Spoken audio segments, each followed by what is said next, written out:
You. Oh, let's fix this. How are you doing, guys? You all right?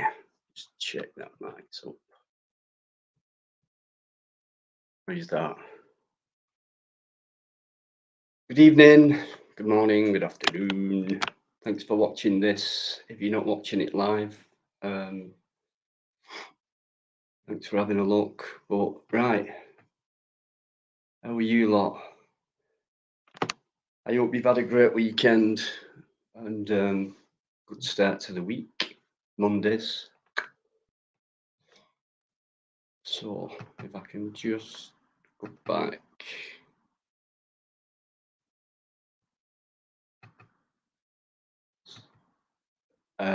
Right, so Yvonne Driver, how you doing? Alligator as well, thank you. Mickey Mouse, thumbs up to you as always, mate. Thanks for coming in as always as well. Tyrone, how you doing? Hope you're all right, mate.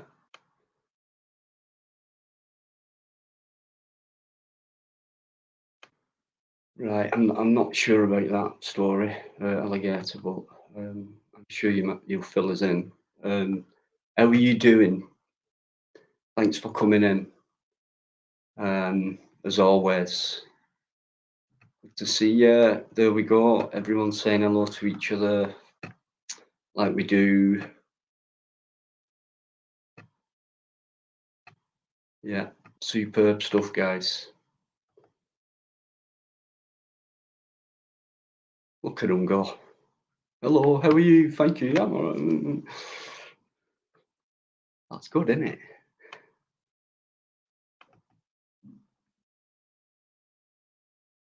God, people call me for talking. Look at you lot.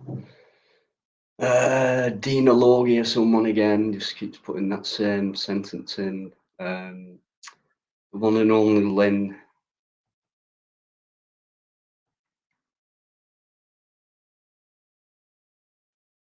Looks like it and sounds like it. Do you know what? We can get there. Or at least, I think, at least we are a bit of an example if people watch these. A lot of people don't like nice people, do they? So you'll always get that as well.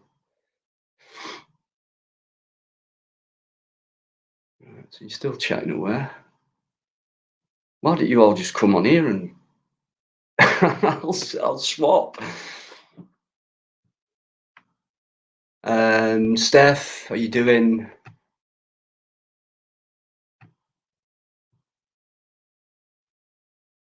You crack me up, you lot. Hi all. Jared, how you doing, mate? Thanks for coming in last Friday and tonight. Great stuff. See what else comes in a bit. Mac Tavish, how you doing? Thanks for coming in.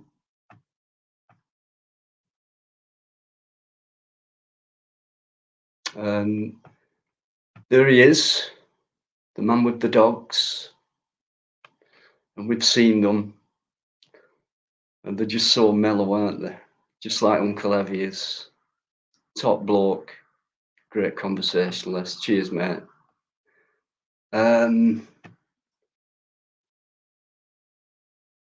Same to you. Thanks for coming in, my friend.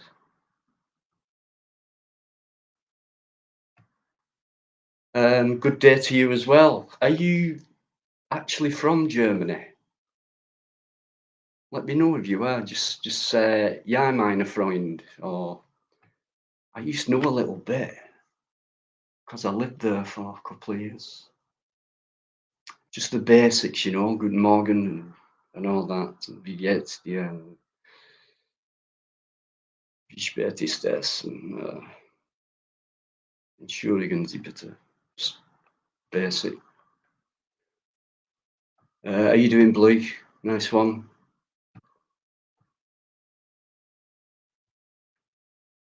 Here he is. Here he is, Mr. Troublemaker himself. I say it every single week. James Patrick McDonough, behave yourself. I've not even said that to Lynn and Yvonne yet, but mate, you blew me away on Friday.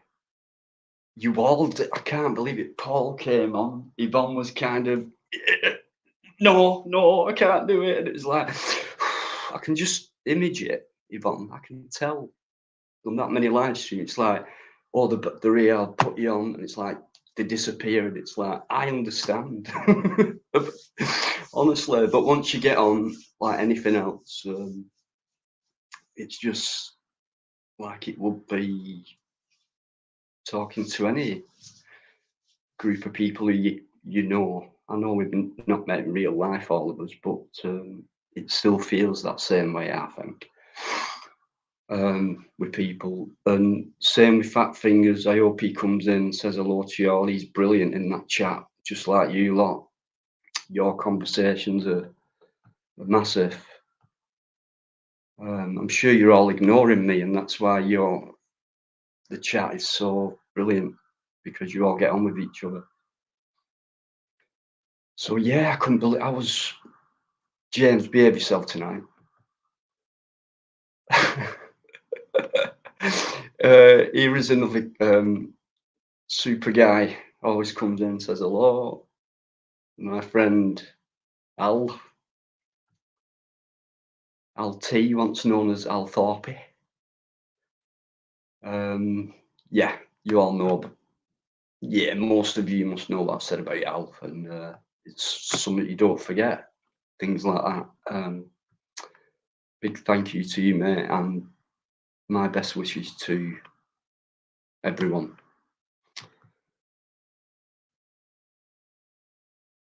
Dave's here as well. I wouldn't say they were gorgeous, Dave, but still brilliant, aren't they? Alan Turfmore from Todmorden. What a beautiful Lancashire town that is.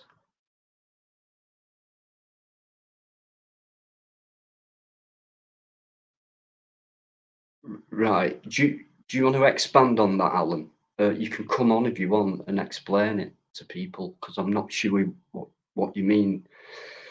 I've not heard about anything going on in Telford, but how are you doing, fellow Lancastrian? Thanks for coming in. Look at James flirting. Look at him. You better get your ass back on here tonight, you.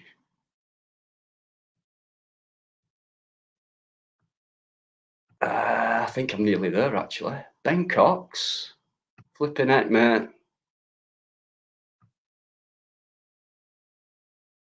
Ben Cox.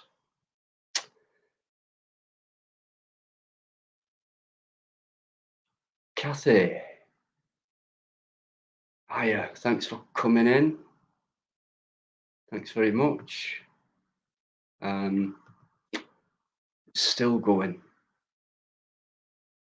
Don't want to miss anyone out. How you doing as well? Good evening or good morning, afternoon. You know, forgive me if I'm not quite sure, but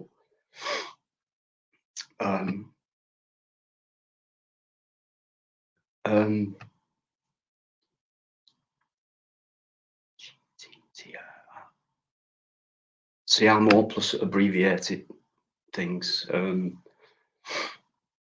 Apart from the basics, like, you know, but I don't know. Please, you know, explain what you mean, and it's quite open on here, you know. Social, yeah, it is. Michael Vine, good evening. How you doing, Michael? Ukraine, yeah, I've just spotted that. No worries, right? Yeah, definitely. We'll talk about the Ukraine. Yeah.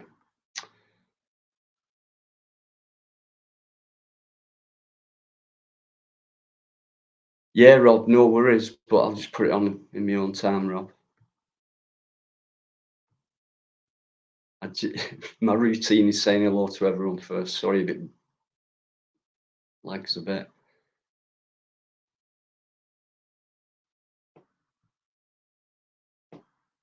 No worries, mate.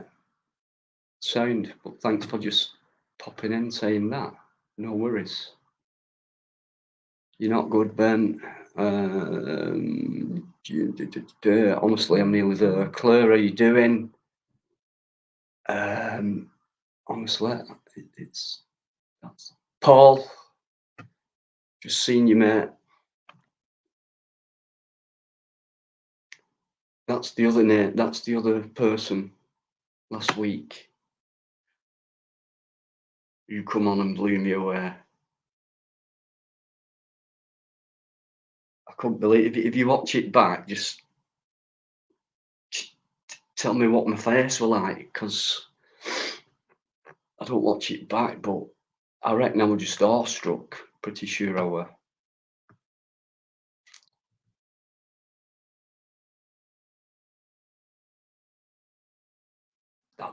That's it. Baz B. My dad. My dad's just come in as well. He always does. Says hello. Cheers, Dad. A bit later tonight, so I hope you're resting all right, because I know that bloody leg of yours has not been giving you jip recently. I keep telling you, but you won't. That thing, you won't do it. Very proud man, my lad. Very proud man. And he's got every right to be so, because if you knew him for quite a few years, you'd know what I mean by that. He is. Hey, I was there before you, mate. Uncle Evie. Ah, or was I? Jimmy the Saint, Northern Lady with a deep voice. Hey, that's lovely. Whatever you want to think about me, that's fine. Just keep it clean and nice. We've all got a sense of humour in here, mate, and I'm very thick-skinned, so yeah. I know. Are you winding me up now, Lynn? Mate, Paul. Honestly, mate. So, oh no, I saw earlier you're working tonight, aren't you? So you're not going to be able to pop on, are you? So, and are you on the same shift all week, which means Friday you might not be able to do as well, but it don't matter, does it? There's always the week after. Everyone's saying hello to my dad. Thanks so much, guys. And that is definitely it up to now. Right. And it's taking me, I'm sure I was a minute late. 13 minutes. Right, and there's no one else backstage.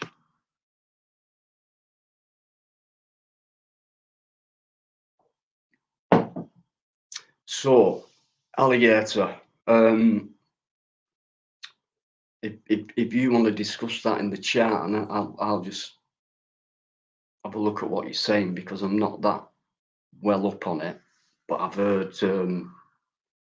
bits and bobs, because I don't watch that much news and stuff.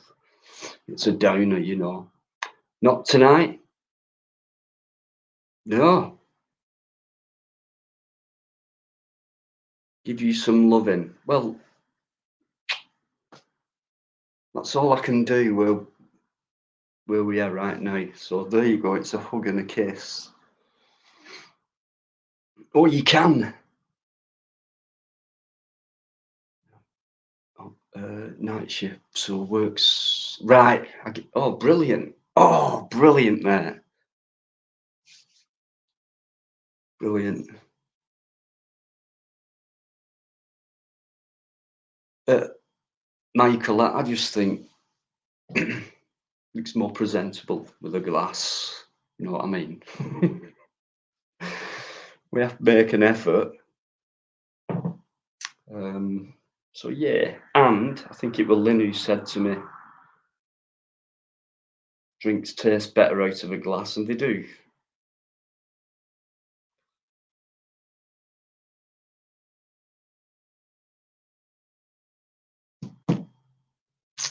Classy, yeah, all right, Lynn, yeah. I'm going to put it up now. Why is it right? Do you know what? Just because of that, I'm going to make you wait another 5 minutes.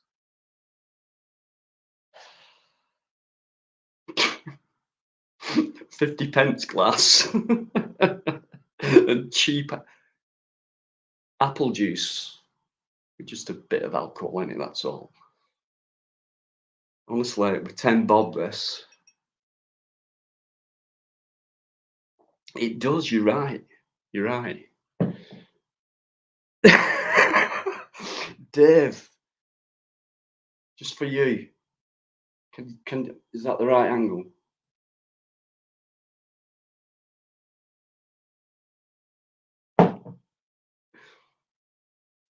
Is that what you do? Is that why you brought that up? I've seen loads of people do that. It's just like a natural thing. Hang on, I don't know what's happened to my right. Start again on this thing. I'm up to date now. So there's over 50 in, I think.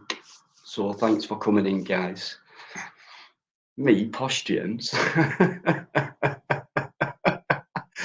See, you're all starting on me already. I am gonna put the link up because I get a feeling who wants to come on. And right, I'm done. That's it. You think I'm kidding when I do this?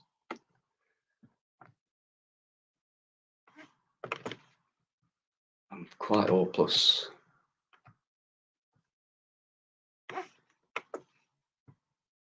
Right, that's it. Here we go. There it is.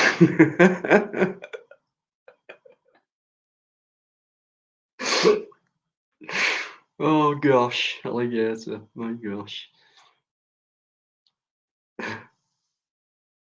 Brilliant. Right, anyone who's come in just while I wait for... Don't think so. Great crew, guys. Great crew, as always.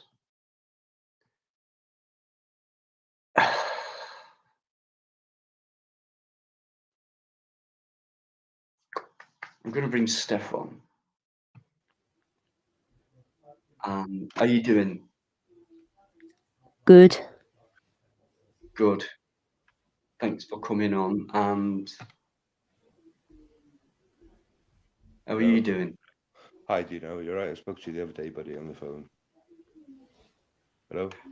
Right. Yeah. No, I get you. I'm the guy that was commenting in chat the other day as well, and it wasn't coming up on my TV, and it's still not coming up either.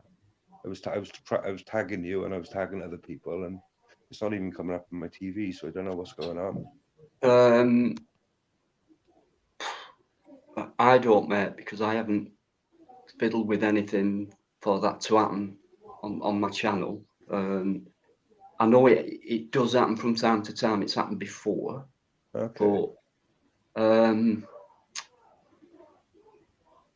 should I look into it now? I'll tell you what, I'll not do. But when we finish, I'll do it after because it might take me. And it's not, you know. Don't worry about it, mate.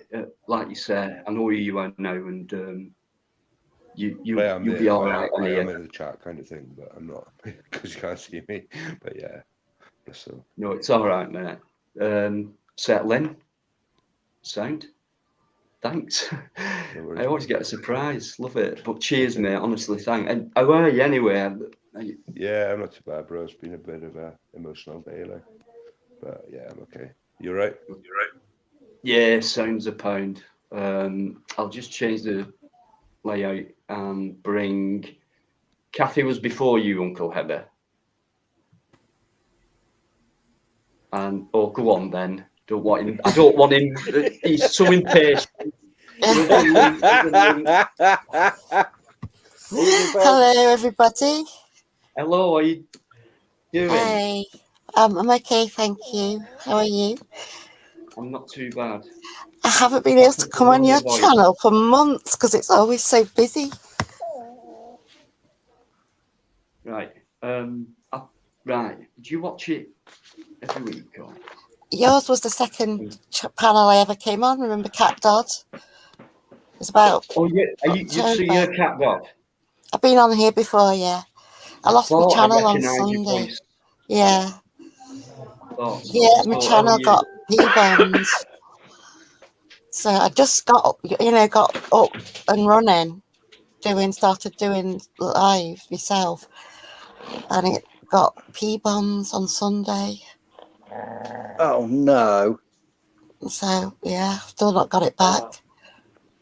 What? But the plug has been pulled, has it? Yeah. Oh, that's a shitter, isn't it? I know. You can explain why if you want, but if it's something you don't want to talk about, it was a P-bombed. I thought I was adding somebody that was in the chat, and they were playing porn. Oh God! So I instantly closed the stream down, deleted it, but I've still not got it back. But what did YouTube or whoever just jump all over it instantly? Yes, they did. Yeah. What, you just couldn't act, you just couldn't act quickly enough. No. Yeah. But they said 2 days to review it. So tomorrow, hopefully, I'll have heard something. Right. I mean, what are YouTube's rules on that? Well, you're not allowed, obviously, to show anything like that. And I wasn't showing anything like that. It was some naughty person that came in. If somebody hijacked you, basically. Yeah. Just appeal, and they'll look at it manually. Yeah. That doesn't happen in the instance, and they know what they're doing. So it happens all the time. So yes, I know it does. Yeah. Just appeal, and I think you'll get everything back to where you want it. I do, because they're not daft. They know it wouldn't have been you. Yeah. So what's happened? It's just their bloody algorithm or something picked it up instantly. Yeah. And it just needs a quick review, and they should realise hopefully. Yeah, you were ambushed, and somebody was playing silly buggers. Yeah. Yeah. Someone actually manually looks at your video rather than, like Uncle Eddie's just said, it goes through like a computerized algorithm. Computerized filter that just picks anything like that up, doesn't it? Yeah. Yeah. Yeah. Yeah. So go for it, and it normally doesn't take long once you put an appeal in to get the answer back, result back. So, but don't worry too much. I mean, it happens to a lot of channels, and there's reasons for it. So it's either someone who's jealous, or someone who doesn't know you, who doesn't like you, which just somebody being a tit. Just somebody being a complete tool. If you know you're doing nothing wrong, then keep it going. Rice and peas, I've just seen you, thanks. One of the best ways of stopping that, from what I can gather, is just asking people to show their faces backstage. Yeah, I will do from now on, definitely. Yeah. And also, when people can share their screens as well, you should look for double names. So if there's someone in the back room with the same name, that's just they're sharing their screen, basically. So that could be a sign as well. Yeah. If you get in touch with Copwatcher 2, he's got a piece of software that anybody who comes on, you can track and find the details of all the screen names that people are using, and see how long they've, see if it's been made up like tonight or something. Yeah. I don't know what the software is, but Copwatcher 2 has mentioned it on a few occasions, that he's got this software that he can check out people. You can see how long screen names have been in existence for and everything. Obviously, I don't expect it can find your real name and address. It's not the MOD or something. It's not MI5. But it is a commercially available software. I will do. Yeah, I can't. Obviously, lost all the people I've subbed to, so Yeah. I'm slowly Well, re-adding them. Hopefully, it might just be restored minus that video. Yeah, hopefully. Yeah. Well, they've got to have stored everything so they can review. They can review what's happened, haven't they? At the moment, I'm guessing what they've done is basically frozen your channel. Yeah. Rather than deleted it, pending further inquiries. You should come out with a defence, a bit like Boris. Sorry, I'm too thick to realise I was breaking the rules. I know, it's shocking, isn't it? What's coming out about him the last few weeks? Oh, keep of him having parties. Oh God! Are you surprised or shocked? Not Neither, surprised, unfortunately. No. Neither. Not surprised at all. I'm just surprised it's taken this long to come out. Yes, exactly. But the question is, why did it come out now? Why didn't it come out earlier? You know, what's the game behind it? All part of the strategy, all part of the agenda. Well, yeah. I mean, it could have been some of the more what's the word? What's the phrase I'm thinking of? Restriction skeptic Tories. It could be one of them that's leaked it. You know, nothing. It could be nothing to do with. It could have come from within the Tory party. Because have you noticed, all of a sudden, all the restrictions are being dropped. Now the heat's on Boris. Yeah. Very strange, isn't it? Some sort of vain attempt to take the sting and the heat out of it. But I think those of us that are awake see right through it all, don't we? They know what they're doing. Yeah, I was quite impressed the other week actually with Keir Starmer at PMQ. He actually got away with calling Boris Johnson a liar in the House of Commons, which, according to the etiquette, is something you do not do. He brought up the Queen as well, and that's something. You're not allowed to mention the Queen either, as we found out last week. Yeah, he got round it by saying people in my constituency, or somebody said to me, whatever, blah de blah de blah, that you're lying through your teeth, Prime Minister. How do you respond to that from my, you know, from one of my constituents? So I can't remember his exact wordings. And so absolute uproar, and then the speaker got involved and said, well, no, he hasn't, you know, the leader of the opposition hasn't said it himself. He's asked on behalf of somebody else. He's used somebody else's words. Yeah, he still didn't answer though, did he? He hasn't answered. He hasn't answered a bloody question since he's got in power. You know, the man's a complete shite-hawk, and that's being cruel to shite-hawks. Absolute self-entitled prick. I think it is bad though, in the respect that the country's got to move on, the world moves on, like, and everyone's distracted by that while there's other things going on that we need to be worried, well, not worried about, but need to be aware of, maybe, you know.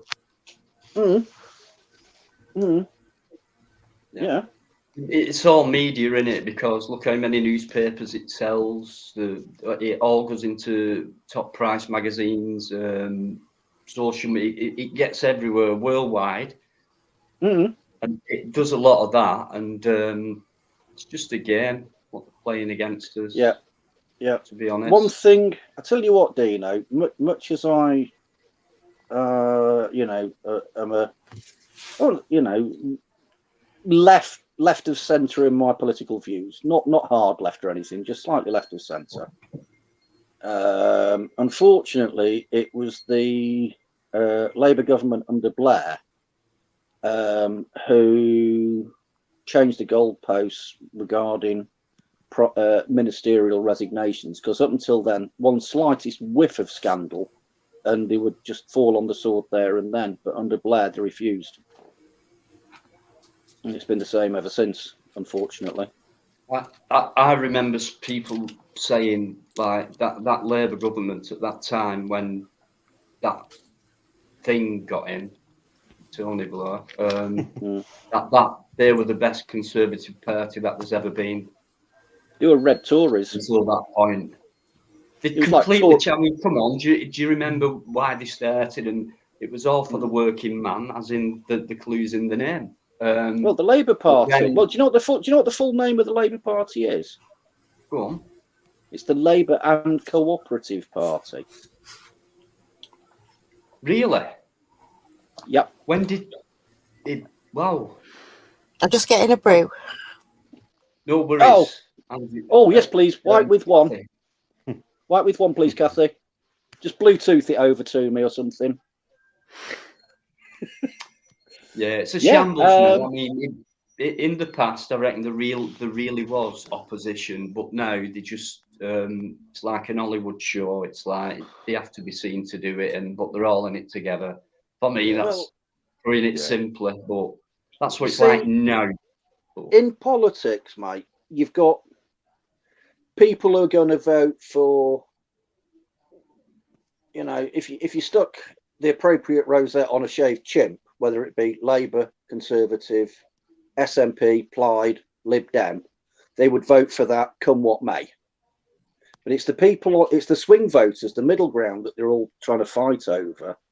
And it shows how far to the right. Oh, I have Fusilier, John. How far to the right politics has moved in this country. Where the centre ground now is. It's not like it was 20 years ago or 30 years ago.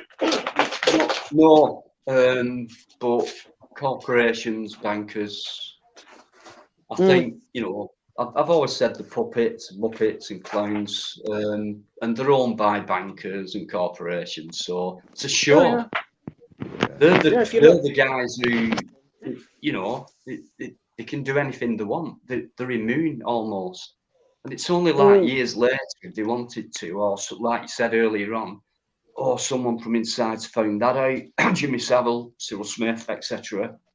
And it comes out later when the damage has already been done. In other words, in my eyes, they all protect each other because it goes beyond those individuals. It comes from inside. So you're working for the I mean, it's like somebody as proliferate, somebody as proliferal as Savile was. He has got to have been actively protected.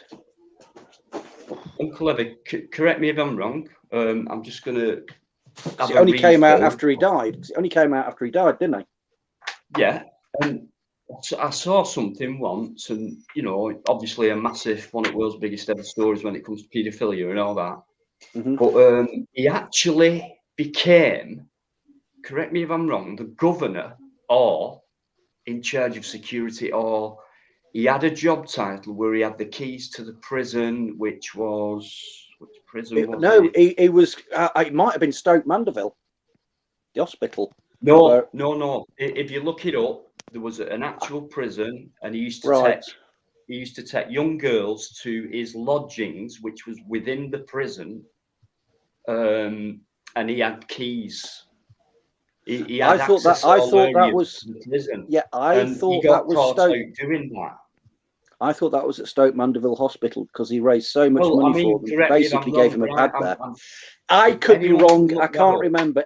If I am wrong, I apologise to Stoke Mandeville 100%. If I am wrong, if I've misremembered that. He did the charity thing and the visits. Yeah, I mean, on that side, he did raise a shitload of money for Stoke Mandeville. Right. Well, you're not stupid, Uncle Levy. We know what charities are about, don't we? Yeah, absolutely. Parting people from their cash.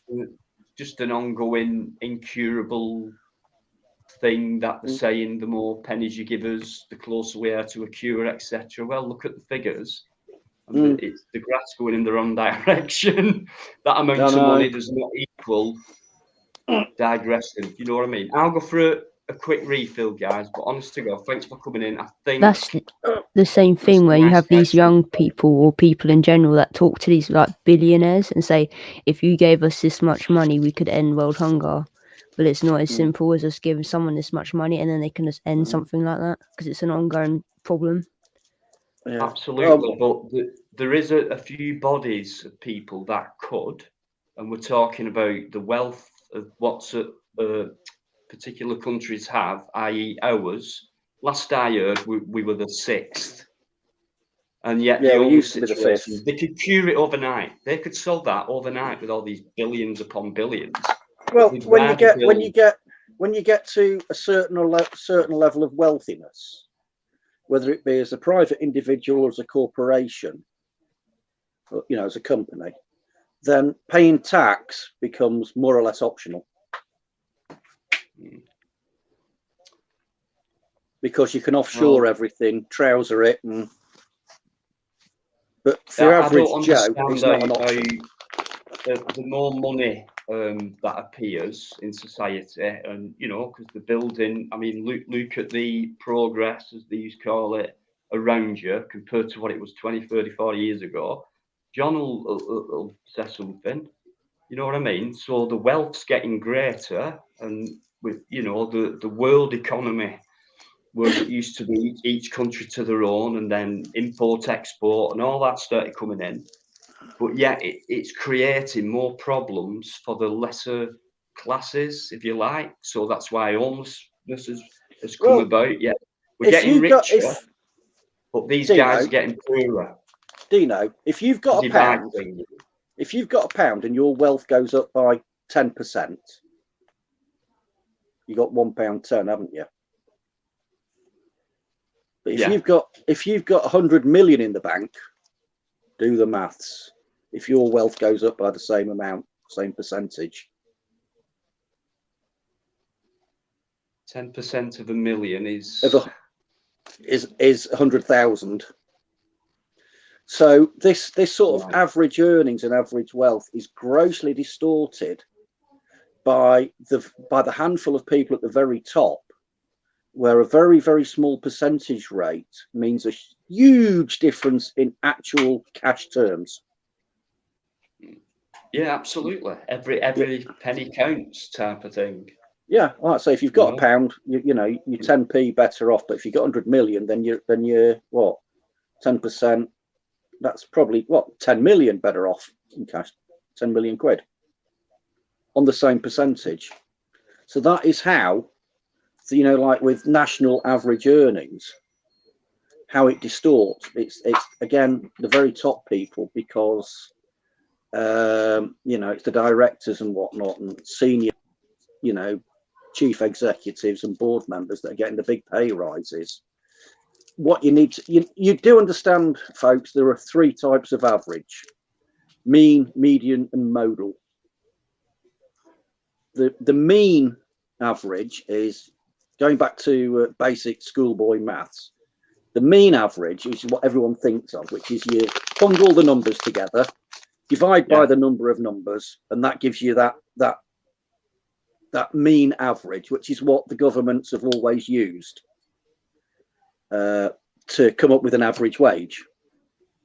Now, the median wage, what you would do is everybody who's earning in the country, you would put it out sequentially, starting at 0 and going all the way up. You'd find out how many numbers there are and go the halfway point. And the modal wage, which is the most common, you know, say everything from going up in £500 a year increased chunks, or £1,000 a year. So what you do, everybody earning say £1,000 a year or below, £2,000 a year, 3,000, and then everybody that's in that bracket, you would put the number of people in there, and it would be the bracket with the most number of people in, which is the modal income, which is the most important one. That would show you truly where the most number of people are earning, what sort of earning bracket they're in. So you'd find the people at the very top end would be minuscule. So would the people right at the bottom end, and most would be somewhere in the middle on a distribution curve. But it would give you a more accurate. I can't disagree with any of that. It's like kind of a nutshell thing. But as Churchill once said, there are lies, damn lies, and statistics. Yeah, you know, you can make statistics say whatever you like. Yeah, when you break it down, it does become simple. But all we think is, fuck me, it's that complicated. I can't be doing with it, and that's why you get a lot of ignorance. And when you work it out, and then you know, I think most people today it's gone. So even if we, like you, just done worked it out, I think a lot of people say, "Friggin' hell, I didn't realise it was like that." So I want to do something about it. Yeah, that's far too gone now. But it's, yeah. I think we take. I mean, it doesn't help the fact that most people have the attention span of a kitten these days. It's a shame because I feel guilty as we've kind of let it happen. I'm just one person, part of a complete race of equal sentient beings. Is this letting like the price of physical objects go up? Yeah, RPI. Yeah, like food. Yeah. Well, you see, RPI includes, or it used to include mortgage rates, and then various other things, which is a much more accurate. The retail prices index is much more accurate than the consumer prices index, which I can't remember which government brought it in, but it's on a quote unquote basket of goods, you know, and it doesn't include some of the more important bills that you have to pay. Yeah, like water bills and electricity and stuff. I'm not and like sure paying your what landlord and free things. energy. Free energy. They keep going on about free energy. It's been around for a long time. Nikola Tesla. Check that guy out. He invented the first fucking Wi-Fi system. Sending the energy through the air. Yeah, and wireless transmission of energy. Island, and then just like fossil fuel companies and things like that, where we know we can run any vehicle on water, batteries now. We've seen it coming out now. I didn't know. Yeah, here's a little something to throw into the mix.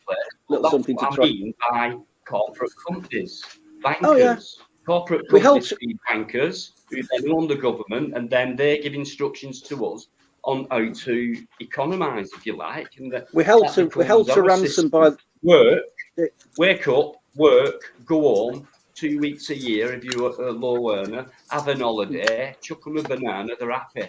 Right, I'm going for a break, but I want to say thanks to Uncle Eddie for that massive, great subject. Hey, before Trevor you disappear, Randall, thanks for coming in. Pardon? Dino, before you disappear, something dead quick about Tesla. When he died, his all his files in his laboratory, or what was left of it, was seized by the FBI. Now, one of the scientists who was involved in that and going through Tesla's files was a fellow by the name of John Trump. Guess who his nephew is? Already guessed, mate. Yeah. The clone himself. Right. Please let me go. I'm going to keep you talking till you're really fidgeting. Well, it's like, honestly, I reckon I've said this before. It's been an hour later. Oh, it's all right. Go on. I'm not cheers, guys. Just carry it on. Superb. Thank you. Yeah, did you come across that story with the Baron Trump from over 100 years ago? Baron Trump? Yeah. No, I've not seen that. Well, Trump's family are his son's Scottish. called Baron. Yeah, I know that. I'm thinking he's part Scottish, and I believe there are some German connections there in his dim and distant family lineage. But other than that, I can't tell you for certain. I've forgotten who I saw it on now. But Baron is definitely a continental nobility. We don't have them in his the UK, son Baron. is called Baron. Yes. I think, yeah. And it was over 100 years ago. There was a book written, that's right. The Adventures of Baron Trump, I think it was. And the pictures, they're just like Trump. I'm thinking of The Adventures of Baron Munchausen here now. I don't know if it's the same one. I'd have to look it up. Yeah. Yeah. Yeah. Here's a little something I found out recently. In the 1890s, I think it was, there was a book, right? It was, a fiction book, storybook, disaster novel written about a ship called the Titan, which was the biggest ship ever, I've heard this ever story, to set sail. Yeah. And in the story, it hit an iceberg and sank, and it was supposedly an unsinkable ship. Yeah. Talk about the truth echoing fiction. Yes, exactly. There's quite a few books like that written around that time, which was just like a premonition of what really happened. Yes. That's what the same was with this book that I was just telling you about. It was the pictures as well were just the same. There were real photographs of this man. Yeah. And it just looked like Donald Trump. Yeah. Oh God. If there is such a thing as reincarnation, he's can come be back as himself. Very uncanny. We've been porn bombing you and everything, Dino. Have you seen what Yvonne's just put? No, I can't see a thing, mate. I'm on my phone. Hey, there he is. There he is. Oh, look at him. His knee seems to have recovered. Oh, great news. Look at him. He looks a lot happier, actually, from Friday. Definitely. Yeah. Oh, hang on. Yeah. There's Mr. High-Vis. Oh, here we go. Oh, look. Oh, is that a whippet? A race or a greyhound? He's both. It must be a whippet. He's a grippet. What have you a done? Grippet. Oh, you've got another little one there as well. Is that a little Yorkie? That's Riz. He's a greyhound cross whippet. Greyhound cross whippet, yeah. Yeah, he's a grippet or a whip hound. A grippet. Yeah, and the other one, Marley, he's a lurcher. He's a Bedlington Terrier cross whippet. Wow. First dog I've had some whippet in him. He was the best little doggy I ever had. I've got a miniature border collie at the minute called Roxy. She's brown and white. That's her on my picture, the chat picture. Hang on. I'm on my phone, you see, and I'm trying to look at your thumbnail. Hang on, I'm going to have to put my bins on for this. She's sitting on a red satin cover. Dino, can you put Kathy up full size? I can't. It's not on that one. No, it's not on this picture. It's on my little thumbnail. That's when I'm in the chat. This is the only picture I've got to put on this. I'll have to go to Facebook and try and get a better one. But since I have to change my account, that's the only picture I've got on this account so far. I've got nothing downloaded. It affects everything, doesn't it? I upset a dog today when I was out shopping because it was off lead, and it was the owner walked up ahead, and I put my hand out to kind of be like, "Come here, let me stroke you," and I think I upset it, and it started to bark at me. Oh, have you got any pets yourself? Yeah, but I don't like them. Well, it probably could smell the pets on you. I didn't actually touch the dog. Yeah, but they've got a very strong sense of smell, and if they got a whiff of, like, is it a dog or a cat you've got yourself? 2 dogs. Oh, that's why then, they would have got that scent, and that's why it possibly growls at you. So you should always be wary when you do that. As friendly as some dogs look, If you ever approach a dog and you want to be friendly, if you ever want to approach a dog and be friendly with it and whatever, best thing to do is get down on your hands and knees and get yourself down to their level. Because at that level, you are totally non-threatening to them. And if you think about it, what do dogs see of humans? A pair of legs and nostrils. Yeah, you were towering above them, aren't you? Yeah. Exactly. I get down to the level of my dog quite often because she's often on the bed with me, and she loves that. We've been down there next to her. And the other one, I can set ours off. The other one that can set ours off is by doing the play bow at them. The play bow. Yeah. Where you'll see the dog, just the front end. They'll like you'll sometimes see them sort of. They'll still be up at the back end, but the front legs will be out and flat and maybe slightly spread apart yes. on the floor. I know what you mean. Yeah. And they'll bounce. They'll bounce a little bit at that. That's the play bow for a dog. That's saying play with me. Yeah. Come with or without woofings sometimes. Yeah. Normally the tail's going like the clappers, and yeah, that's the play bow. My dogs never do that with me. They never play with me. The only time they play with me is when they're biting me. That's playing though. Yeah, but I want to play with toys though, and they never want to play with me with toys. Yeah, but it hurts, you probably taste a bit better, you see. It hurts. What kind of dogs are they? I have a little one, Sassy. That's the dog on my picture, and she doesn't really play with toys. So normally we'll play, like run up and down the hallway, and she'll try to bite my feet. Or I put my hand underneath the cover, and then she chases my hand. Mm.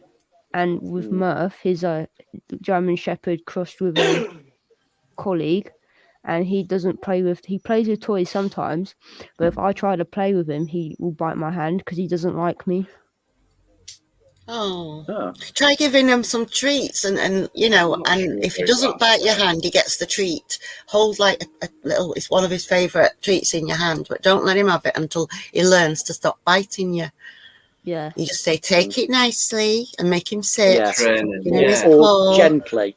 Or the other word that gently. Works is gently. I used to say gently, and you can easily train them. Takes a lot of patience sometimes. Yeah. Because he doesn't it's all in your tone of voice. Stroking tone of back. voice. Yeah. I mean, sometimes can I just sorry for butting in. It's just a few new people coming. Ros P, Trevor Random's been in, Nigel's in there as well. Or our lovely John, Fusilier John, who's a legend to me, a lot of you as well. Teflon Sticks as well. I don't like missing people. Absolutely Hi, brilliant. guys. Look at it.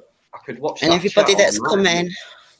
Hello to everyone. And also Eamon McCann, who's a massive guy to me, just like a lot of other people who's in there as well, who just comes in and supports. Yes, he's lovely, Eamon. He always gives me nice comments. Yeah. Hey, Dino, what have you done? What have you done with Eddie? Where's he tonight? Or have you given him the night off? I don't. It's a night off. Has he got permission? Some things. Has he got permission? Who needs permission? They pay.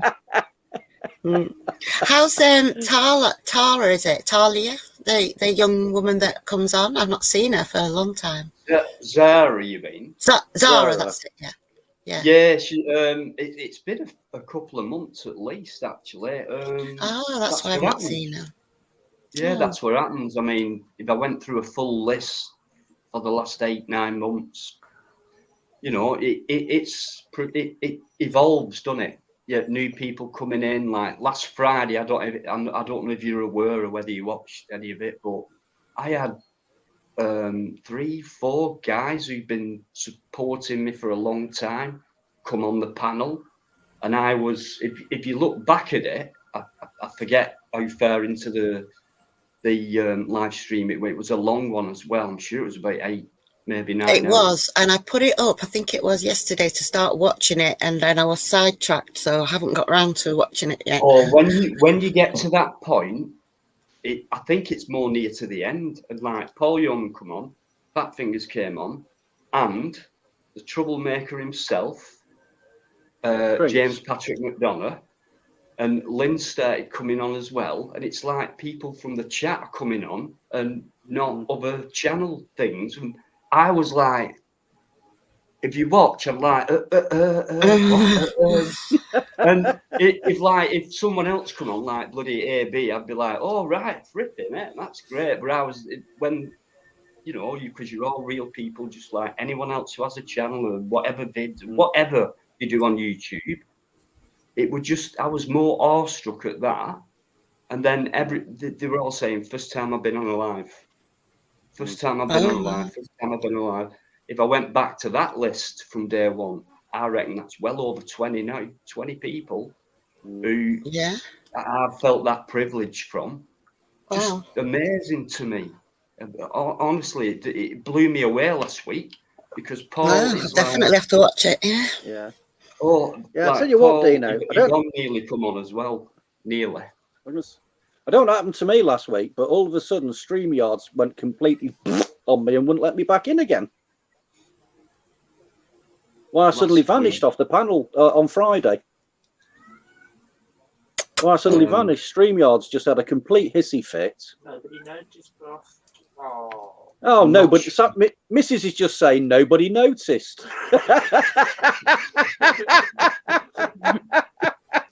Right. I'm sorry, I've missed nice, something. Isn't it? I missed it Mickey too. Mouse. Sorry, someone's just donated a couple of quid, and it's Mickey Mouse, and I'm sorry, mate. You know what it's like, and I've only just spotted it. So honestly, I appreciate it, and your support and everything. But I appreciate that couple of quid because it does help, and you know, it's fantastic. Every little helps, doesn't it? Every little helps, and I never ask for it, and or a like or a subscribe. But so when that kind of thing comes up, I really do appreciate it because you don't have to, and I would never encourage anyone to. I never have done. So yeah. Thanks very much, Mickey. And good evening, Izzy Thompson. Right, okay, Here we go. Let me catch up. I was just going to say, Dino, that segues into something that somebody had said we should talk about tonight. You know, paying the bills and everything. Well, if it all kicks off in Ukraine, paying the bills will be the least of our worries. We'll all be glowing in the dark and be done super crispy all over. Yeah, I mean, talk away about it. I'm one of them. I try and keep sane, so I don't watch much news or anything. Obviously, everywhere you go, around every corner, you'll see an headline on a paper. You'll see some news, but not as much as you'll see on TV. And I don't have a TV, so. But when I look at shit like that, I just think, and it puts me down. So, I don't ignore it. You know. A couple of things to bear in mind. Putin used to be the boss of the or not necessarily he might have been the boss of the KGB at one time. So he's no slouch, is Putin. You know, he's no dummy. And also, like, you know, in this country, the national game is football. In America, it's baseball. In Germany, I think it might be football as well. In Russia, their national game is chess, which is war. On a board. Absolutely, mate. I can't disagree with that because a game of chess can take days. What's the time limit if it comes to? Depends what rules you're playing. If it's competition chess, then there is a time limit. It could be an hour per person or whatever the time limit's set to. But yeah, chess is basically war. It's obviously very formalised and stylised into a board game. Incredibly strategic. I used to playing it, never any good. I just knew the moves, but strategy and because these top players, I know they think 10 moves ahead or something daft, and it's plus they know the game inside out. So it's catching that one out. That if you're an equal match, you've both got in the final of the world chess thing. So it's like anyone could win, just like any final of any sport. And imagine that. It's like, how do I beat this guy? It'll probably be a stalemate and all that because it'll always come to the last minute if you like. But wow, yeah, it's a great game. But I'm crap, so I'm back to them. I used to play that, with the kids back in the day. It's a lot easier playing drafts. Right, which is more like a civil war rather than a compare it that way. I'll just quickly say, Eamon McCann. Thanks very much. Again, I'll just repeat what I said about Mickey before. I know you do it on a few occasions as well, so I appreciate it very much. Support and everything, immense. Means a lot to me. It does, guys. Right, Ukraine. Oh, sorry, Dino. No, that's it. I just wanted to thank Eamon and. I've just finished that. So Teflon Sticks, thanks as well, mate. I think I might have missed your name out, and Izzy Thompson. Cheers, guys. Ukraine. Right. I don't have the inside track on anything. I'm going off what's online, what's on the box. various bits of information and snippets that I've picked up on. Right. At the moment in Russia, the ruble has taken a huge nosedive on the international money markets of late. Their inflation, I believe, is running somewhere around about 20%. So they're skint, and the Russian economy is hurting big time at the moment. So there was another incident that happened back in 1982 where another dictator decided to unify his country behind going into another country, or in fact, more pointedly, a set of islands just off their coast. And that leader was General Galtieri in Argentina, and then he went into the Falklands. His country, by targeting the outside quote-unquote enemy, his country loved him for it for a while. Now, is Putin using this saber rattling or whatever to try and distract his own population from what's going on in Russia, the hard times? Age-old trick. Age-old trick. You know, obviously, after the annexation, after they steamed into the Crimea a few years ago, there were sanctions imposed. That must be now really hurting, I reckon. The fact he's got something like 100,000 troops apparently on the border of Ukraine, where there's been this civil war in the Donbass region for the last few years. That's kind of the focus of it all. So a little snippet I heard the other day, apparently all the big US aircraft carriers have put to sea. Frightening stuff. Which is that is possibly the single most scary thing I've heard. Basically, the US fleet is starting to mobilise, or certainly the air divisions are. They're pretty much all put to sea. You know, the Ronald Reagan, the Carl Vinson, the Nimitz, everything. One of the oldest tricks in the book is let's make it look like an imminent apocalypse, if you like. But then possibly it backs off with discussions and talk, and then that is the age-old, well-used divide, conquer, control, fear factor. But maybe, but they've got to, just in case it goes hot. Maybe, but you know, again, this is chess. But with real people in the real world, it's chess. It's a cross between chess, risk, and very high stakes poker. Do you know? I love the way you talk sometimes, mate. It's superb. You know, so they've got to react. The West, you know, America and the West. I mean, I heard a snippet, but I don't know how true it is, that NATO has gone on alert across the whole of NATO. Can I have heard rumour that it's very close to all the military personnel across NATO being recalled to base. Okay, well, I've and got. You know what that means. You know what that means when that happens, Dino.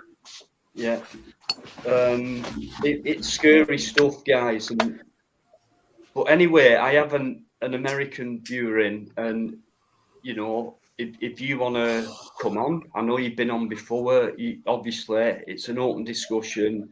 Everyone on here is polite, they're comforting, and they'll give you time to speak when someone stops speaking. So if you want to discuss the American view of it all, please do, mate. It'd be more interesting, and we get a more worldwide view on things, like you're over there, we're over here, all that.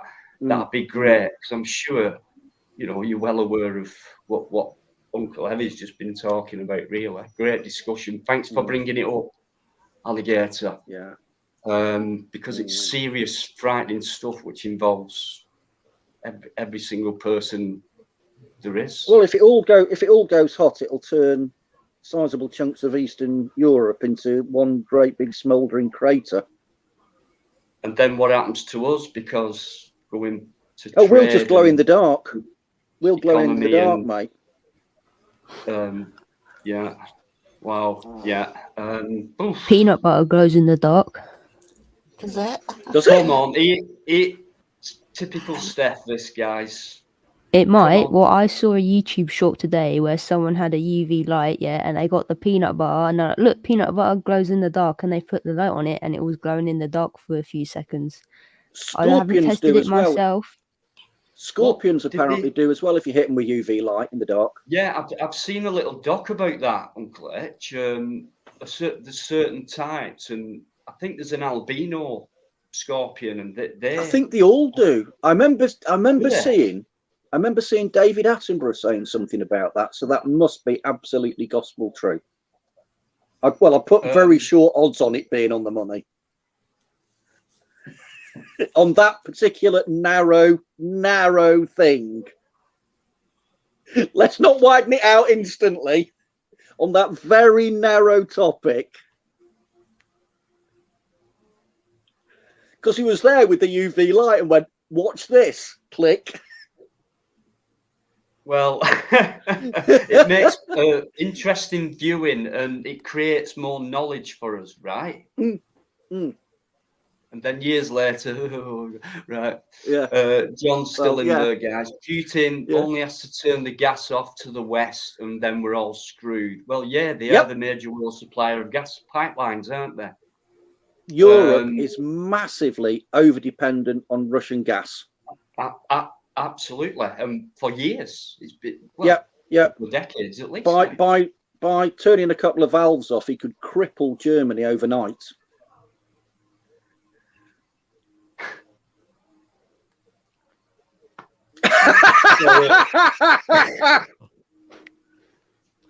I wouldn't know, mate.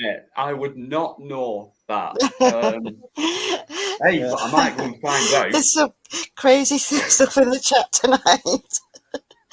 There's always one, it's and like it's normally me. Every single live. You won't believe how my stomach feels the morning after, or what little of it there is, but my abdomen kills me. Well, that's me doggy anyway. I found the picture of her on Facebook, and there she is. Oh, what a sweetie. Hang on. Let me put my eyes on. Okay, and she's a miniature. On full screen for you guys. She's not the normal size. She's a miniature. Oh, what a sweetie. And she's just like a little cat, you know. I've had a normal border collie. And she's just so timid and shy. Oh. And she's not very playful, but she is so loving, and she had a horrible first 4 years, and it really has affected her for life. And did you rehome her? No, I got her when she was 5, and she's 10 now. No, that's what I mean. You rehomed her. Yes, I gave her a forever home. Yeah. She was with a lady for a year in Preston before I got her, and she'd had her at the vet. She was in a terrible state when the woman got her, and she only had her for a year, but she sadly had to go into hospital, and she wasn't able to look after her, and it broke her heart. But she's adorable. She's very unique and different for any dog I've had. You don't know she's there. And she's only just after 5 years stopped hiding under the bed when somebody came in to visit. Oh, now she stays on top of the bed, and she's only just started doing that. Yeah. R2 are rehomes. Are they? Yeah. They can make the best, can't they, pets? Oh, yeah. Like R2. Where they're not used to the love, that they've never had. R2 were never abused, but similar situation, couldn't be looked after properly anymore. Had never been abused or anything like that. Abused, yeah. And the pair of them, soft as. Riz, the one in the high vis coat, he'd been in, properly looked after, but in kennels all his life. And in some ways, he's still quite he's been very well looked after. He's incredibly well trained. Is that dog? But yeah, he's institutionalized, and it took us quite a while to get that. He's still learning how to play. Oh, how old is he? How old is Riz? 8, 9, 8, 9, and sometimes when he forgets himself, he'll play toofy pegs with me. What's that? When you start, like the dogs will play the face biter game with each other. Yeah. And you go in with your hand like you would another dog would. Mm-hmm. And sometimes when he's in the right frame of mind, he'll start playing. And he's so soft mouthed, and he'll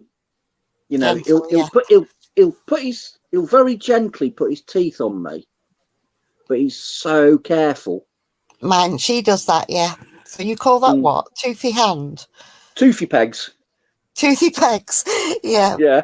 Roxy does that, yes. Not all the time, but we sometimes she'll do that, But she's never been, like my other border collie. He would constantly wanted you to throw sticks. She's just not interested in that.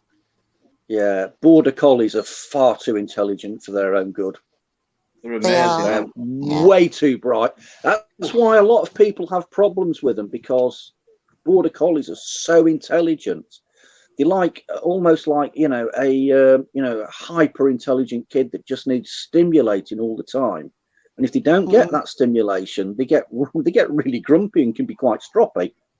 Yes, they can. Yeah, and also because they're a pastoral dog, it's what they're designed to do is in the name.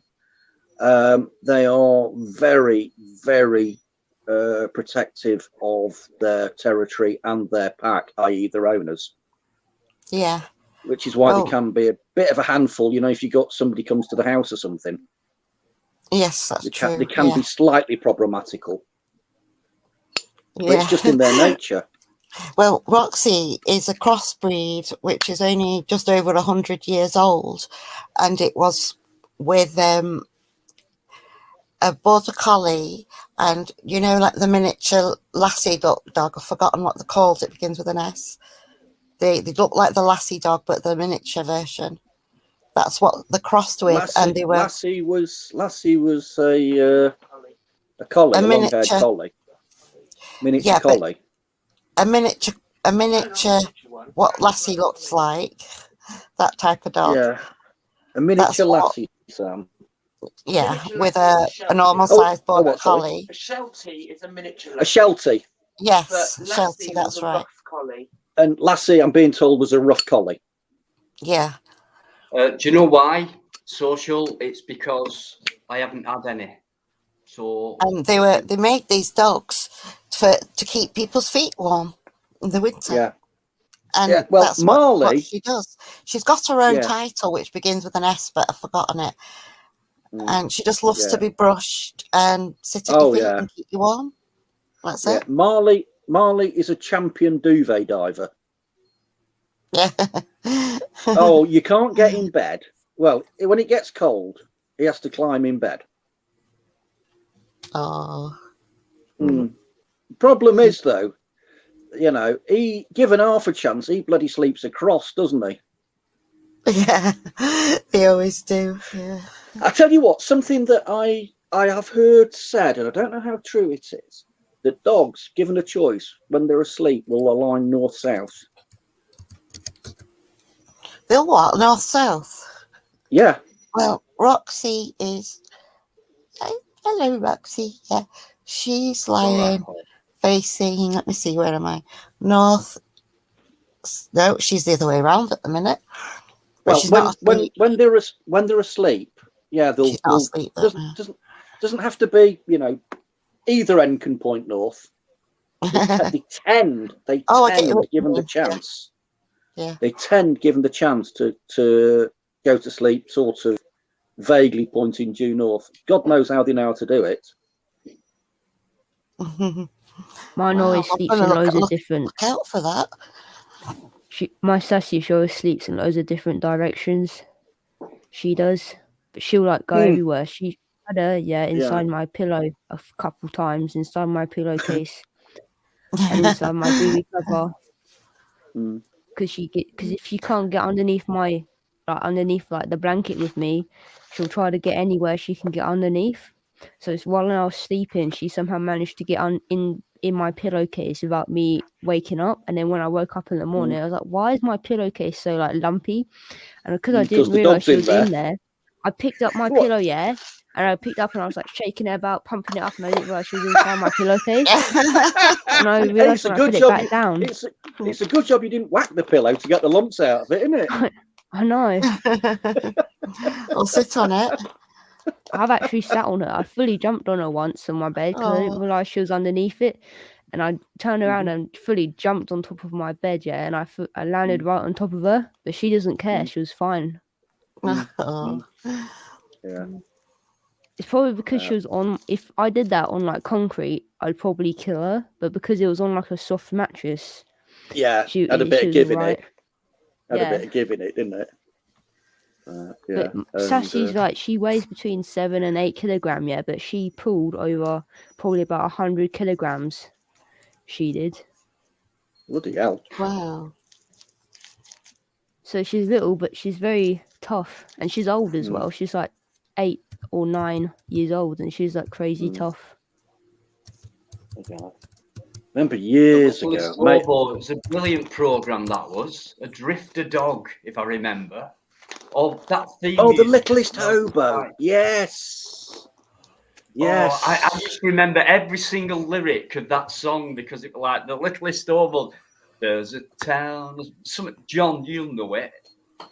Oh no, you won't because you've just said you didn't have a telly when that came on. I don't know the video. No. God, I remember that. A few new names have come in tonight as well. And so thank you very much, guys. I'm sure you get this now. The conversation, panel chat and all that. It's just another cozy night in. All relaxed, all together, no one different. And anyone's welcome on my panel. And just keep it going because absolutely super. Hey, another thought on the Ukraine situation. If it does kick off there, will China cross the Taiwan Straits at the same time? There's always that danger with China with any, with any. Apparently, they've really upped their Air Force flights, seeing how the Taiwanese react of late over the last 2 or 3 weeks. It's quite a picture forming here, guys. And I suppose this could be our World War III start. A lot tonight, but it sounds to me like not a localized thing, but a world power. If you think about the countries that Uncle H has mentioned, Russia, China, America. I mean, Russia and China aren't the best of friends. Russia and China both they're not the best of friends and haven't been since the 60s. And they're kind of interlocked as well. Sort of. Well, it's not that far away. They certainly share a land border. Yeah. So a lot easier to penetrate in quicker time than spreading the. Anyway, we can only see what develops. Of late, don't believe everything as well. Don't forget that aspect of these stories. You can't believe everything that you're told as well. So it's weighing it up. Use your natural senses. Use them. Keep them switched on. Keep them batteries charged where your natural senses are concerned. Let your gut feeling tell you something doesn't add up there, but I don't know the answer to it. But I just know if something. You're quite right. You're quite right, Dino. If in your own mind something doesn't quite add up, dig a bit more. Absolutely. Dig a bit more. Do your own. All that talk comes out, and it's like easier said than done because time's always the enemy with everyone. Yeah. When it comes to this systemized social society, this system, it's not that easy because time is against everyone. It isn't fair. People are just bloody. you know, your bottom, like we spoke before, bottom, middle, and top. The bottom lot, they you know, they're just living to work and get that little pleasure out of the 12-month period and trying to get through. It's not right, you know. And the ones who sit on their arse more, they don't even think about cash. It's no objective. You know, it's sad, really, but you know, like with protests and that, you know, I admire people like Master Ron and a lot of other people I've met at protests. I've not met Master Ron, but he's always come on here and spoke a lot of sense about what protests are about. So it's like a bigger voice of, like, there's 4 of us on panel now, and you know, in the chat as well. So, but yeah, at a protest there can be thousands, but that's not good enough.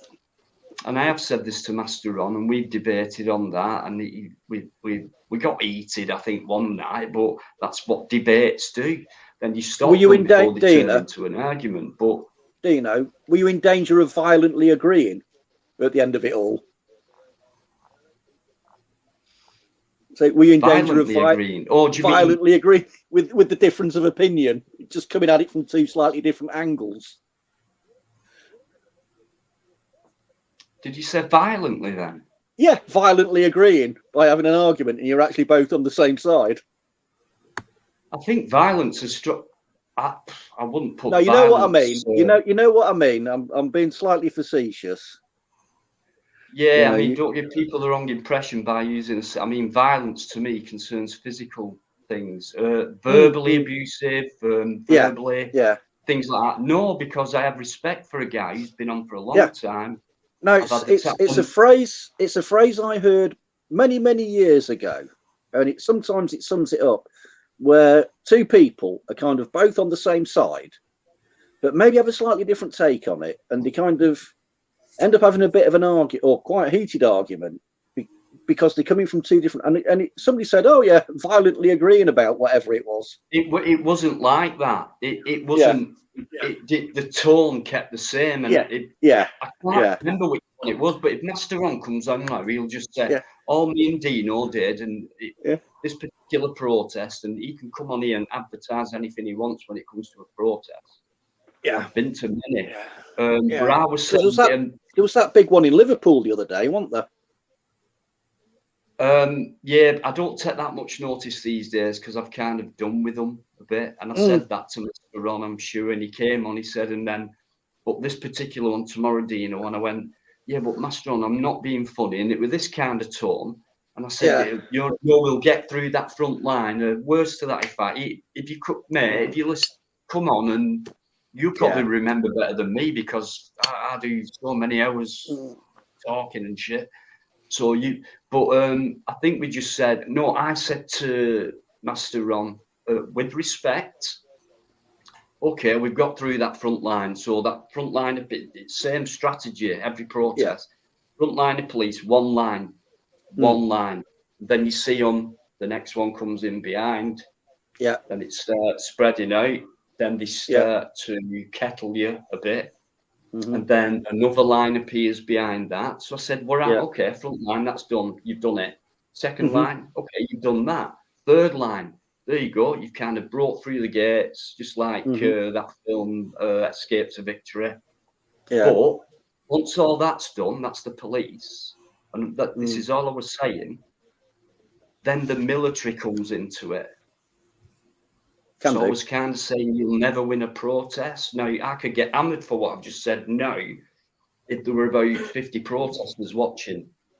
But I have been there, I have seen it, and I understand. I've seen guys get up into cop space, and I mean, that far away, and a professional copper would just, like I've seen them do, but I've seen the odd one get back in there as if that's it. He's the type of cop who wouldn't hesitate to start kicking fuck out of someone, like we've seen, you know? Oh, absolutely. So, protests are tough, but what I do agree with is people turning up from all over the country, world, to London or New York or wherever, and having a voice. So imagine there were no protests.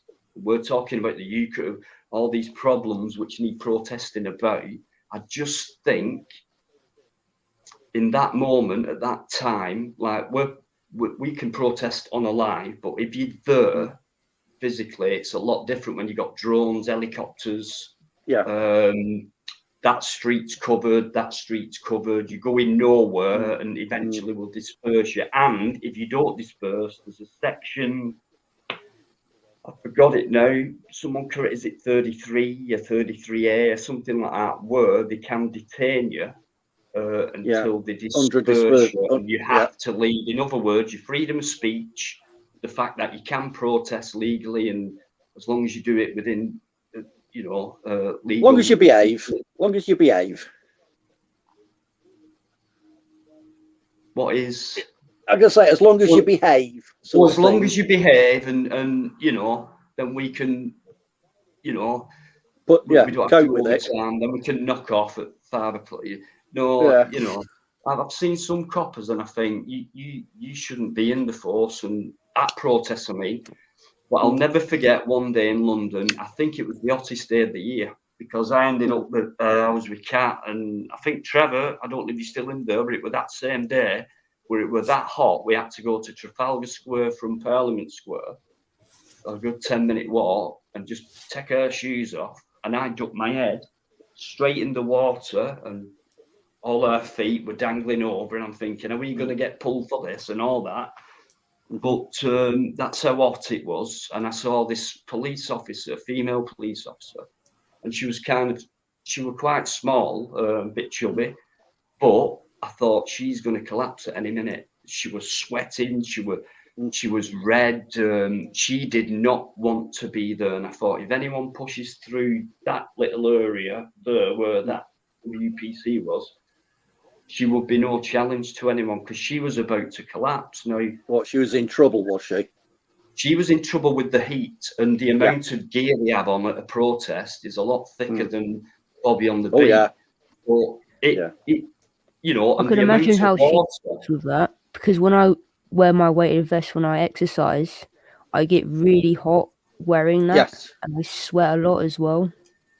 So I imagine it's the like helmet. Don't forget, is it like one of the warmest, like your head, which if you put a hat on, like in winter, you get that comfort of warmth. If you don't, you're cold. And imagine being 30 degrees and a thick helmet of maybe 3 inches or whatever. Well, basically an open face crash helmet.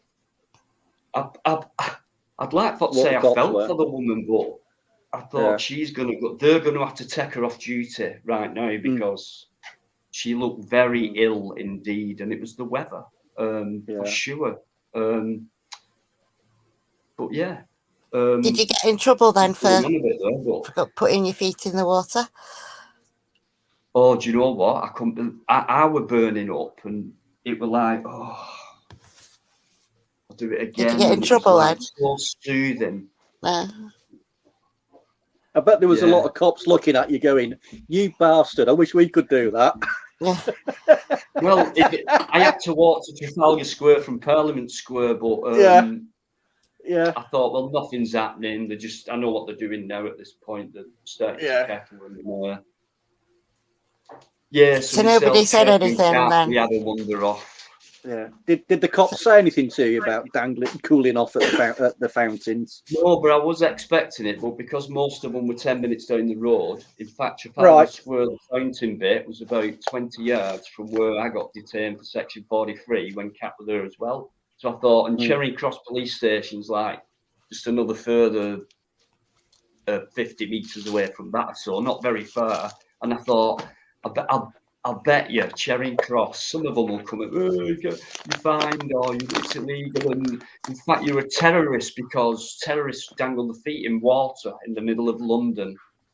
You just turn around and say, medical emergency. Medical emergency, mate. I was starting to seriously overheat and whatever. And I'll tell you what, but when you're feeling like that, it's like, I didn't care what would have happened to me. It was like, you were just too hot. I felt ill. You were just too damn hot. Before. Yeah. When it's been hot, I've vomited and felt, like a banging headache, and like I've had I've had sunstroke, heat stroke once. Never, ever, ever again. Horrible. Yeah, horrible. Yeah, I've had it once. It's like a cross between the world's worst hangover and a migraine all at once. Wow. Yeah.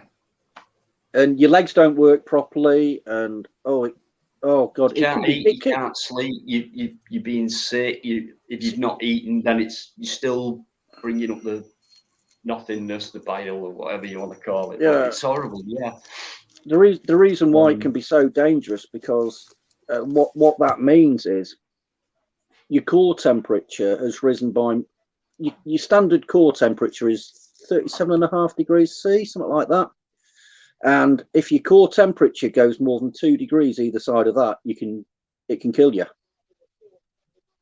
It has killed, hasn't it? Sunstroke, I believe. Yeah, heat exhaustion. Yeah, it can kill people. Yeah, and that's, basically you've got 4 degrees C window at which your body is comfortable operating, whether it's heat or cold. It's funny. I don't often feel sorry for police officers, but for that young lady that day, I thought there's a person under that uniform, and she really does not to be the. She doesn't look well. Really struggling with the heat. I didn't see him, mind you. I was wondering about, but at least they'd have took her off the front line because she was on the front. Just get her in the shade. Get her back there. It's highly probable that these protesters will not get to this point. Westminster Bridge it was. So yeah, get her in the. You know what? That was never going to happen. So just going back to Mastron, I respect that guy very much. Yeah. He's been on for a while. He's not been on lately, but my kind of channel live stream's gone in a different direction slightly. But I'll always bring controversial stuff up.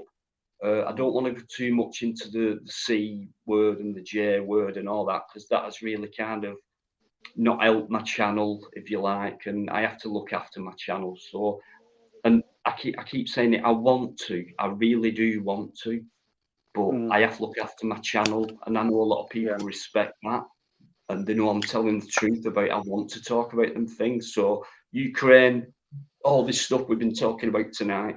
In between's been bad the last years. Chat's been brilliant. I think it's going in the right direction now. Yeah. Just a quick caveat on everything I've said about Ukraine is, I said this right from the off, but to reiterate, don't take my word as gospel. Some of these bits and snippets of information that I've stumbled across, I can't vouch for the accuracy of the people that have put them out there. Yeah. Make a Hello, John. I'm ready. I'm ready for anyone. If you come out with info, then go and research it yourself if you're not sure. Right. I'm sorry about this, guys, but John's on. He's been kept waiting, and you know what it's like, John. Do I have to explain to you? It goes I'm ready like for that. the call-up. You're ready to go, are you? I've got to get my passport ready for Ukraine, so no problem. Right, and also the one and only Mark. Mark. Hello, John, and hiya, Mark. Hello, Mark. How you going, Heavy? Nice to see you, familiar. I remember, Dina. I remember watching your live when you was in London, and I remember seeing it. And after I watched you, and I thought, "What are you doing? You didn't have no water with you. You was quite heavily clothed." And I guaranteed, I looked at, I don't know, Indies live or Subject Accesses was live. So I had a look over there, and I thought, well, let me go back to Dino, see how he's getting on. And I knew you wouldn't last an hour. All of a sudden, your live was finished, and I knew you and Kat was going, "Oh, we need some water."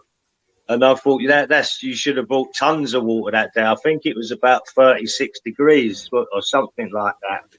Yeah. Another little something about those temperatures. To be honest, yeah, I was there for many hours. I mean, the night before and that, and yeah, you're right. And then me and Kat went somewhere. I think we went to Scotland Yard because that was only around the corner. And I said, "Kat, do you want to?" So there were about 5 cans of Coke left in this fridge, this shop which was the nearest shop to the protest, was obviously hammered with custom. And then I got it, and it was like warm, so that didn't help. But yeah, you're right. At least it's liquid. At least yeah, it's I liquid. knew you wouldn't last. So you just was ill prepared. You know what I mean? Yeah. It was a day you should have had maybe 2 liters of ice cold water in your backpack. You know? Yeah. Anyway, Hey, I just wanted to talk to. I didn't hear all of what you were saying about the Ukraine, Heavy, but I was in Germany in 2017 and 2018, and there was problems there then, and I was working with a US Marine, and I looked at this army base and thought, surely this isn't the US Army. And he went, no, they're just training anyway. The build-up of troops, what then turned up, was the real deal. I just thought, look at these guys, man. They were all 6 foot, over 6 foot. Even the small ones are little stocky, little Arnold Schwarzenegger types. Now, what I'm going to say to you, where I think you might be missing a little bit of the point here, Heavy, quite possibly, is if you look at where Ukraine is now, think of the former Soviet Union and what they had to when the end of communism and the Soviet Union fell apart and all this. When it fell apart in the 90s. Yeah. Do you actually think they're just going to let them keep coming nearer and nearer to Russia? You know, people paint a terrible. Yeah. Do you think they're going to allow that, the Russians? They're not going to allow that. Sorry, this is right next to them. This is, I know. You know, we get on our Western news of a bad picture. I've not missed that at all. You know. Yeah, no, Russia I didn't hear everything terrified. you said. That's why I did say that. I'm not arguing with you. I'm just saying. No. You know, Russia's terrified. Russia's terrified that Ukraine joins NATO. Our press will paint the worst picture there is of Putin, and what is. I mean, that guy, the guy who just jailed recently, the guy who gave himself up, meant to be some big freedom fighter. Yet he wanted, I don't know what race of the Russians, he said he wants them all destroyed. Now, really? Please. If you watch a bit of this Russia Today, they sort of tell you how we are getting things quite very wrong about this. Mark, they supply 40% of Europe with gas, and we're going to sanction them. Mark, do you think they're sending a message to the West there because they would fight to the death for their mother country, same as I hope we would as well? But I think they might be just sending a message to say, stop, it's enough is enough, Oh, definitely, 100%. Most he's flexing his muscle here. Most of their troops are conscripts, and they obviously don't want to be in that position. Same Ukrainian people don't want to be in that position. Guys, but I think that basically they're sending a clear message out to the West to say you're not going any further. Yeah, exactly. That's what they've been doing since 2000 and I think 17 when was it 16 or they went into the Crimea. They're not going to allow that. You can't just keep pushing further east. Sorry. Agreed. Yeah. Can I just get something in the bud just before I nip off and let you guys carry on with a bloody brilliant conversation, keeping it cool like we do. It wasn't him. I had a comment on a video ago. I think whatever video it was, not long ago, and it's a troll. And it's just someone who's trying to get at me because of the recent stuff I've done about a complete and utter thug. And he's welcome back on here to debate me anytime. So, but it's not him. We'll forget about him now. But don't worry about him because he's a piece of nothing. Okay? I'll challenge him any day of the week because I'll challenge anyone with a brain, but to challenge one without one, it's quite easy. I'll nip off for a quick one.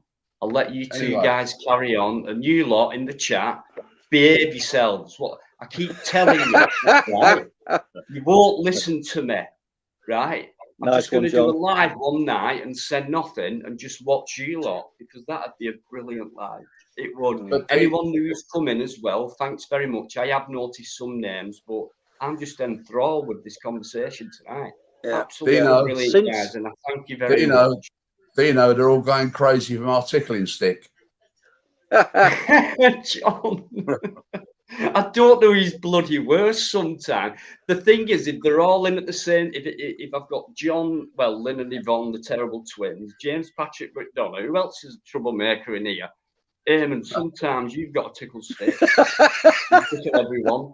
Merkelsworth, I've just seen you. Honestly, guys, a new name, I think. I apologise if you've been in before. I do say that from time to time because on a live, I'm quite busy, and that's just my excuse. But I don't know how to pronounce this, but I'll have a do. Hessian Keys. But anyway, Von. I think that's a porn thing. Do you? So, is it? No idea. I've seen those type of comments before, and they end up being something stupid. See what happens. I know my mods are in there, so I'll see. I'll just be back in a bit. So, crack on, guys. Honestly, I could listen to you all night. Brilliant. Yeah. No, what I was going to say. Goes back to the conversations I mean, with Mark and about Ukraine, and the way Russia views the West. In part, it's to do with since Russia became a state.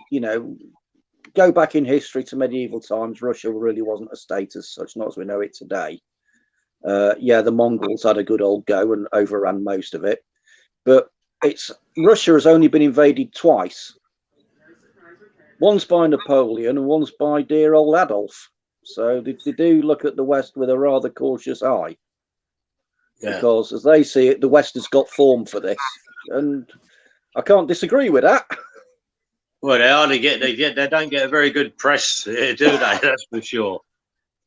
That's just a lot of conditioning, Of course it is. I mean, how long have they poisoned a couple of people about how long ago? 3 or 4 years ago. It's still all over the news, and we ain't done nothing like that. More to the point, they got found out for doing it. Yeah, exactly. Yeah, you can bet your sweet life that the West isn't whiter than white when it comes to the great game of silly buggers and dirty tricks. Wow. I would actually say, in all honesty, they're probably worse than the Russians. In all honesty, Well, those that do know certainly aren't. Those that do know certainly aren't saying. Yeah. Just a point there to clarify for Michael. It's called an ACL, and obviously there is history behind it, and YouTube can't take it off because it's military history. That is French blood on the top. Because what happened in 1776 in St. Lucia, the French owned it. That was their little island. Yeah. So the regiment that I belonged to fought a battle with them. And at the time, the French used to wear a white plume, if you like, at the side of their headdress. And the regiment that I belonged to took the white ACL off and dipped it in the French blood. Oh, is that where that came from? Put it behind their own cap badge. So let the wokes try and stop that. Well, it actually comes from the Northumberland Fusiliers, because the City of London had a white ACL, and the Lancashire Fusiliers had a yellow one, and I say the Warwickshires had this, but it was all good stuff. And on the front of it, ladies and gentlemen, and anybody out there, it's got St. George of the Dragon. Nice. Nice bit of history there, John. Yeah. I'll tell you what always used to amaze me. You bump into a Fusilier who's just come, in the middle of an exercise somewhere, and how the hell they keep the hackles in one piece, in a shithole in the ground for days or weeks on end. Well, do those things have a special case for them? Do they have a special case for them or something? No, you just go and buy another one from the stores, Evie. But I'll tell you a story about when I was stationed in Gibraltar. We used to do a run up the rock, That was our exercise running up the rock. And when we got to the Barbary apes, we had to take the hackles out because they come on and jumped on you and nicked either your berry or your hackle. Yeah. Little bastards. How long was you in Gibraltar for, John? 2 years. 2 years. Fuck me. Quite a nice place to be stationed, isn't it? A little bit boring, I suppose, after 2 years. But it was like Devil's Island, Mark, because by that time Franco shut the border. And we couldn't go across to La Linea. Okay, We couldn't go across, so we spent all our time in Gibraltar. So I didn't have enough points for R&R, which is coming back to Blighty. So I decided for 3 or 4 of your mates to go to Morocco, which was only Morocco, yeah. Well, did you all try and sell each other? No, did you all try and sell each other? No, we. It was a wonderful place because you can buy it on the open market out there and have a smoke and a puff. Yeah. But this time last year, I was there in Gibraltar. It's all changed last October. So, but I got conned a little bit because what happened, obviously, you know, it was the height of the lockdowns and all that kind of stuff. And what happened was the hotel was actually called the Hotels of Gibraltar. So when I got there, I realised, fucking hell, it's 400 yards into the Spanish border. Right. So what happened was the guy said to me, obviously there was a lot of restrictions on at the time. He said, "Oh, are you staying in Gibraltar?" I went, yeah. And I had my 2 kids with me. So he went, "All right, just fill these forms out." So I realised I'm going to have to lie here because, well, you know, you'd have to come back and self-isolate or whatever. So I did tell a lie on the form and I put 3 false names down. Anyway, so we had to go across. Yeah, exactly. Well, believe it or not, Matt Hancock threatened us, anyone who fills the forms in, with 10 years. So should I have got 10 years and my 2 kids got 10 years each? Well, anyway, I'll give you a funny story. Don't face the music. Nobody should. Yeah. So we were going back and forth, John, and we went up to there's a, what do they call them now? The lift takes you up to the top of the mountain. Cable car, that's it. Anyway, so we went to... Bland was the name out there, wasn't it? What's he talking about? What's that? Bland was the cable car people. They kind of like were like almost the overlords. I'm not too sure. I couldn't tell you. I think it was. Anyway, listen, what happened when we got to the top, I bought my young daughter a packet of marshmallows and some crisps and that. So we get to the top, and straight as we get out, there's 3 monkeys. You guys call them the rock monkeys, I believe. The rock apes, the Barbary apes. Yeah. Anyway, they've jumped on my back, unzipped the bag, and stole the marshmallows. Right. Oh, anyway. Yeah. But listen, my daughter's got autism, so she actually wanted to fight the monkeys, and I was going, no. Anyway, we had a great time out there, John. But what had happened is when we got back, we all started coughing, and I thought, oh fuck, you know, we better get ourselves tested, like. So we done that. So at the time, you had to ring up to get your testing thing and all that. And I happened to ring up a guy. He was from up north. He was a Geordie, and he straight away didn't give a toss about the test. All he cared about was Gibraltar. So I told him what had happened, and he was laughing his head off. But this was 8 o'clock in the morning, and the guy was going, "That's made my day. That's fucking made my day." I told him about the marshmallow. Anyway, he told me he was like you, John. He was out there for 2 years, and he said he hated them rock monkeys. Thieving bastards, he said. They were always chasing one. He said one chased him up the hill and all that. So when was you out there, John? What, the 70s? 1971, 71, and right round to, 1969, actually, to 71. Have you been out there recently? No, I haven't, Mark. I mean, I understand it's all changed now out there. But I used to do the Governor's Guard. You obviously see the Governor's Guard when you was outside his mansion there.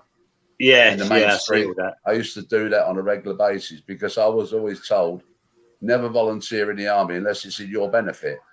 So it was one day doing the guard and 2 days off. So I volunteered for that.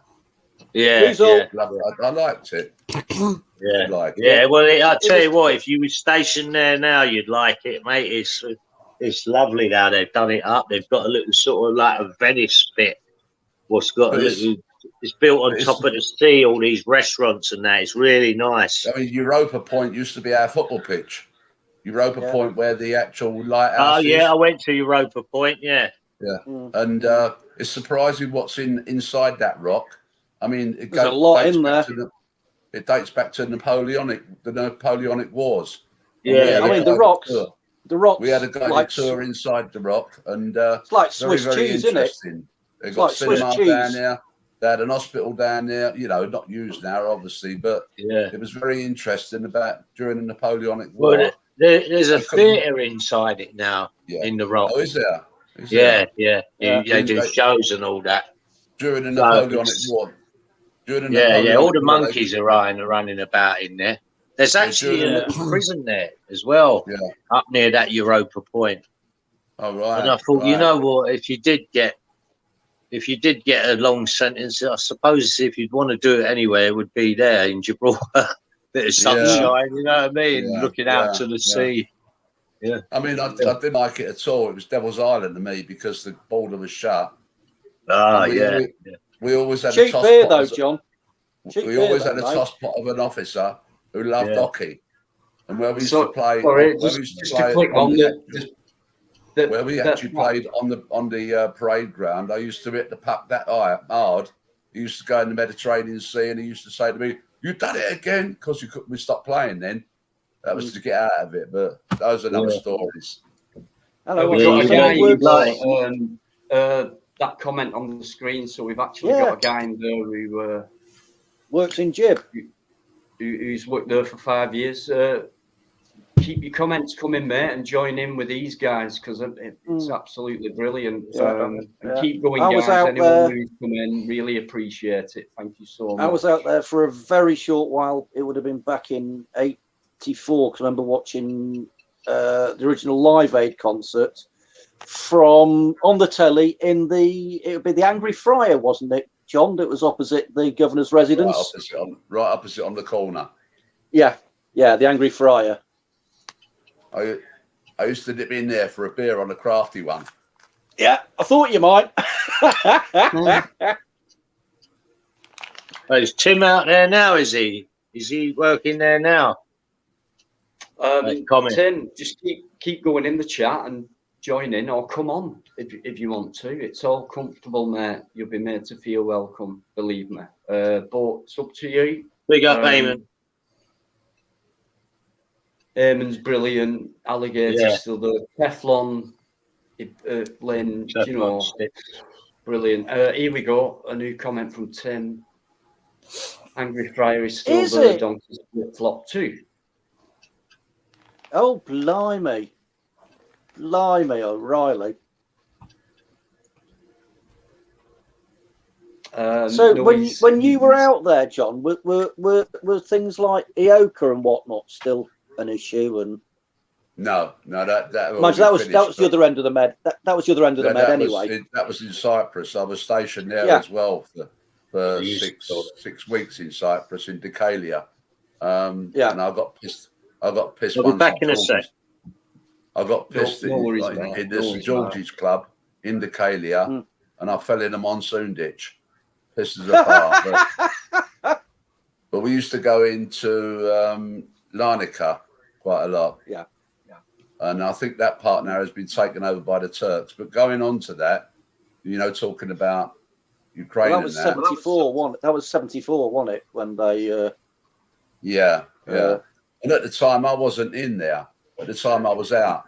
They actually, when they invaded Cyprus, my regiment was still there. Well, out there in another tour, and they actually opened fire on the British troops on the Fusiliers, and they said that was a bit unsporting of them.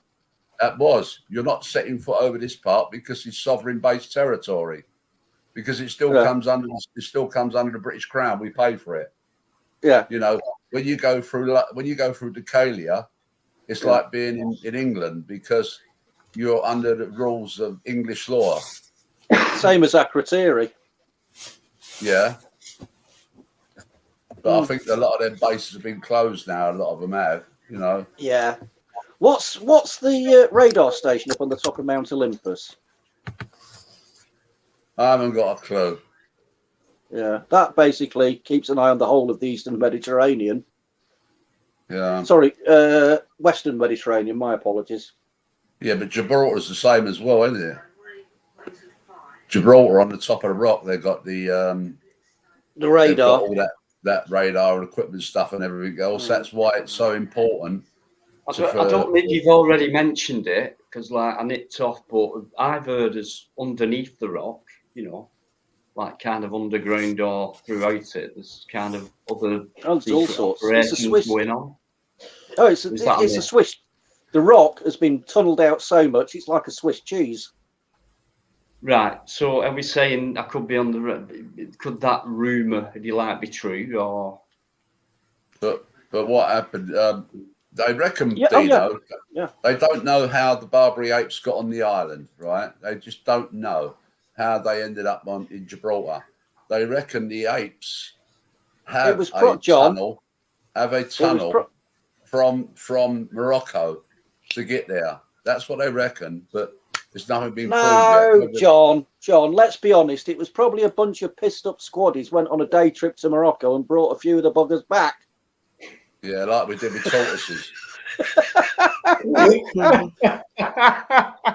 Like we did with tortoises when I was in Libya. We collected a load of tortoises when we left there. Actually, we was loading up the lorry and the sergeant major was there, and a tortoise happened to fall out one of the kit bags. So he had all the stuff off the 3-tonner. We had to empty all our kit bags, and he must have found about 20 tortoises in our kit bags that we were taking back to Gibraltar. Yeah. Bunch of pissed up squaddies are probably to blame somewhere back in the 18th or early 19th century. Oh, really interesting stuff, though, guys. Such a small place with a lot going on, but yeah. Those bloody monkeys, you know, there was some these. They're vicious. Yvonne, they're vicious. James. One of the biggest dangers from them is actually getting bitten because genetically they're so close to human. They can transmit a lot of diseases that we're susceptible to. They actually, we know that for real, though. The guys they said that about AIDS, didn't they? As it came from monkeys, and then it kind of changed. Yeah, they're tested. Do you know they're tested by the ape master and that?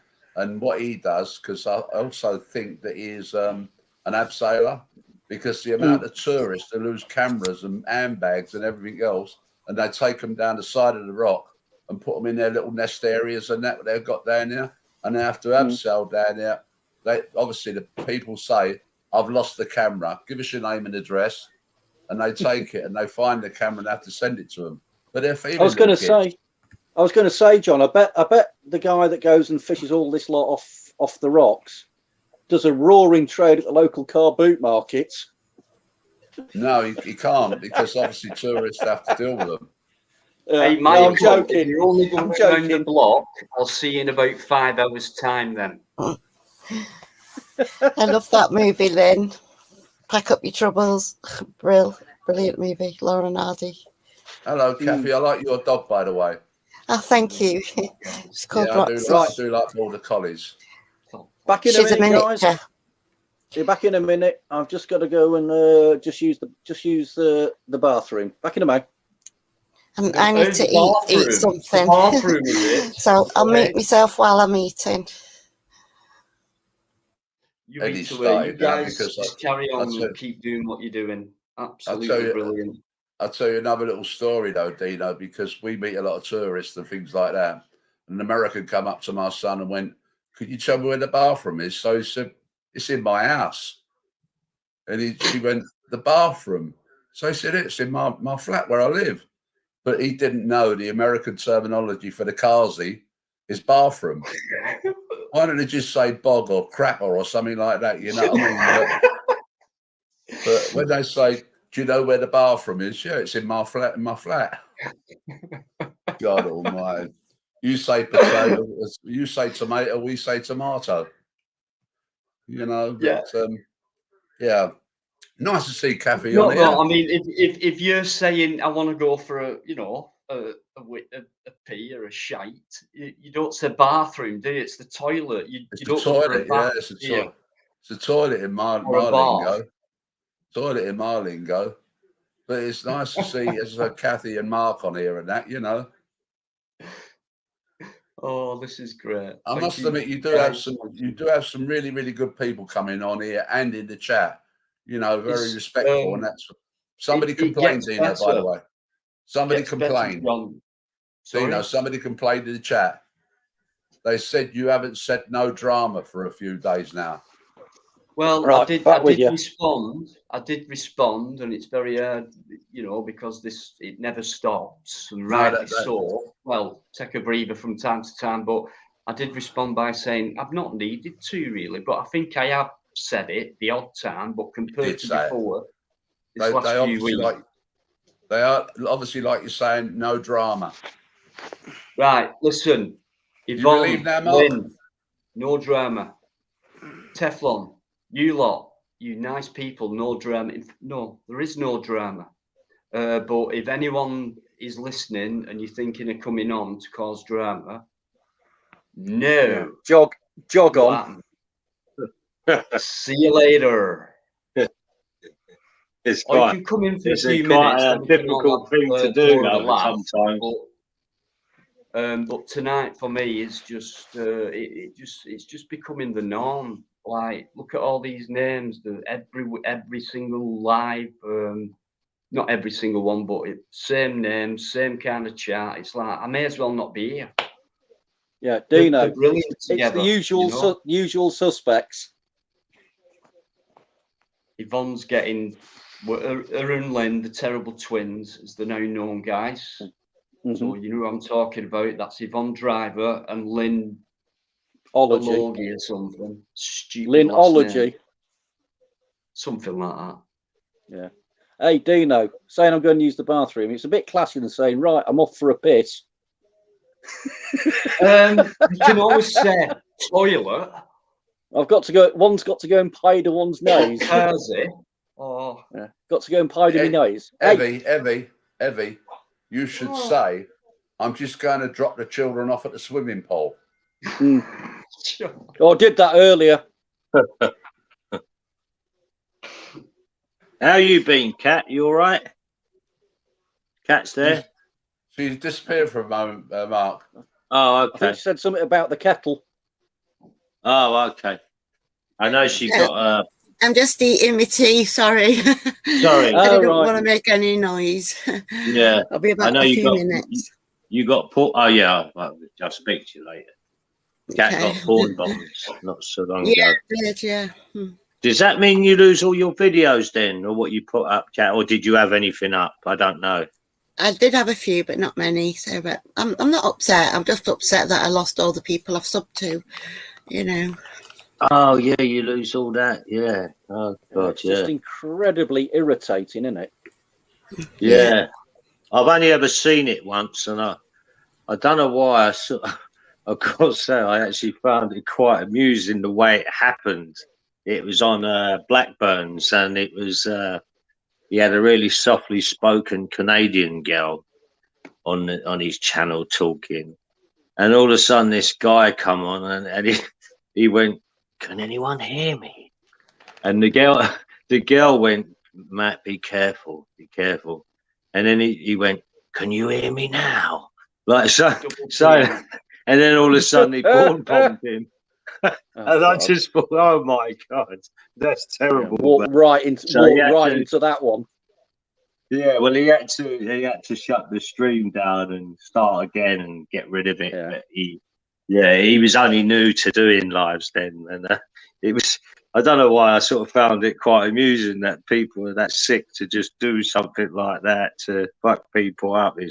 It's just not good, really. But it was the way he done it. I found it amusing. It's not amusing, of course it's not. You know what I mean? Man could lose his channel over it. Mark, it's one thing if you do it to your best mate or something like that, isn't it? Yeah. Who's How's this? it going? Oh, it's JP. It's the naughty boy. Shay? No, that's fuck me. I know that voice. The Battersea boy. Nope. It's James Patrick Madonna. Oh, is that James Patrick? I've never spoke to you before, James. Nice to meet you with words. How's Yeah. it going, Mark? I'm All all right, right, mate. Yeah, I always have a bit of a crack with you in the chat sometimes. All right, Baldy.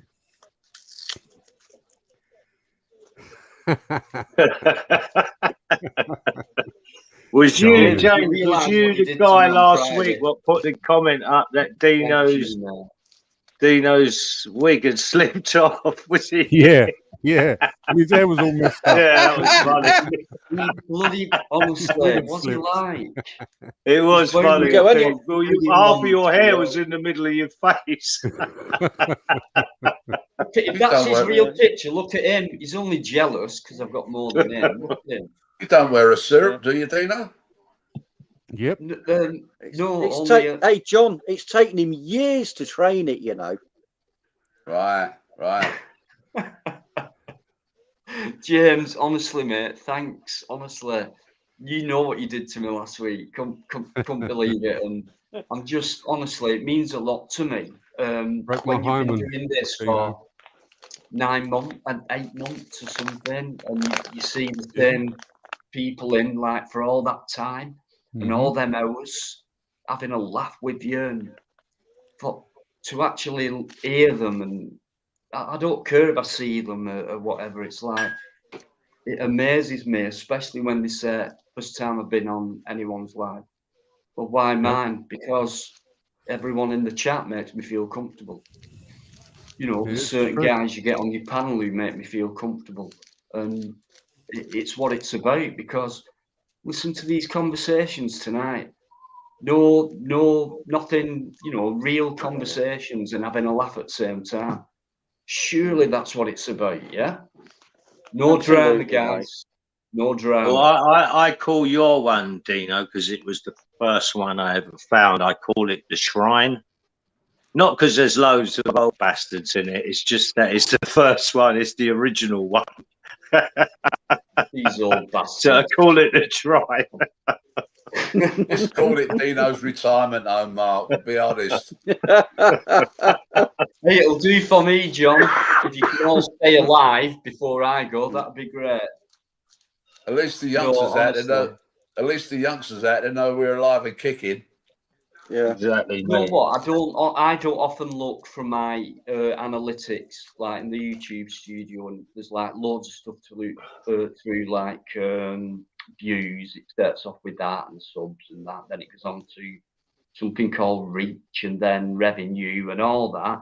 And I look through all that. Do you know what I mean? But I don't often look through that kind of thing. But I do. Just out of curiosity, Dino, what I'm sure you can look it up fairly easily. What's the average, sort of age or the most popular age range of your viewers? That's what I was going to get to. There's the average, the most viewers are between 45 and 54, I think it says. So, and then you've got the age group before that, 30 to 45 or whatever. That's my lot. I'm surprised at the amount of people who are close to my age and that, who are older. And like John's blown me away. Like my dad, who's 78, and I try and think, how come a guy who's a generation above me enjoys what I do? But it's because I think you talk a lot of sense, Dino. You talk a lot of sense. But when it comes to teenagers and things like that, I think it's about 1%, and then like I think I've sort of may have my thoughts on that, Dino, is a guy I know who's a YouTuber. You might know him. He does the London demonstrations. He was called Asking Questions on the Spectrum, Asking Questions. He's now called Correct, Not Political, and he's a power mind. And, he's got about 8,000 subscribers, and when he does a live going through London, he will. 1 second, Nelly, just 1 second. When he does a live going through London, he talks about the demographics, and most of his viewers, even though he's only in his 30s, are all older people. You know, a lot of people can't get out for certain reasons or whatever, so they enjoy watching his shenanigans. As you know, it gives them the outside life, I suppose. What living vicariously I do through pick it. up a lot of things, and it's like because I'll take John as an example because he won't mind me saying I know this. So John's 74. There's been recent events, but previous to one of the biggest heartaches you'll ever feel, which I haven't, but it's one of them things in life. And John showed his emotions, and everyone put their arms around him and things like that. And there were no problem with John coming on next time. There's no embarrassment for anyone. If in a previous live and you kind of, you know, a lot of people, they harden up and they won't come out with it, and it makes them ill. Come out with it, like John did. But it's so nice to have intelligent older people who've done it well before me, but yet they understand where we're coming from, because you know we look back in history. You know, a lot of people don't do that. But I always think, how come we've ended up at this point? And John will tell us because he was there before, and things like that. It's learning and things like that. But I'm made up, to be honest, with the audience. Again, things like that. And then when it comes to when it comes to different countries, it's like UK, and then I think, is Eamon still in there? I think it's America, but it could be Ireland. But them are the top three. And then when you look right down the graph, it might be 0 point whatever, or 1 point, or 3 point, or 5 %. I've had there's Canada, South Korea, Australia. Yes, that and countries you'd think, and it could only be 10 of them, but it gives that percentage, and it's a bit mad, but yeah. Amazing having that worldwide reach. It's amazing having that worldwide reach, isn't it? Yeah, I'd love to have. Dino, because I thought I'd come on and save you, because I noticed in the chat that Yvonne and Lynn said they were coming on, so I thought. No, you're not. No, troublemakers, terrible twins. You're not coming on. No, please come on. There's 6 on. You know, I can only have 6 on, but that's my point. That's why I came on. What time are we? 11:15. Started at 8:30. No. So we've only been on 2.25 hours. Just over 2 hours. So only another 8 hours to go, eh, Dino? No, not tonight. I started averaging it out at around about 5 or 6, because early days it was like 8, 9, 10, bloody 11, and I thought, right, I feel a lot better now, and then it's just kind of gone up again lately. So I'll do my best. I mean, I must be the only one who remembers the swinging 60s. Probably, John, without a doubt. Great music. Bit more freedom. I remember the free love of the 70s. Mini skirts, what? Mini skirts. You're still young at heart, though, John. That's what I just about remember the 60s. You can't beat a good mini skirt. Did you wear one, Cat, in the day? No, I was never allowed to wear one. Sorry, James. How did you get one? Oh, of course, yeah, you did that one. I know. I had to get extra large. But no, I mean, funny old thing. Like my missus, when I first met her, she had a mini skirt, mini dress on, and boy, did I get attracted to her legs.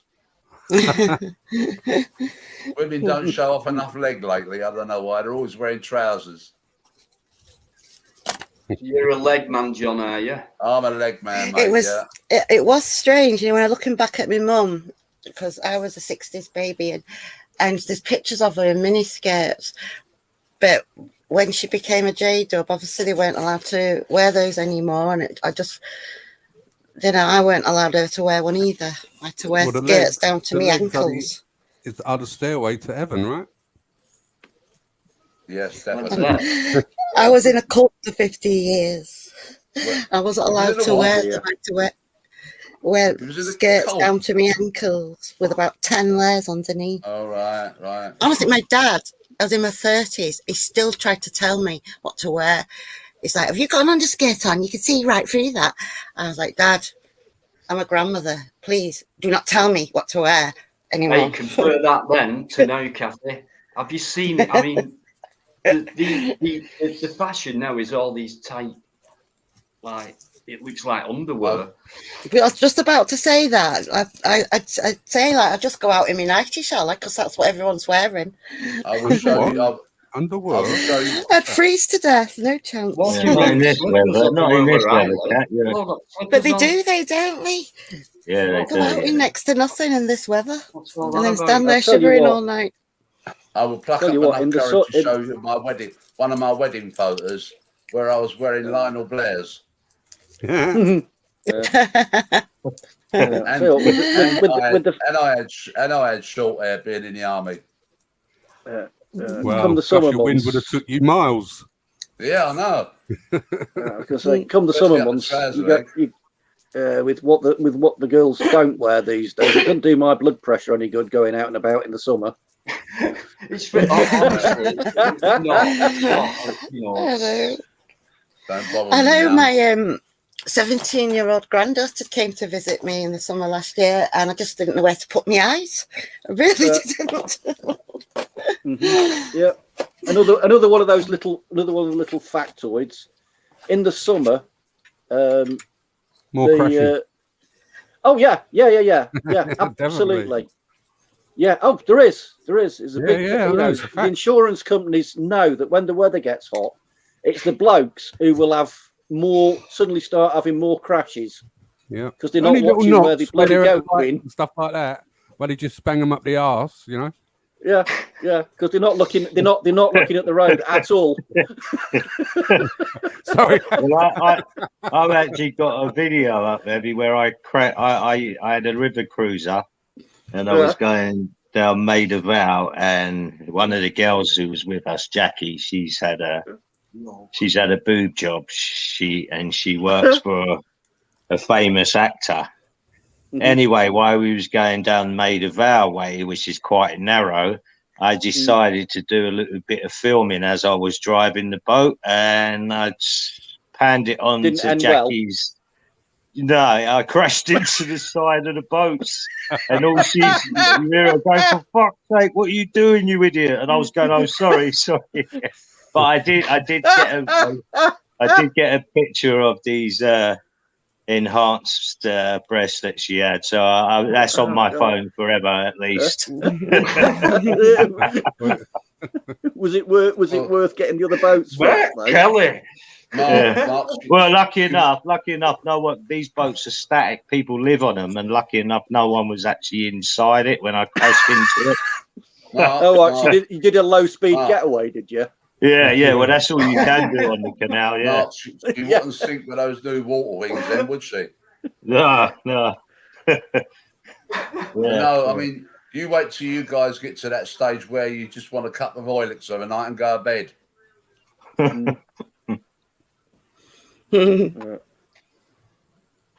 Oh, great stuff, guy. Honestly, anyone who's coming, thanks for coming in. I am trying to read the chat and listen at the same time, which I've got used to doing.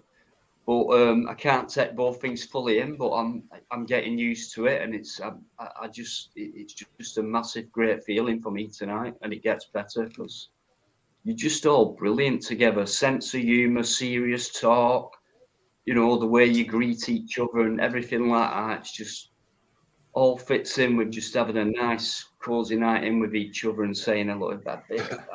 I'm in awe. Well, we do. We make James is on as well, like that. We make a stab at being civilized. We make a stab at being civilized human beings. Yeah, I always. It's all right, isn't it? I mean, there's myself not on a much wrong with it, certain I path. don't think, because I think we gain further knowledge. I think we relieve tension. I think we do each other a world of good. That's what I believe. It certainly does me. Yeah, I'm shattered after a live day after, but it's worth every single second to me. And tonight, I've just kind of looked back a lot more than I normally do, and it's like I'm just trying to soak it in because I don't think we've had much drama. Well, my theme song lately is "When I Get Older, Losing My Hair." Many years from now, will you still be sending me a Valentine, a birthday greeting, a bottle of wine?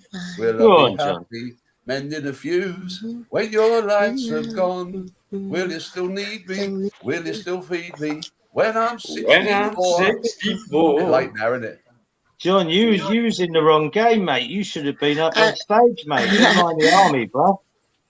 I remember singing that to my first husband. It didn't last more than 5 years. Mine lasted 49 years, Kathy. Wow. Well done. Sorry, John. Yeah. Sorry, John. Say again, mate. I didn't catch that. I said mine lasted 49 years. That's a long time, man. It's as long as I've been alive, that. Well, there you go. Yeah. There you go. So, life moves on, doesn't it, in this world? And sure.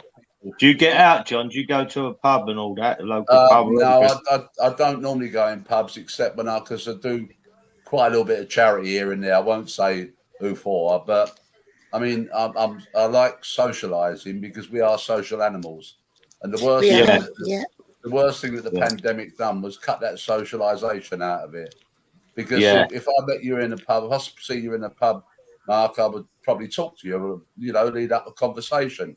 Yeah. And that's what it's all about. We talk to each other, but people were so isolated, and it was sad that people couldn't go see. It was so sad that people couldn't go and see their loved ones when they was in hospital and things like that, because we are touchy-feely human beings. Yeah. And those twats in Downing Street were partying their asses off. They weren't interacting, were they? They were almost scared to interact with other people. Well, it's definitely changed a lot of people this 2 years. It has changed people. But one thing I'll give you is a doctor I follow, John, and I often show him to my dad because he talks about mental health. He's a well-being doctor, and he's the I won't say the word, but he calls him the sensible doctor. He's worked in all these in the hospitals in America, and you should follow him, John, because he really does do a lot for the elderly. In fact, he actually replied. I think he's got about 250,000 subs, and I replied to one of his messages. It was about people being over 65 and how they should get out and maybe exercise a little bit and socialize and what they should be eating, and how things can come on because of not doing this. And I showed the video to my dad, who's 82. So I sent the doctor a reply to say that I showed my 82-year-old dad, and it really put a spring in his step. And he replied, I was quite shocked he replied, because out of all the thousands of replies, he only replies to maybe 3 or 4. And he replied, that has made my day, Mark. Thanks very much. See, the trouble is, Mark, I mean, I used to go, before the pandemic, I used to go into a lot of sheltered homes all over the London and the home counties and do entertaining for the elderly, like singing those old songs and that, which brought back a lot of memories to them and actually give them a little bit of a lease of life.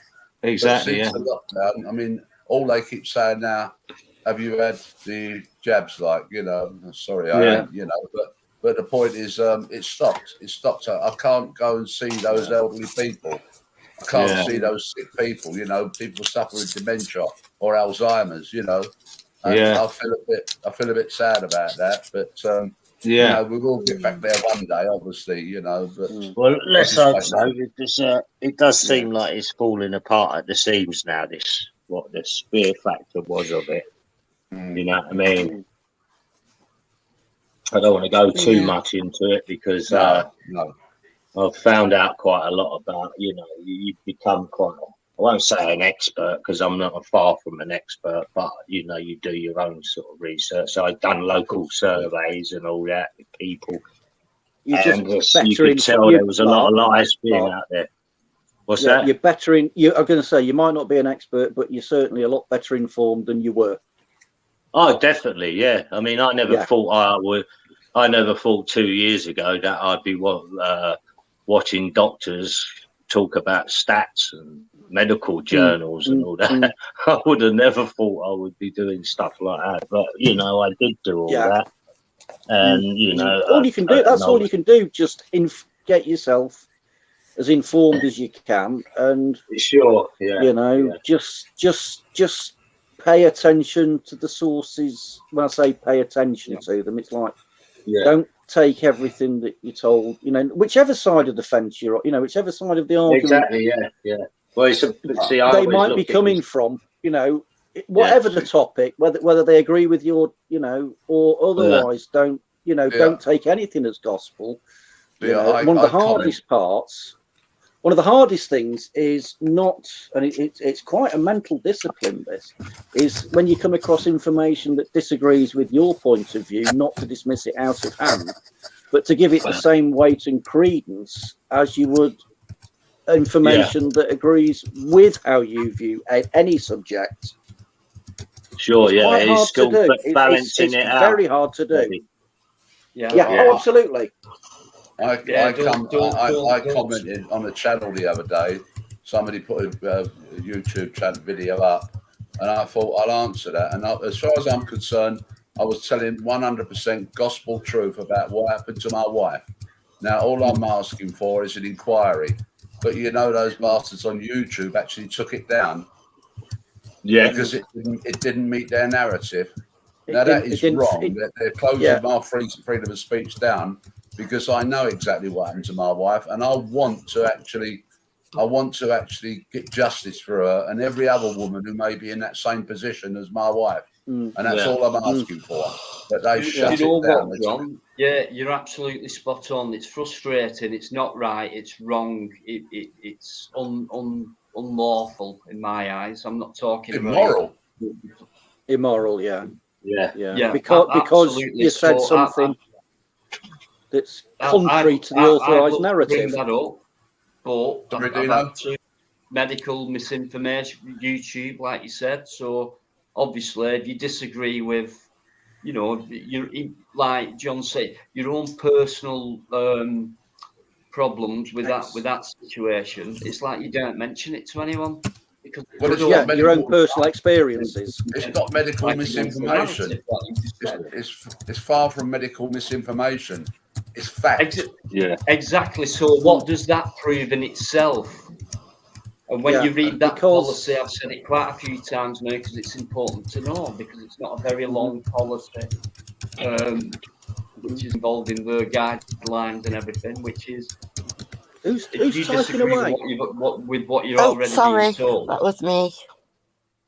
Well, I don't know what I done with YouTube, but no matter what comment I ever put up now, it never gets a thumbs up. Never. So I'm either a shit commenter. The worst, no one likes my comments. But I could put 50 comments up and I'll get replies, but I never get one thumbs up. Never one. You ain't really know, mate, so you, Mark?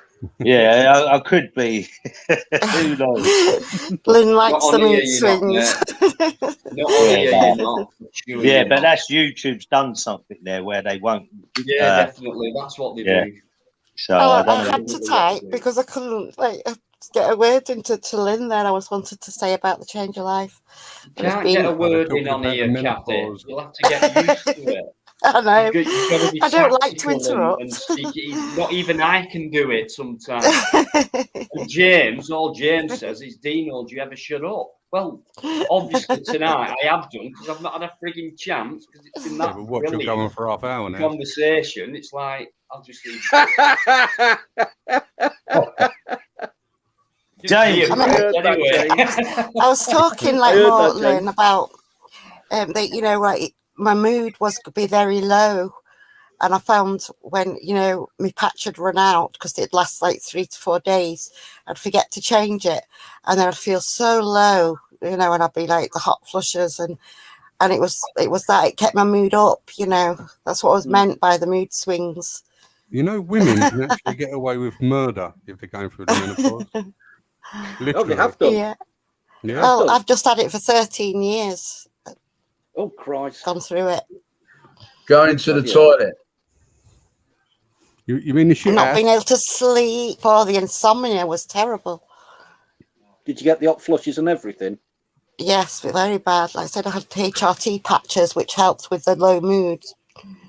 The mood, that was my worst thing.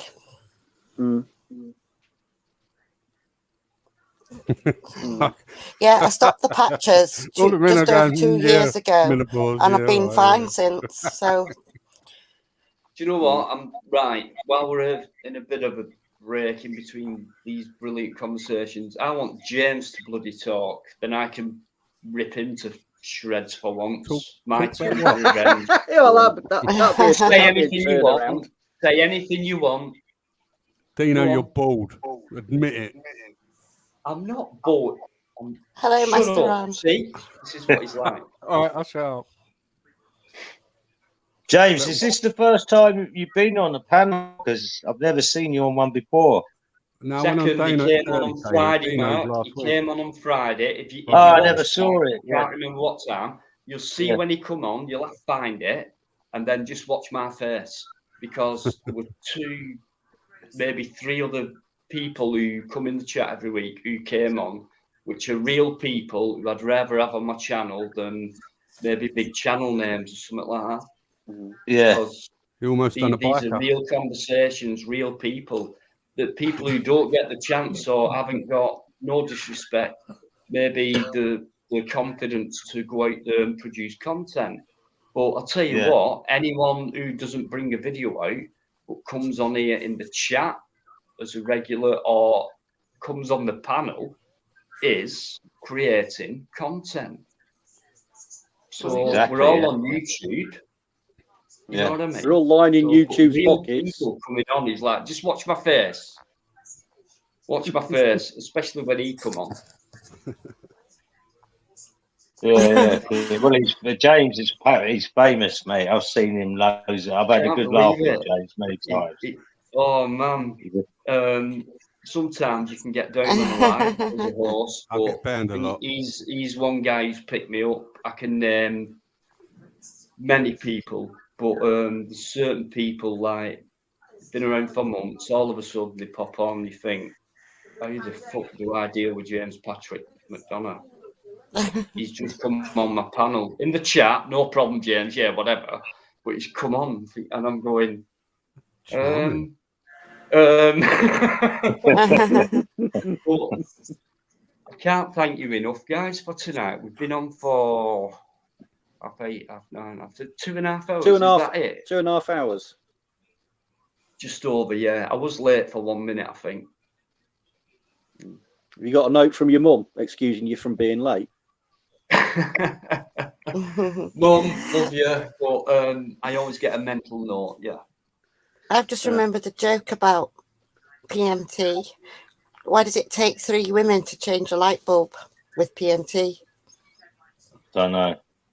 Because it just does all right. Right. I get the feeling you're going to start John off now with jokes. Sorry, somebody in the chat reminded me of that. No.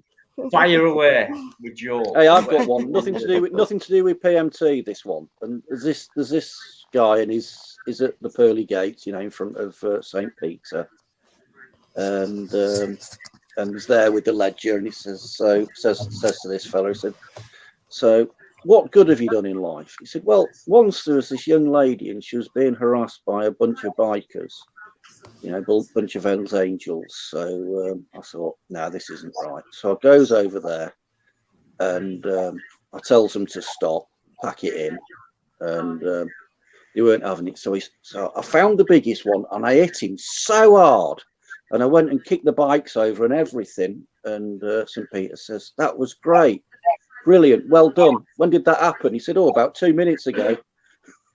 I sort of lost a bit of that. I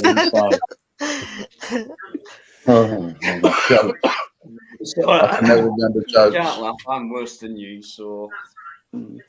I just don't understand what Michael is asking there. Michael May? Somebody called Michael. Yeah. Michael Vine. Please, nobody. Is this one, Kathy? Where is it? That moody cow. I'll put one on the screen. Is it that one? Is he actually asking? Yeah. That's what, is he asking, do we prefer to be called a cow or a bitch? Is that what he's asking? Well, neither would be my answer. But I tell you, the one thing I've been called in the last 5 years by 2 very horrible women was not that. They told me I look 90. And I think that's even the worstest thing you could say to a woman. Was telling them they look 90. No worries. An innocent question, no doubt, from Michael, because he's in every week. He knows what this lad's about. But as someone else has got another device on in the background. Yeah, I could hear that. I think it's gone. It's not me. It's gone now. Yeah. Not me. Yeah. No worries, guys. Could be a cross line. Cross line. How can that happen? Anyone ever got a cross line and ended up having a conversation with that they're person? all rubbing off on you lot, and who comes on the panel? Yeah. Don't leave me on my own. Yeah, we're getting another channel's feed bleeding through.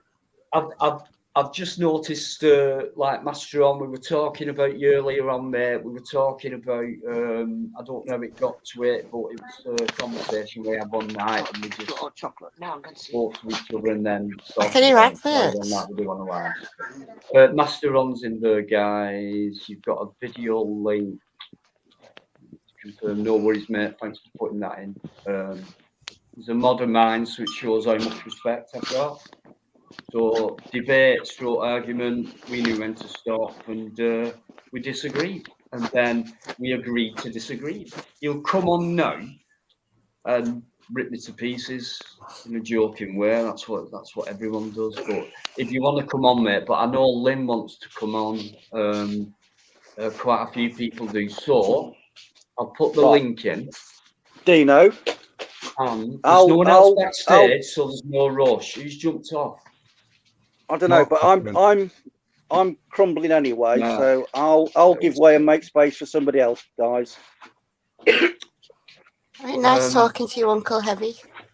Likewise, my darling. So, Dino, guys, I shall undoubtedly see you on Friday if I'm spared that long. See you, Uncle Heavy. I promise I won't change the date or time. Oh no, I've got my head round the fact that you're now popping up on random bloody evenings. Tuesday and Friday from now on. Yeah, right. I've kind of. No, you'll do a Wednesday or a Saturday. Yeah, no, you'll just to spite me, you'll throw a random Wednesday or Saturday, won't you now? Just to really mess with my head. Well, it must mean a lot to you then, so I appreciate that. Yeah. Honestly, I shouldn't give you ideas, should I? Mark was disconnected, that's why he went up. Right, guys, stay safe. From any intelligent person, without a doubt. Uncle Evie, guys, brilliant. Stay safe, and I'll see you all soon. Bye-bye. Thanks very much, mate. See you on Friday, I hope, anyway. But yeah. Yeah. Ta-da, guys. John. Love to your family. Nice one, mate. Thank you so much. Brilliant content from Uncle H, as always. You know, always mellow, talk sense, great information, great knowledge, and then we always crack on with what he says with the conversation, and then people join in, we crack on with their conversation, and it's superb. I love it. So I'll have a quick break as well. All right, mate. I thought you jumped off because I said someone else might want to come on. People have done that before. They jump off just out of respect to allow people to come on. Sometimes that happens, and that's what I thought happened there. But come back on. There's room for 2 more. So, right, I'll just put that link up now. And I'll go for another bathroom. Jimmy I'm Riddle. getting to the bathroom. That's what I want to ask John. I want to ask John, what part of East London does he come from? East London? Nah. Nah, not an East London boy? North London. Ah, God. What? Have you all got different accents, like from north, south, east, west of London? Yeah. Yes, it Have has, you? yeah. All right, I didn't know that. Yeah. South London talk like that. Yeah, South London. Come from South London. North London talk rather posh. Oh. Yeah. And East London sounds like me. Yeah. Yeah. Barmy What's Park. West London? Bethnal Green. Yeah, I'm not far from there. I know where they are. Yeah. What's West London then? No. That's what I heard you was talking about the monument there. You have something to do with that monument or something. Yeah, the memorial. Yeah. To the 173 men, women, and children killed in the Bethnal Green tube station. Yeah, maybe you're talking about the other. Yeah, I think it was last week, wasn't it? Actually, they're coming up for the the memorial again in May. Is it March?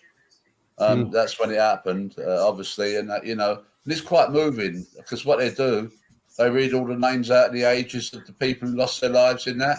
Yeah. And babies 6 months old. Babies 6 months old, and children 10 years old, 13 years old. Yeah. When was that? 1943. Oh, I was going to say I didn't remember that.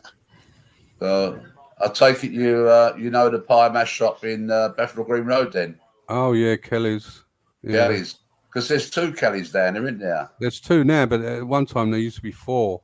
Yeah, you know the one down by the bridge. That's on Roman Road, is it? No, it's on Bethnal Green Road. There's one down just before the bridge. That's not there. Next to, not far from the Undertakers, where Ronnie and Reggie Cray was buried. That one's not there no more. Oh, right, yeah, because although it had the name Kelly's, he only sold the name of it, apparently. Oh, the original one is still there, obviously. Yeah, that's up further up Bethnal Green Road. That's sort of like as it goes into Shoreditch. I can never pronounce it. But is it Pacelli's?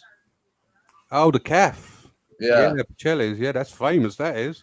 That is. Yeah, that's where Ronnie and Reggie used to go in there quite regularly, didn't they? Yeah, they still own it. The family still own that. I know they do. I know they do. It's quite a well-known pub and that, because people come up to me and say, "Do you know where the Carpenter's Arms is?" Well, that they think it's in Great Cambridge Heath Road, because there's a Carpenter. There's a Carpenter's Arms there, which is that's a modern building. That one. That's right, and I have to tell him it's down Cheshire Street there. Yeah, Cheshire Street, and that's gone as well. That's gone. I thought it was still open.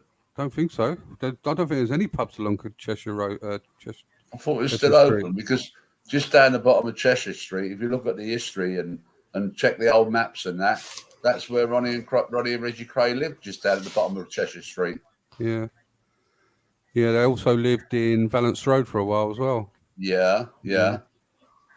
But I think that is Valence Road, isn't it? Valence Road is off. Cheshire Street is off of Valence Road. No, at the bottom of Cheshire Street, right? There's a park down there now, and there's a block of flats standing. That's where they used to live. No, they used to live further down. Do you know if you walk southwards down Valence Road, there's an old Jewish bakery on the right-hand corner, and they used to live on the left-hand corner in them buildings with their mum. Right. Yeah, I know what you're talking about. Just past the railway bridge, yeah? Yeah, just under the railway bridge and just down a little bit. Yeah. I mean, there's been a programme on there tonight about them, isn't there? No, I couldn't tell you. You're still in that area, though, are you? Are you still in that area? I'm in Stepney Green, which is a little bit further down. Right. Along Mile End Road. Yeah. Along the Mile End Road. Yeah. nothing wrong with the Mile End Road. No. The London Hospital, isn't it? Yeah, that's on Whitechapel Road. Yeah, a little bit further down. And that It's was one of the first. Same road, but they changed names. Yeah, but that was one of the first hospitals to actually. Before the National Health, they used to serve the poor in there, didn't they? The bell used to ring in the morning. Some I can't even say the word. What's that word? Philanthropist. Philanthropist, yeah. Philanthropist. Yeah, too late to say that. I'm surprised when Dino. Hello, Lynn. I'm surprised when Dino has come to London. Right. He hasn't gone to the Jack the Ripper Museum. Yeah. Trying to get on here. Yeah, what's the name? The Elephant Man's still in it. Yeah, he's still in the London Hospital. Yeah, it's around the corner. The actual museum, I think they've actually moved it now, but it used to be down the side on Stepney Way. Yeah. I think they've moved it to the new building somewhere now, because it's a brand new building, isn't there? Yeah, but Dino went to the Clink. Did you see the one about Dino and the Clink? Dino? You mean this Dino? Yes, Dino. Went and visited to the Clink. He never watches anything. Oh, like yeah, it. yeah. The He Clink. just comes on here and gives me stick. That's all he does. That's what you call a mental hospital, a Clink. Yeah, I'm surprised that Dino hasn't done the Jack the Ripper experience. Oh, do you know what? There's loads of time yet for me to do loads of things, and there's loads of things coming up early next month as well when I go back down south. Oh, nice. So yeah, you're in my neck of the woods soon. I've not felt too good lately and stuff like that, but I'll keep my lives going best I can. And yeah, I have got stuff coming up soon, guys, and I'll do my best. If you do the Jack the Ripper walk, then Dino, we'll have to visit every pub en route. All right, James. Yeah, you are going to Canary Wharf, right? You're going to Canary Wharf. Yeah. Well, I'm about 30 minutes from Canary Wharf. Well, mate, honestly, I'd love to meet you. So yeah, but you don't know what I look like, right? So I know. I don't really care. Like. Well, I might. I could creep up behind you. Yeah. You hear someone shouting out "Baldy"? I'm not sure. Because I know your voice now as well, so it'd be like, oh my God, he's here. Hey, Baldy! Baldy! You won't recognise it. No, I'd love to. This is what it's about, and it sounds like a weird idea, but I've said it for about 3-4 weeks in a row now. If I could, if it were possible, I'd love to just hit the road and go to a few venues where I thought it would be possible, going off what people have said where they're from and that, just to get to a little pub and have a few of you in, if you could make it, and have a Friday Night Live. Well, you've got venue, you know. You've got the emails, Dino. You've got the emails. Yeah, I mean, if Dino was a good host, he'd have let me say hello to everyone, wouldn't he? Hello, Lynn. Hi, John. Hi, James. We don't want no aggression. Hiya, Dino. Menopause, don't forget. No drama, Lynn. Yeah, no drama. No drama. Mm. Let's see if I've told you I'm terrible. He's not talking to you now, Lynn. No, he's sulking. I just switch on, let you lot bloody start acting daft and having superb conversations, and it feels great to just sit. I want to ask Dino a question. Why do you want to go to Canary Wharf? For certain reasons. Right. Because there's nothing there. It's just tall buildings. Oh, there is. There is. And bars. There's this stray. There's obviously a lot of security. There's a lot of security. Quite a few response teams, literally within 60 seconds or so around the corner. So it'll be interesting, put it that way. But everything I do will be legal, and then hopefully I can get stronger with what I do, because I'm not brilliant at audit, if you want to call them that. You know, I'm not that good, but I will have the balls to do it, and I've done many on my own as well. So I've got to that point at least. I mean, I'm not in the same league as people like to plod, because he is a friend of mine, and I may as well plug him right now while I've spoke about him, but I'm pretty sure there's hardly anyone in that chat who's not sub to him. And if you watch him on a regular basis, right, some of his vids are boring as shit, right? I hope he's listening. But no, he knows I'm joking on that. But talk about in it for the job, like he's no antagonizer. He doesn't set out. He doesn't head towards a police officer, or he just does what he does. He films a police station. He does it legally. He does it well. He knows the law like the back of his hand. He knows the law better than some police. Just watch his videos and prove me wrong about him not being one of the best in the world. You know, you're talking about. Prove me wrong. I'm not bigging him up because he's my friend. If you can prove me wrong on that, fair enough. If you can give me a list of top 10 and prove to me that he's not in there, fair enough. I doubt you will, but I'd say top 5 at least. You know. So, you know. Sorry, Dino. I was just going to say, you know, you talked about Canary Wharf. I'll tell you a little story, right? Me and my mother and my youngest son, we was going to pay our cable bill. All right, so I drive down there, park up, go and pay me cable bill, right? Yeah. Drive. Bearing in mind, I'm not that far, probably about a mile and a half away from there. So I've driven home. As soon as I got in the door, massive explosion goes off. Right, and it was that IRA bomb, that truck that they drove down into the garage, and all that area where I was got blown away. So if I was there like half an hour earlier, maybe 20 minutes earlier, we would have all been casualties. And that spooks me to this day. Well, that does me as well, James, because I could tell you a story. When I came out of the army, my son was born in 1972. I said to my missus, who's only a baby in arms, said, I'll take you to the Tower of London to our museum, the Fusilier Museum. And something was niggling me all day saying, shall I go? Shall I go? Shall I go? Oh, sorry. I said to my missus, we won't go. She had done sandwiches as well. And that same day we was going to go, they blew up part of the Tower of London. Wow. How spooky is that? It's something you knew. It was like an instinct. Well, I'm a great believer in fate, and I have to say, if something tells me I'm driving down the road, turn left, I'll turn left rather than carry on. Yeah. Crazy. Because it's amazing, and it's happened a couple of times to me with other things like, you know, and it's really, really unexplainable. It can't be explained, you know. You hear that little voice in your head to say, don't do that, don't go there, you know, and you always take that advice from that person who's whispering in your ear. And I follow my gut instinct a lot as well.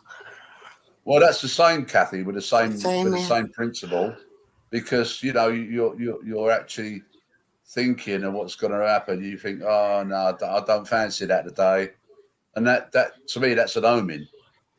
Yeah, it's happened to me a lot as well.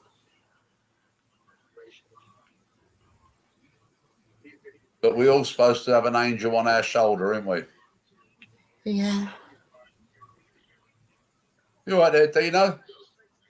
Yeah, I'm just responding to the chat because what happens in Canary Wharf, I think it's in Canary Wharf, you got and it's right up your street, Dino. The actual history of that is very, very good, because down there you got all the wharfs down there, and you've got part of the London Museum of London down there as well, telling you about all the docks and that. It's quite interesting down there there's that much. That's more your line, the architecture and the history of a place. Unbelievable. Even if I lived down there, I wouldn't be able. It would be just an endless job covering all that kind of thing. Something like 70% of it is all reclaimed land as well, isn't it? Yeah. And it's not just that as well. I mean, God, you know, if I did live down there, if you like, then there's not just the history stuff and the police and all that, and there's the abandoned places and the museums and everything else that I do round here, you know, and I'm running out of stuff up here, kind of thing. So yeah, I always love going down south. I hope you get there in time to go into. I hope you get there in time to go into Billingsgate Market, then the fish market. No, they won't let him in. They won't let him in. I wouldn't go in. They will Would let I? I'm a there. thingy. I'm a V word. Do not stare on me, guys. That's why I wouldn't go in. I'm just being honest. I know John's got good intentions. But some of the history. Remember Camden, John? You must have seen the Camden Market one. I did, yeah. I did. Yeah. What an absolute! I'll tell you what. That is the best market.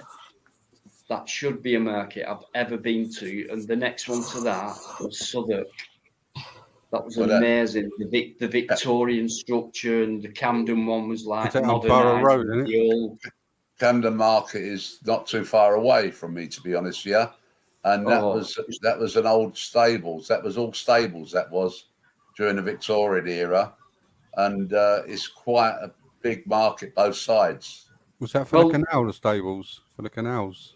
I think so. Yeah, definitely. Yeah, because that's where it's based, right at Sad, and then you had a big mill, an old mill house. I think it was converted into something else, and then there's like where you come off the canal. There's a turning in to a mooring spot, which is like a dead end, you know. And they were doing like what do you call it, canal rides, you know, bit of tourism, £5 for half an hour or whatever, and we'll take you along and tell you about the stretch and all that. With a fascinating place, and that day as well, the weather was perfect and all that, so it was superb. And then that idiot come out, but walking through the brick part of the market, the indoor part, if you like, which there were many of. So you had like the typical market hall, then you got the shops coming off these like arched corridors with the original brickwork apart from the repair work, and absolutely fascinating to me. It was like a labyrinth, and I think I said that on video. It's like a labyrinth, and it was like one woman said, "Yeah, come in and film it," and all that, and then you got that prick, and he was doing a vinyl stall, and I thought this is it's an important thing. You know, I mean, vinyl guys, it's made a comeback, so why not? I'm going the Beatles look on the back wall, and I didn't bait anyone that day. It was an history stroke one of them, but I'm always aware, if you know what I mean. But I don't push it. When you went to the Clink, Dino, did you do Borough Market? No. Because that's just round the back from the Clink on London Bridge, and that is a beautiful, beautiful market. And most of it is all, you know, veg. They've got the odd food stall there, but most of it is vegetables and I think flowers and that. But it's a lovely place because you've got the cathedral there as well. Victorian, and it's Cathedral. It's beautiful inside. Yeah, all cast iron and wrought iron. Look, London would be like, for me, it'd be like, I'd get the urge every single morning working on going next and things like that. There's that much. You could just spend a whole career on YouTube doing London itself, and you wouldn't even cover it. Nowhere near, I don't think. You know, it's such a superb place. There's that much. When I come across Christopher Wren, we're just near the Clink, and Christopher Wren over the bridge. I think it was called the Millennium Bridge, and you had St. Paul's right in front of you. And I think it said something like, you know, we kind of stood back from this point, this house, and kind of kept looking out, and that's the area, yeah. And I think if I rise it above that point and all that, and you know, just absolute fascinating stuff. And when you compare that building to the time it was built, when you look at that masterpiece compared to, and no, you know, disrespect to modern architects and things like that, like the Shard and you know, and things like that. You can't beat these places, surely, because you had, you know, I'll say Fred Dibner, you had hand craftsmen, you had, and it still stands the test of time. And do you know what? That'll be there after the Shard may come down or any of these modern buildings. I'm just awe of these places when you look at them in detail, and you can actually get closer as well. I mean, they were charging. I wanted to go in. They were. I got checked.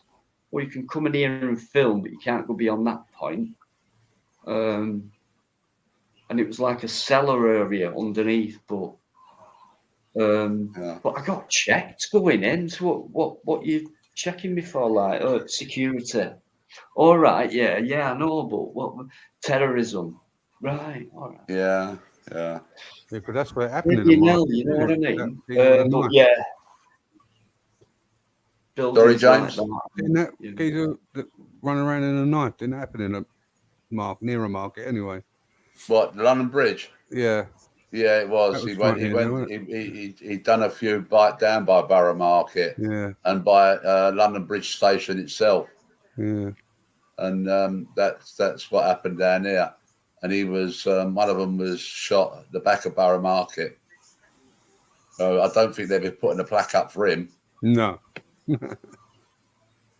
It was Trevor. Thanks very much for that as well. Yeah, that was interesting. Every store we went to, if you remember, it was like, yeah, have a look, have a film. I never put the video up, but oh man, thanks Trevor for that day. Did you know the history of that? What the area you went to was the old flower market. You know where that was a flower market, and the apple market in the middle was the fruit and veg, because my wife's nan and granddad used to go down there in Victorian times and get the fruit and veg and the flowers for their stall and shop. Yeah, I don't know if it moved. Did it move to Columbia Road? What, Covent Garden? Yeah, the flower market part. Because flower market's always been down in Columbia Road, Hackney. Yeah, the actual Covent Garden moved to Nine Elms. Oh, okay. But the flower market has always been there. And what's the name of the road? Columbia Road. Yeah, Columbia Road. And what happened, if you look at Columbia Road, you see a pub there called the Royal Oak. Yeah. Now, the Royal Oak is where they did, if anybody can remember, Goodnight Sweetheart. Yeah, that's right. Yeah. That's where they actually filmed it down there in that pub. Yeah, the Royal Oak pub. It's still there, yeah, still there. But that was quite a good show. But obviously, yeah, stuff they use in London for filming is unbelievable. I'll just quickly go back because there's been a conversation or two. I just want to put it straight if I can. Anyone who's coming, your channel, very much, appreciate it.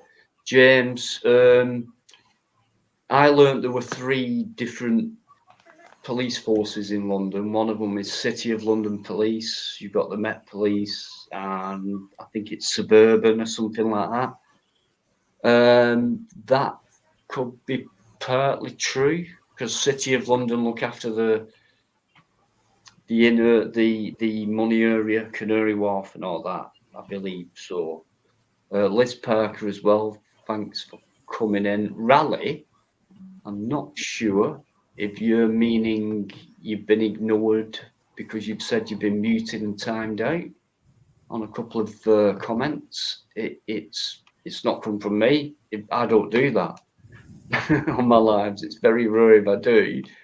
Yeah, Mark's got it. But anyway, you're not ignored, mate. If anything, sometimes YouTube plays silly games on live streams, if I can put it that way. But honestly, mate, sorry, whoever you are, I keep saying mate, but no, everything's fine. You asked politely, it's YouTube, I think. You know it's because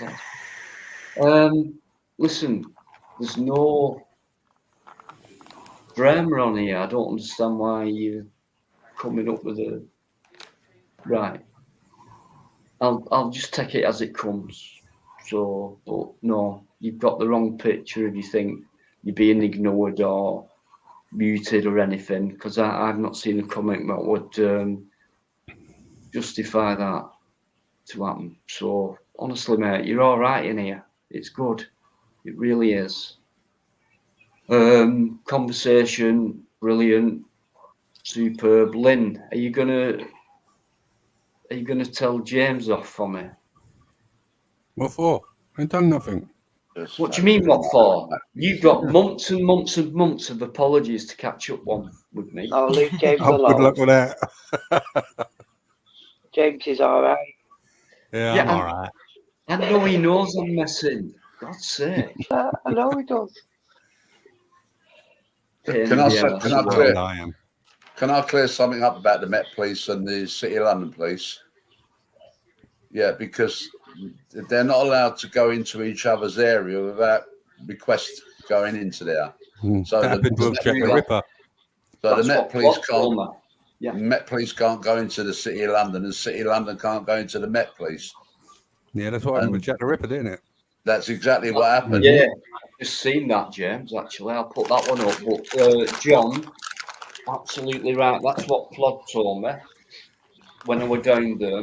That's the guy who learnt me about the different forces. That's what made London. the case so prevalent in London at that time. Because once he'd done that murder in the City of London in Mitre Road, I think Mitre Square. Then it became a City of London investigation. They took over the investigation, and that's why it got so so big. Who they're saying? Do we reckon it is? Nobody'd ever know, because everybody's been put up. There's about 6 or 7 suspects so far. I mean, even to the extent that a friend of mine, never had it published, wrote a book called Jill the Ripper. It was Tumblety. I think that's yet to be proven. Yeah, it is. But they all are. They've named. They did say that they had DNA, didn't they, about the one that ended up dying in the asylum, and they put him in the asylum, and shortly after they put him in the asylum, like once they put him in the asylum, the murder stopped, and he died a good few years later in the asylum. That was Ostrog, was it, or something? No, he was a Jew. He was a Polish Jew. Forget his name now. Can't remember. Sorry. But the records for the asylum have been lost, obviously. But I don't know. I mean, there was even a film out about it. Was a member of the royal family that was proven that he was in Balmoral at the time, wasn't it? Or the surgeon, the Queen's surgeon. And the Queen's doctor, yeah. I remember that version. Well, that's the Michael Caine one, isn't it? You know? Yeah. That's the Michael Caine one. The Duke of something. And there was this other guy, I think he was like a lawyer or something, and he ended up committing suicide. He was a suspect. Yeah. Who else? Even, what's his name? Sir Walter Sickett. Yeah. And there's another. There was an author as well. Can't remember his name. Famous author. You know, the one that buried his parmesan in his garden. I think it was him. Right. No, it couldn't have been him. It couldn't have been him. Too early for him. Well, I was always suspicious of my dad. Can I just butt in? Sorry, guys. It's just there's one disturbance in the chat. Rally, right? You're still here in the chat. You know, people saying it's YouTube or whatever, and you're going, yeah, right, kind of thing. Honestly, mate, you're still in the chat, so you've not been muted or blocked for one, have you? You know, people are trying to respond with, you know, it could be YouTube and that does happen. There's no one in here who's gone against you or anything. So, don't worry about it. I think he's just saying that Plod's boring, isn't he? That's what he's saying, isn't it? Still talking about Plod, I think. Who is Rally? Rally Ali? Rally Ali? Yeah. Okay, I've just seen this, right? Let me read it. I'm sorry if I do miss any comment on but I do try and butt in, because when I hear great guys talking about great things, it's hard for me to do that. So I hope you appreciate that, as well as doing 2 other things at once. But Men can't multitask. Just hang on. Let me try and get this. Going back to your point. So your point before that was I haven't read. So Walking found the content dull, but I might have to go and relook at his material. Okay, so like James, right? Cheers, James. I mean, so if you're talking about plot, so is there an issue, or if I said dull, when I say anything about Plod, the ugly bastard, right? It's all in jest. So I hope you don't mean by saying dull because I said it before and it's I think he was just disagreeing with your ratings of Plod. All right, thanks for that, right? I'm sorry about that. That's just my opinion. But all I can say is the proof's in the pudding. Just watch the way he does it and the way he just has them. There was about 4 videos ago, this WPC, and all she could do was lean against the wall, and he's saying, you know, she didn't know where to put herself or anything because she knew he was right. In fact, she didn't really. Oh, but yeah, I reckon she were thinking, well, I better not go against because I don't really know what he's on about, and I'm the law. So just watch his stuff, make your own minds and opinions up. But okay, he's my friend, but you know, if he were my friend and he was shit, I'd tell him. I'd say up your game, man. What you playing at? He knows that. So it's just how I rate him, friend aside, just because I watch his videos and I've been with him when he's been working. So I've got first-hand experience to give that opinion. But it's an opinion. So, but you know, love him or hate him. What he does, how he educates, how America have caught onto one particular video, so it's spreading out there. It's all educational. He's not making it up. He's not in the face. He's not causing any public order problems or anything like that. Everything he does is legal, and he stands his ground, and they kind of respect him.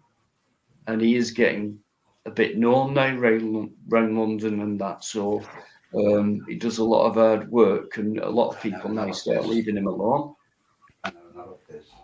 as well. So yeah, no disrespect, guys, for anyone. If you disagree, you've got every right to. Why not? It improves our thought when you disagree. Then we can talk about it and sort it out. And then the worst result, you're bored of me saying it now, is to agree to disagree and leave it at that. You know what I like about Plod? You know what I like about Plod? When he gets hold of a copper sometimes, and you can feel the copper just wanting to get away from him. Do you know what I mean? He's like he's back, like shouting out all this this law, that law, blah blah blah, and you can see the cop just melting away. Yeah, he just stands his ground. Yeah, he's brilliant.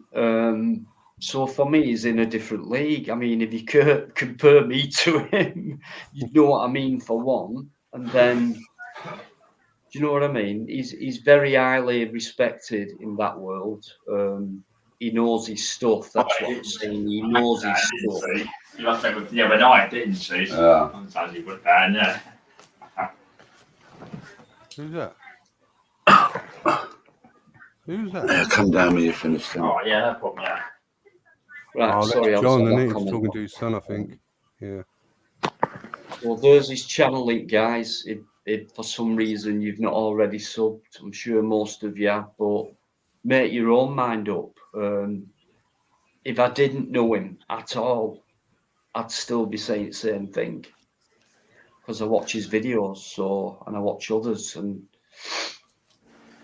I compare innocently. I don't go, right, I'll compare him with him and that person. That I don't do it like that. I just watch and I think, well, that's that style, and yeah, well done and brilliant. And the way he does it, though, for me is pure education. He could actually be one of them people who could become a trainer for police. because a lot of them need retraining, and that's what he does on the job. They just he need does training, full stop. They don't get enough training, so they just need. But he's doing that, James. For me, I yeah. reckon after he's finished with them, they go back and, depending on what kind of cop they are, they have a rethink and go, yeah, he's brilliant. Hell, yeah, I like this career. I want it to be my career and do it by the book, if you like. But he does that for me. But yeah, I've seen him get slammed against a fence, against a metal fence. I've seen that happen. I've seen loads of things, but at the end of the day, he's never lost any battle on that field when it comes to that. And he does it in the correct manner for me. If you notice, yes, sir. Can you identify yourself, sir? He's very respectful. Doesn't need to get in the faces. So yeah, I commend him. Yeah, he's my friend. But yeah, I think when you watch him, you'll think, well, I can't blame Dino for saying that, because friend or not, that's what he does, and you see it. There's the results, and he's brilliant. Simple as an auditor. You won't believe how much work he puts into a day. I do. I know exactly what he does in one day, and he's got health problems as well. So I commend the guy. He's a great guy. He's a very ugly looking man. That's probably one reason why he scares some coppers off.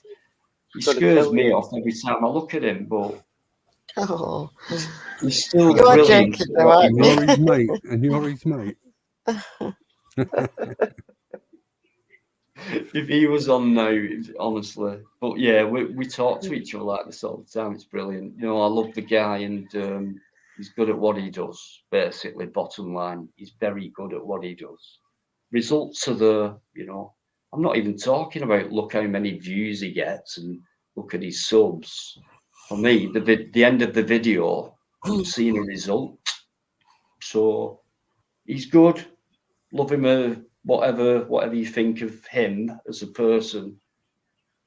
If you're into, wanting to sort things out with the police and, educate, then just watch his videos, Shit camera work.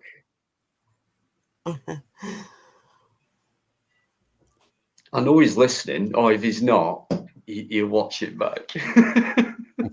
I'll get a bollocking at some point for that, but he knows this is what we're like when we speak. It's just pure banter. So he'll be back more often soon. We'll plod in these lives and that, So it won't be long, but yeah, cheers, guys. Ian, I've just seen you, Ian Hill. Right, I'm sorry, it's just popped out my sight, but Yvonne's going. Good night, Yvonne. No, hang on, Yvonne. Not yet. 5 minutes. How many times have you said to me, I'll finish? Right, guys, I'm going at midnight, and you've gone, Dino, and I've done it. No, I'm only joking. You know that. Absolutely right, Ian. No need for it, is there? So someone else has got another device on. Anyone who's come in, cheers. Michael May, thanks a lot. Mickey Mouse, wow, you've been in a lot tonight as well. Thanks for everything you've done for me from day one, near enough, with your support and that. Same goes for everyone else. So our class tonight has been superb, like I did on Friday, the week before that, and the last couple of months, to be honest. Thank you. So I know Dave, yeah, he knows it. If he's watching now, he'll be laughing his head off. But that's what we're like. He's worse than me. He calls me a lot worse than I call that ugly bastard. So, who's got a radio on? Someone's got background. I think it's Lynn's looking at porn. How you doing? I haven't seen you for a long time, but thanks for coming in, saying hello. I hope you've been all right, actually. But thanks for coming back in and stuff. Cheers, man. If you're a woman, I'm sorry about my last sentence. I've got to get off now. I've got to go and let the dog out. And Kathy, what a pleasure to have you in. I'm not very talkative tonight. I'm a bit tired. Hey, it doesn't matter. A listener is as good as a talker. Thank you for having me. It's a pleasure. Say good night to everyone, Lynn, John, good night, Kathy, and everybody in the chat. Good night. Good night. Sleep well. Good night, Kathy. Good night. Lynn, we can hear your porn in the background. Turn it off. Don't tell Dino. I won't. Don't you two, right. Yvonne, have you gone? Yeah, she went. Has she gone? Yvonne, Yeah. if you still listen, thanks as always and for everything. And you know what I mean, don't you? So thank you. Brilliant. She said, sod Dino, I'm going. He's not even going to say goodbye. Sod him, she said. I get blamed for that a lot, but I don't mean it, guys. I don't, honestly. I just miss things sometimes, but it's not that easy at times. So she's going to have a hot flush. Well, if it's over me, that's fine. I don't mind that. A hot flush is better than nothing. Last time I had a hot flush, I won 300 quid on it. Would you like to elaborate? No, James. Game of cards. If you get a raw flush, that's a not flush, isn't it? Gotcha. God. See? I thought it was going to be dirty. No, don't do that. Guys, thanks very much. James, thank you, mate. You've made my, just for you to come on and hear your voice and see you for all this time. And I know you're a smart bloke, and the sense of humour we've had together, and you know I love it, and we both bounce off each other and that. But for having you on the panel, mate, is a massive privilege to me. Like I said before, I've got real people on my panel. I've not got big channel people or other channel content creators. I've got people who come in the chat and support and comment things like that on my videos. So this is amazing to me. Live with a difference. It's just people getting together, having a chat and getting stuff out. And they've done it in every shape or form, whether it's going for a bad time, a good time, whether they've got information or history or their interests. It all comes out. Absolutely love it. Such a mixture of things. Same people, same way. John, stop biting your nails. Time. I know, that's the problem. But when you look at it, though, Dino, and you look at the really, really decent people in the chat, mate, I'd say it's unbelievable how many nice people are out there in that chat. And I really sometimes wish, and I'm certainly, us old codgers would make way for them to come on live on your channel and have a chat. Because the point is, there's so many good people out there in this chat. It's unbelievable compared to other chats when you see a load of crap on there, you know what I mean? People are so kind and generous and, you know, respectful. Let's put it that way. Yeah, they just need to break the ice like what I did last week. Just sort of like go for it. Do you know what? Exactly, James. Do you know what I mean? Now, to me, it's, you know, it's just normal. It's comfortable. You know what I mean? It's a great chat. And, you know, the sense of humour, everything. You know, there's no silly, stupid people in there. They're very intelligent people as well. For me, it's a perfect package for my life. You know my past lives and controversy and debates, and okay, fair enough. But we've done near enough the same thing earlier on when Uncle H were on Ukraine and serious topics. But if you look back at, I don't mean go and click on and give me a view. I mean, if you look at the difference, it's like we've done more, kind in the same thing, but a lot less. But we've done it how I wanted it to be done in the first place, like talking and having a debate where it's turned into drama in the past. So there's definitely a balance coming out for me. And they did get to a point where there were one live I cancelled because I thought and everyone goes through it, don't matter who they are. It's like I'm not up to it tonight because last week and this week and that's when all that shit kicked off, wasn't it?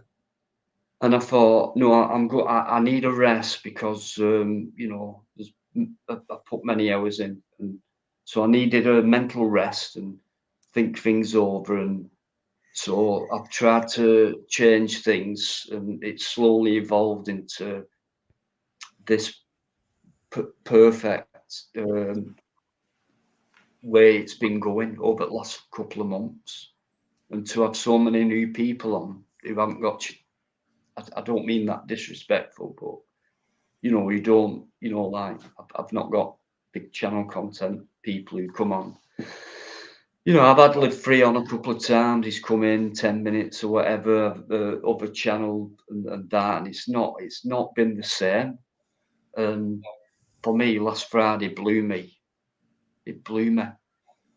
You know, because I've met Fat Things in real life, like he's local.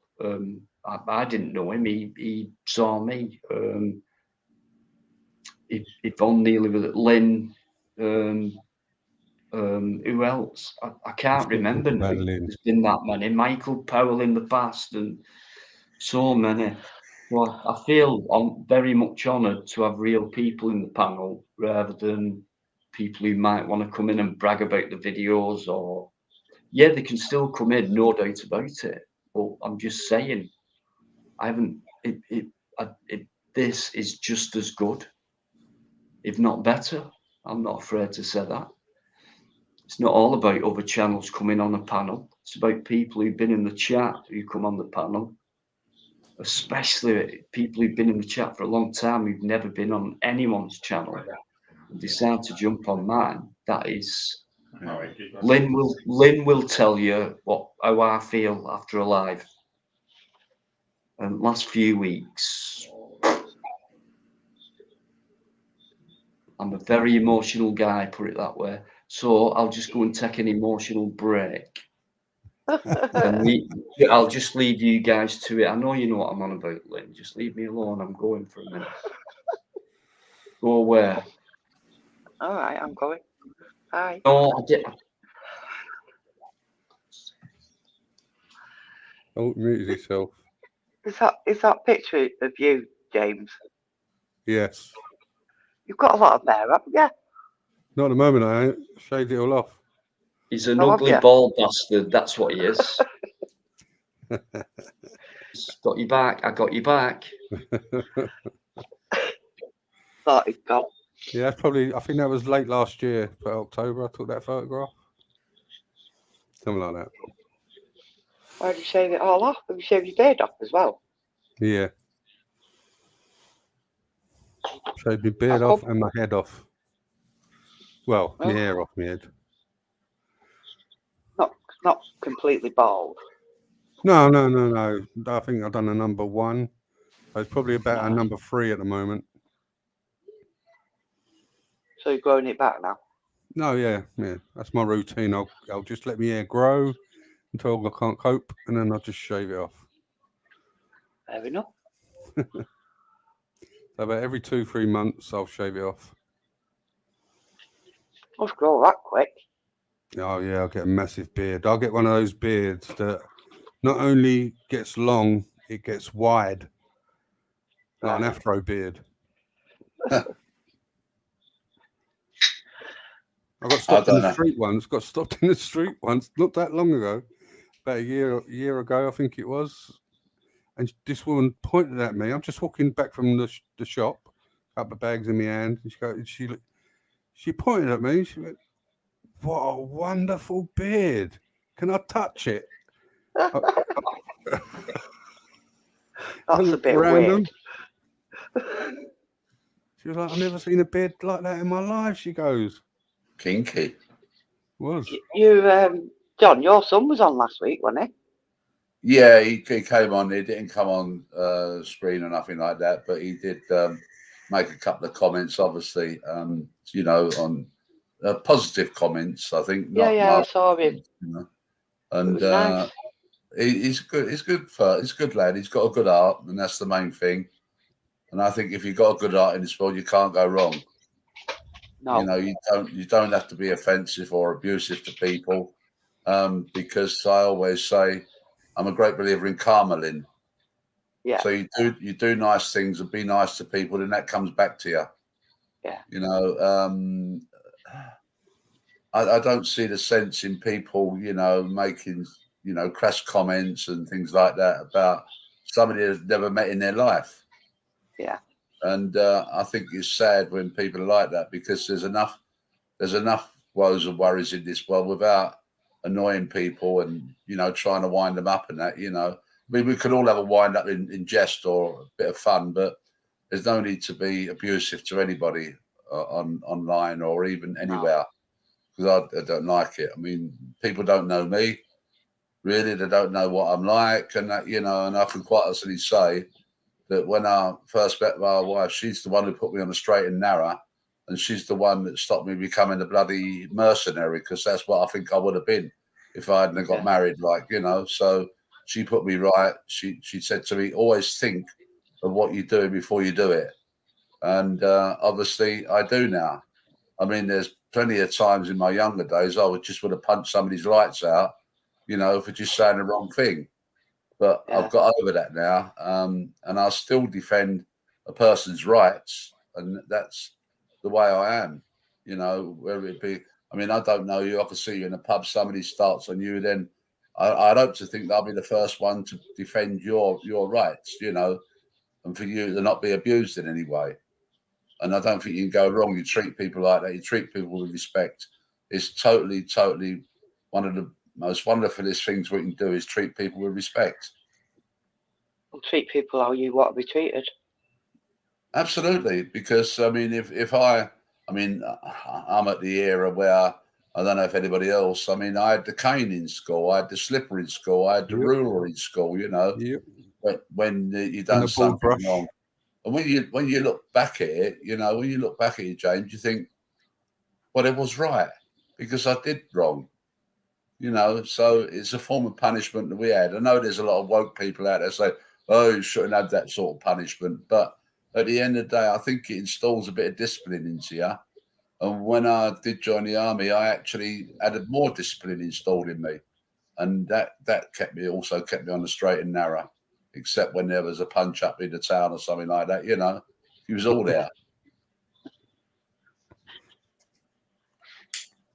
No, I had the cane a few times in school when there was this one particular teacher.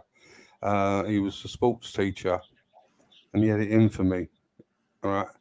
And this one time, I forgot my kit, and he used to make us sit on the bench outside his office if you didn't have your kit, right? So I was sitting there, and it just happened that another mate of mine was on the other side, and we were having a laugh and a joke. All of a sudden, he just come out and dragged me in and caned me. But he caned me so hard, more than once, 2 or 3 times, that he made my arse bleed, the cheeks of my arse bleed. And my mum went crazy, absolutely crazy. I even remember his name. His name was Lyons. He was head of the sports department. Yeah. And about a month after that, he left the school. Yeah, I think I had the cane about 3 times, and one of them was we was all skylarking around, and somebody put a book through the window, and nobody would own up. So you all got the cane. So we all got the cane, and where he caned me, I had a mark across there, a welt mark, and it started to bleed, and they bandaged it up, and they pleaded with me not to tell my mother what had happened, because I know what had happened. My mother would have went round there and got hold of that teacher and wiped the floor with him, you know what I mean, or threw him out the broken window. But, you know, that's the sort of thing you used to do. I mean, it was a thing that when you look back at your school days, you think they was right. I got caned once for actually fusing every light, every plug in my school. And did I deserve it? Yes, I did. Yes, I did. To learn me a lesson to say, don't do that again. You know, don't take those silly chances and do what I did. I mean, when I that learned you from, did it? Was that the thing? What made you go, right? That's me. I'm at this point now. I'm done with how I've been because of that. Well, Dino, I mean, if you go back to, I mean, fortunately, I mean, I can remember, it used to frighten the life out of me. I can still remember hanging. Yeah. I can remember when Ruth Ellis got hung, and it used to come on the radio. And Mum always had the radio on in the morning. And as soon as that 9 o'clock, because they call it the 9 o'clock drop, as soon as that the news used to come on, it used to go beep, beep, beep, beep. This is the 9 o'clock news from the BBC. Ruth Ellis has just been hung in Holloway Prison, you know. So that sort of thing actually put fear and fright into me, because I think then if I took somebody's life, that could be me. You know, that could be me swinging from a rope. And I think that did install a little bit of fear into me as a child, like, you know, to think, don't go down that road. And fortunately, I didn't go down that road. You know, I mean, we could all use violence if you like, but I don't see the necessity of violence. I mean, you going back to Plod there, when Plod does his videos, he's like a gentleman. He doesn't cause a problem which causes the police to react. You know, he beats them with that. He beats them with that, and that's the main thing. Absolutely. It's the same for me, even though we're talking different levels here, far apart. But it's all about letting these guys expose themselves rather than trying to antagonize a situation or doing it that way. No disrespect to people who, you know, that's the way it goes. You get different styles. I'll just put it that way, as polite as I can, really. That's what you get. Sasha Blue, where have you been?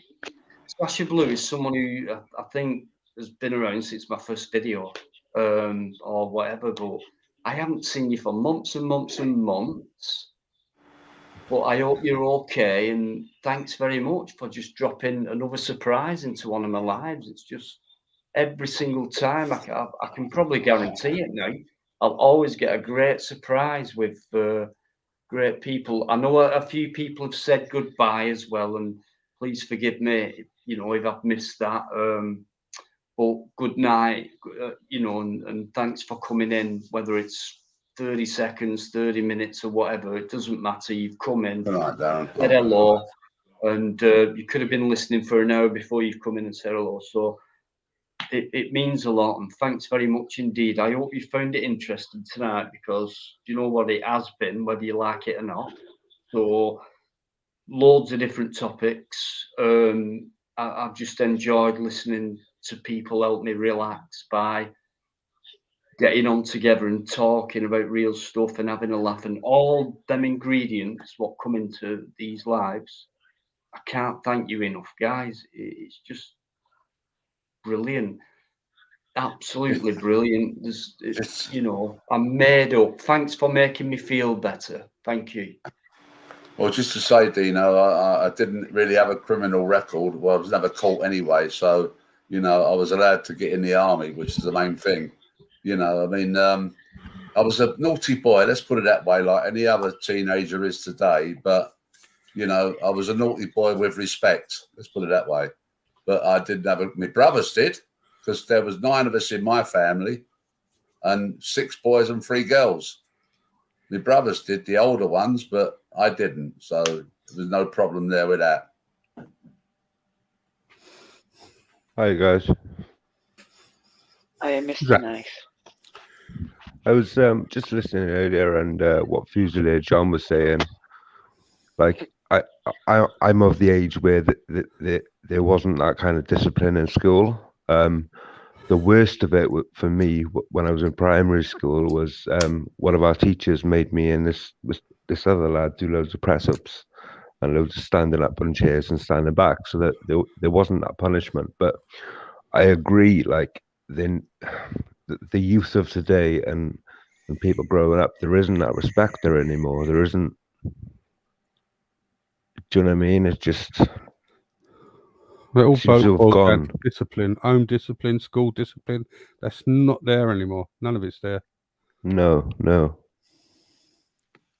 I mean, did a whack do me good? I mean, let's put it this way: if any of your mothers, and I cheek your mothers, and they come down to my mum's door and told them, I would get a whack on the arse, like, you know, telling them not to do it again. So you wouldn't. I mean, we did the naughty things. I mean, I can remember different things about, you know, knock down ginger and all that. I mean, it's not gingerist. We knock down ginger, tying a bit of cotton to a lady's knocker or something, you know, and just keep banging on it. Sorry. No, I know what you mean. I used to play it myself. Sorry, to a door knocker. Yeah, door knocker. Not to a knockers, to a door knockers. But, you know, those were harmless, halcyon days where we was naughty, but we wasn't, you know, that bad as far as I'm concerned. Yeah, you weren't smashing windows or lighting fires in shops or whatever. Well, like some. We had a place. Derelict buildings. We had a place, Mr. Nice Guy, which was now called the Barbican. We call it London Wall, and that's the old Roman walls down there. Yeah. Which is not far from where I lived, and that used to be all bombed out in the 50s still. And we used to go down there and take bottles and tin cans and throw them about, and, you know, throw the stones at them, and go over the rubble, because there was an actual building there which was bombed during the war, which was a costume jewelry factory. Nice. And we used to dig over the rubble and sometimes find a bit of costume jewelry and that, you know. That was our time out. And shoot the pigeons with your air gun? I didn't have an air gun. I had a catapult. I had a catapult, but did you shoot the pigeons with it? Yeah, I know, but I'm sort of like I really couldn't hurt an animal, to be honest with you, not intentionally. But I know they're a pain in the arse, pigeons. They shit all over my car the other week. Oh dear. But that's another story. I bet you don't have a bigger problem as me, John, unless you live in Trafalgar Square. But this building I live in, the 11 floors high, so I've got a balcony, and it's kind of like it goes off on an angle. It's not a very big balcony, but you've got like iron bars, and then the actual wall, and the height of it, like I'm 5'6", and it comes to about here, but it's about 10 inches wide. And then especially in summer, when they start bloody breeding and cooing every time the sun comes up at 3, 4 a.m. And they wake me up, and I think, what? Right, so I get up, open my balcony door, and I go, shoot. And they just look at me and go, yeah, right. Yeah. And I think, shoot. And because I love animals, I think I don't want to do any more than that. And they know it. So they just stay there and shit all over me frigging thing. Yeah, but so I've tried everything, but some of that's worked recently. And I'll just quickly finish it. There's something that's worked. So at the bottom of the balcony, obviously on the floor, they come on that as well and shit on that. I do clean things up straight away, but I put these old CDs. I've string around the balcony top, down between the bars, so they're spinning round the CDs and all that. And I've had nothing since. All right. Yeah. So that's working. So I'll stick to that for now. Yeah. They are cliff-dwelling animals, aren't they, pigeons?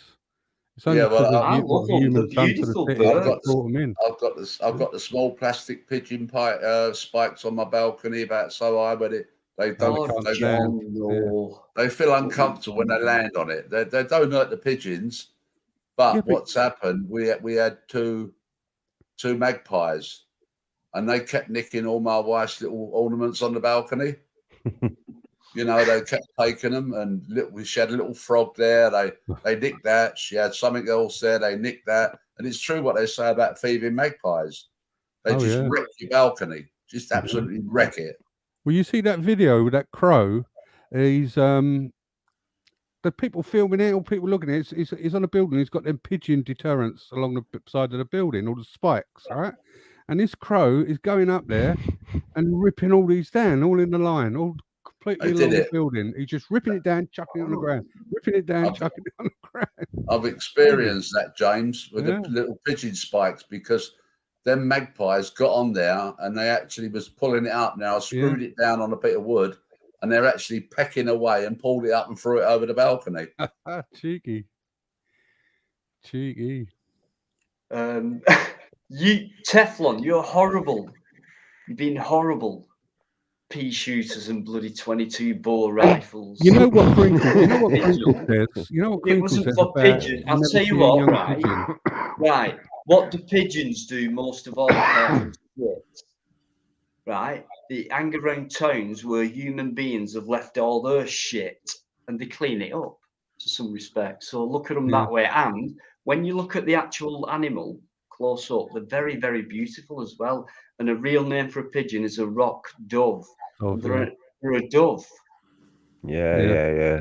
But you know what Crinkle says about you'd never see a baby pigeon or a young pigeon because they don't fly until they're adults.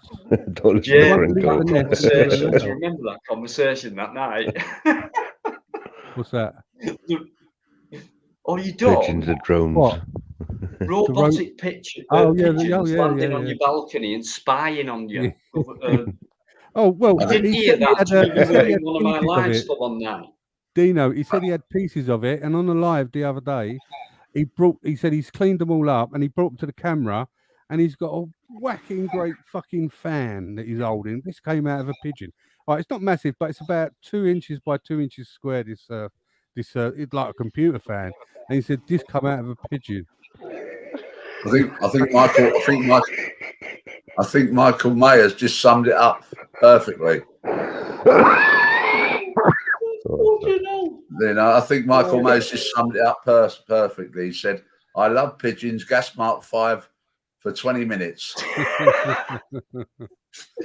Pack it in, you lot. How dare you? You know I'm a vegan. It's a good job, but at least one vegan can have a laugh about it because I know you're brilliant at and you're getting as bad as James, Yvonne. You're all getting terrible, to be honest. Yeah. Terribly good. Can I ask thanking you guys because you're brilliant. Can I ask Michael if it's feathers on or feathers off? Gas Mark 5 is it feathers on or feathers off? He's getting worse than anybody. He is. I know. Sorry about that. I know. I don't care. I love people who are just straight out. You're all super. Thank you very much, guys. And you always got to eat the art just as it dies. So you rip the art out as quickly, it's still pumping, chuck it in your mouth and swallow it. Oh. Yeah, nice and warm then, isn't it? Yeah. Oh. I'll have a vegan fruit pastel. Thank you. No animals involved. You sure about that? No, James, yes. The vegan-friendly fruit pastels, I'm not going to advertise them, but you can get them at any supermarket store. Can I ask a question that may have been asked many times before? Of course, mate. Yeah. I see vegan adverts and stuff, and vegan meats and things like that. But why would they want to name it vegan sausages or vegan bacon? Because you're referring to the animal. I've had this question before. That confuses me. That really does confuse me. Well, the thing is, it's a replacement for meat, so they're going to style it in the same way. No, it means you're missing meat. How come meat producers shape it in the same way and call it that? How else are you meant to shape it? Do you call a plant burger a disc burger or a rounded? They advertise it as artificial meat though, don't they? They actually advertise it as artificial meat, come and get the Burger King meat replacement burger or something, I haven't seen that kind of language on it. I mean, the latest one I've seen is McDonald's of all bloody places, which is the plant burger, I think they're calling it. I like that though. I like the plant burger. And it like looks scrumptious and that, but even if you're a meat eater and these pictures what draw you in, oh, that looks scrumptious. When you actually get the product, it's like nothing like the picture. But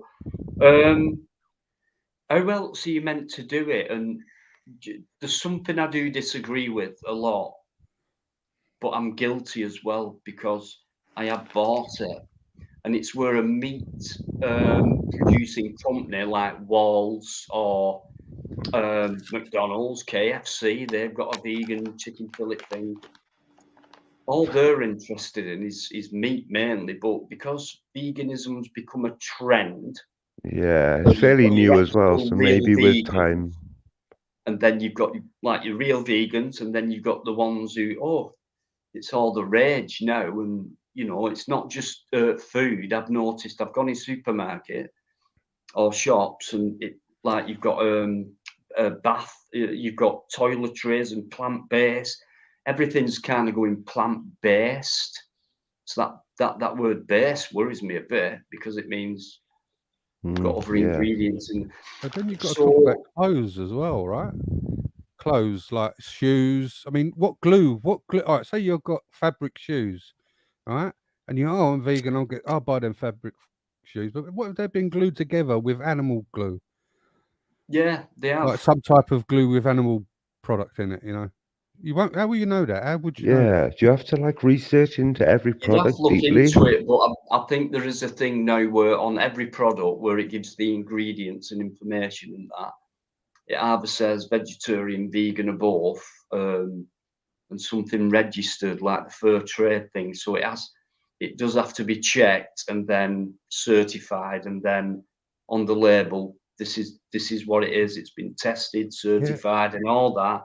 But Dino, how do we know that's true? Yeah, Dino, I was going to say, because they were selling coats, and they were being like verified as non-fur, but it was tested and they were fur because it was cheaper for I think it was probably, Asian country or whatever, but they were selling real fur and saying it was fake fur, and people were buying it thinking they were buying fake fur, but it was real fur.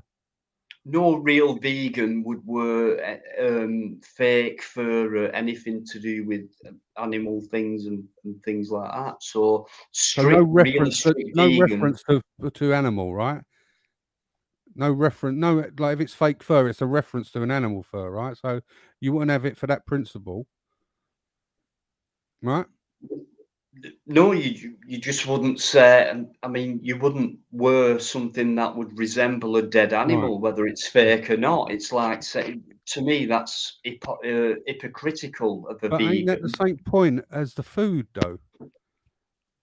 No, it's not. But it depends. I mean, what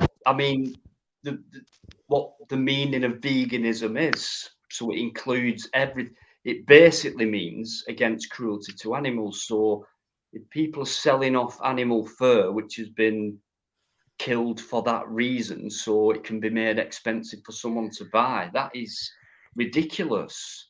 But also, like, veganism's quite sort of new in the mainstream, isn't it? Like, so like maybe over time it will evolve and new names will emerge. But like you say, like at the moment it's like a kind of transition. So if you're used to bacon, then having a vegan bacon will kind of fill that gap. Yeah, I mean, a lot of it's a trend. Excuse me, like I said, especially with no disrespect. I think John's got a student or whatever, but students kind of jump on. Yeah, they've jumped on that kind of trend and that, but eventually a lot of them don't last. As soon as they get that smell of bacon or whatever, it's like, oh God, no, I give it a try. But yeah, my friends did, so I did, and all that, John wants to say something. Yeah, I just want to say to everyone in the chat and everybody in the actual on the panel, good night.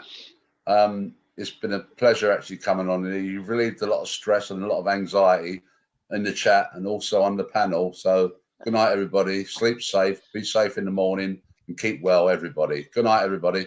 Good night, John. Thanks, John. Thanks for coming in, as always, and thanks for everything you do for me, whether it be a chat, a comment, or just brilliant. Thank you, mate. Good night, John. Top guy. Brilliant guy. Nice brilliant.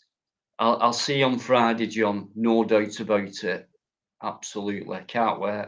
Brilliant. Yeah, but what company we've had tonight, guys. Thank you. Yeah, my point with the food thing, though, vegan, I was going to call you, Dino, is that you won't say like a vegan.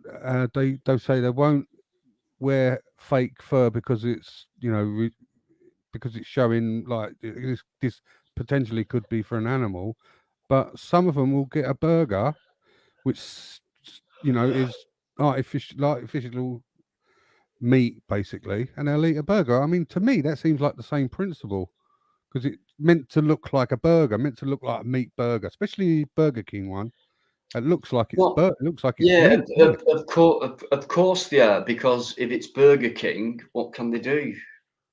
It's got to look like a burger. Yeah, I suppose. How else would you shape it? But the difference is there, James, like a food product compared to a clothing thing, is that for someone to display a dead animal and like that's what the beautiful skin and fur used to look like, and the same people who eat meat go, what a beautiful looking animal, that's lovely. And if only they knew the process of that thing to be sold for a lot of money, and the way the meat goes on your plate and eventually ends up down the sewer when you compare it to watching a lovely baby animal and all that.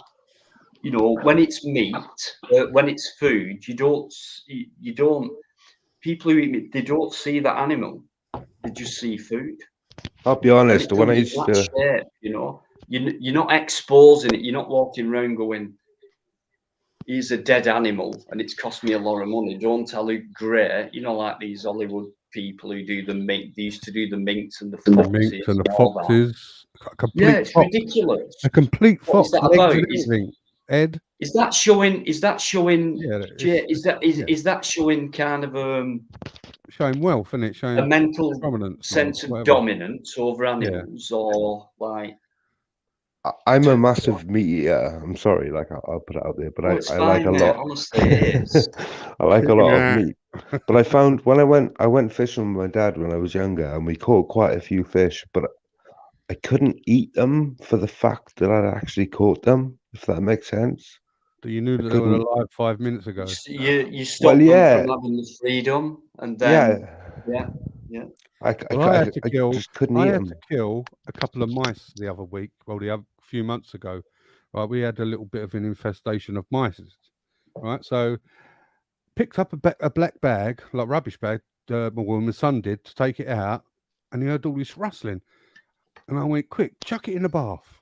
Put it in the bath, and these mice came out, right? And what we're going to do? So I had to kill him in the bath, basically, and that plagued me. I mean, it still plagues me a little bit today, but I was dreaming about it. I was trying to wrap my head around it, saying I had to do it. What else could have I done? Blah blah blah. But yeah, I mean, it just shows you. I mean, I don't even like stepping on a snail. It's a tough one to get your head around, to be honest. It can be complicated because people have their own perceptions on veganism, but the bottom line about what it actually means is you're against cruelty to animals. And if it's as simple as that one short sentence, and that's what it kind of means. So it's like, if you're against cruelty to animals, you wouldn't wear them, you wouldn't smoke them, you wouldn't eat them, you wouldn't abuse them, whether it's a domestic pet. A lot of people have got a dog or a cat, a mice or gerbil or whatever, even goldfish, because the most poorly treated animal on earth are fish.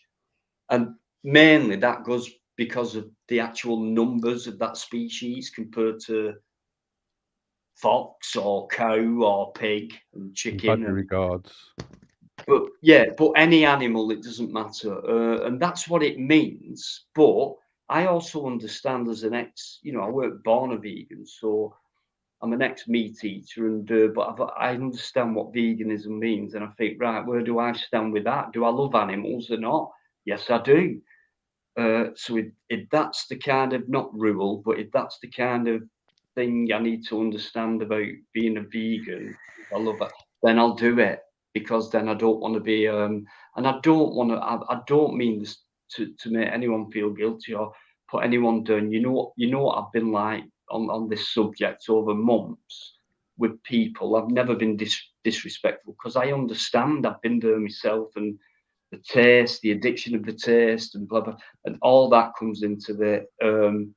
But the bottom line is, if you love animals, you won't eat them, you won't wear them, you will not allow people to be cruel to them, which is what most firms, the actual industry of producing meat, from day one to, taking a baby cow's food away from it so we can have milk and coffee, and that's what it's No, I about when you look understand. deeper. Yeah. So I And what think they do people in are scared France. of eating other foods, but then when people say to me, "Oh, you eat rabbit food and things like that," I just smile, because I think, so do you.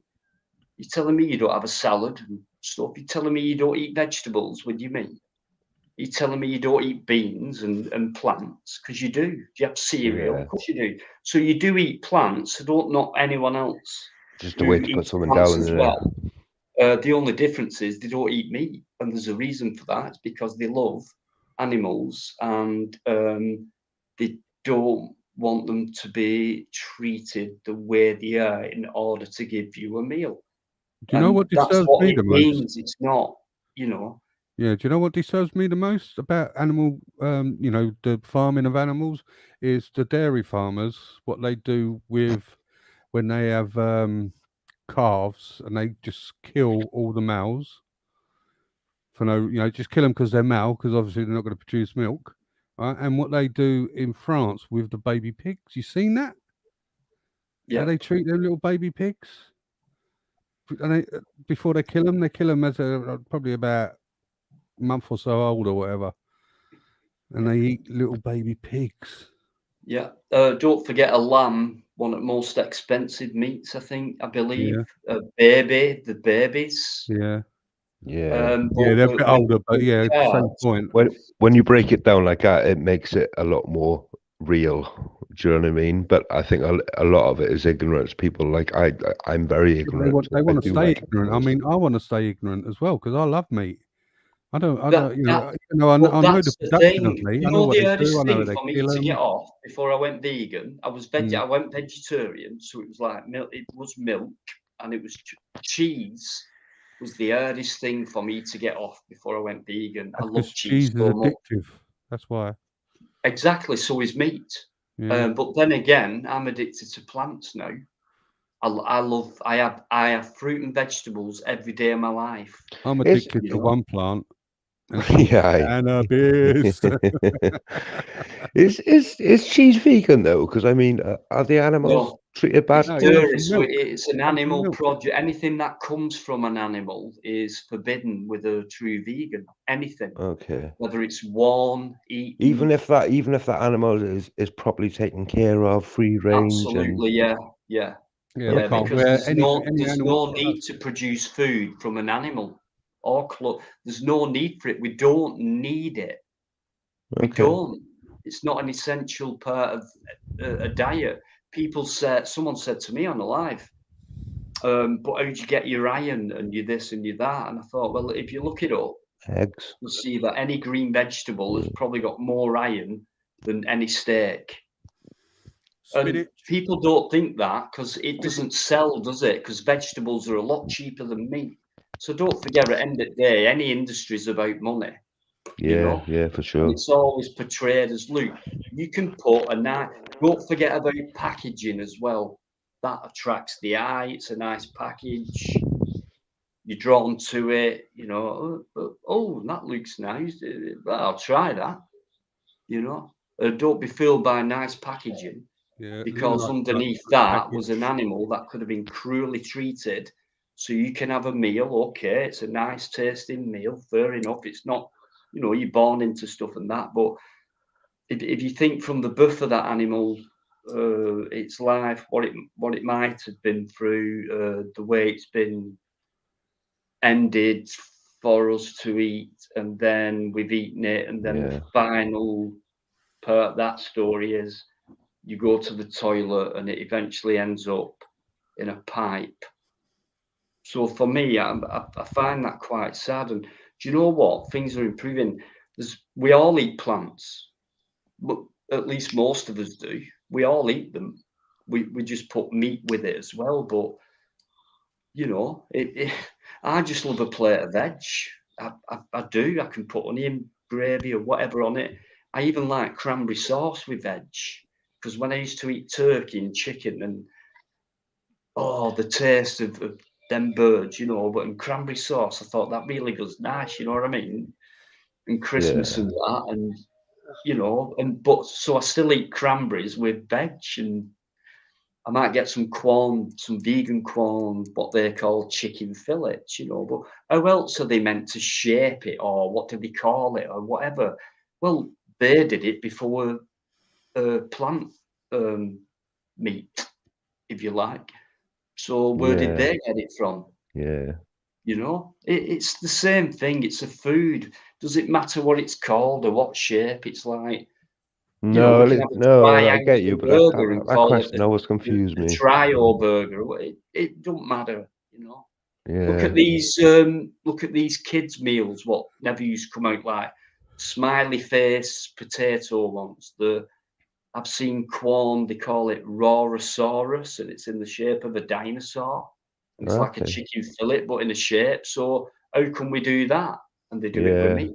Yeah. Well, that's it. Yeah, you've got valid questions to a side I haven't thought of. It's hard, isn't it, with anything, food or whatever. Like, you're born into a generation, you're brought up with this, and it's like normal, and it's right. My grandpa, my mates, he's a bit weird. He don't eat meat.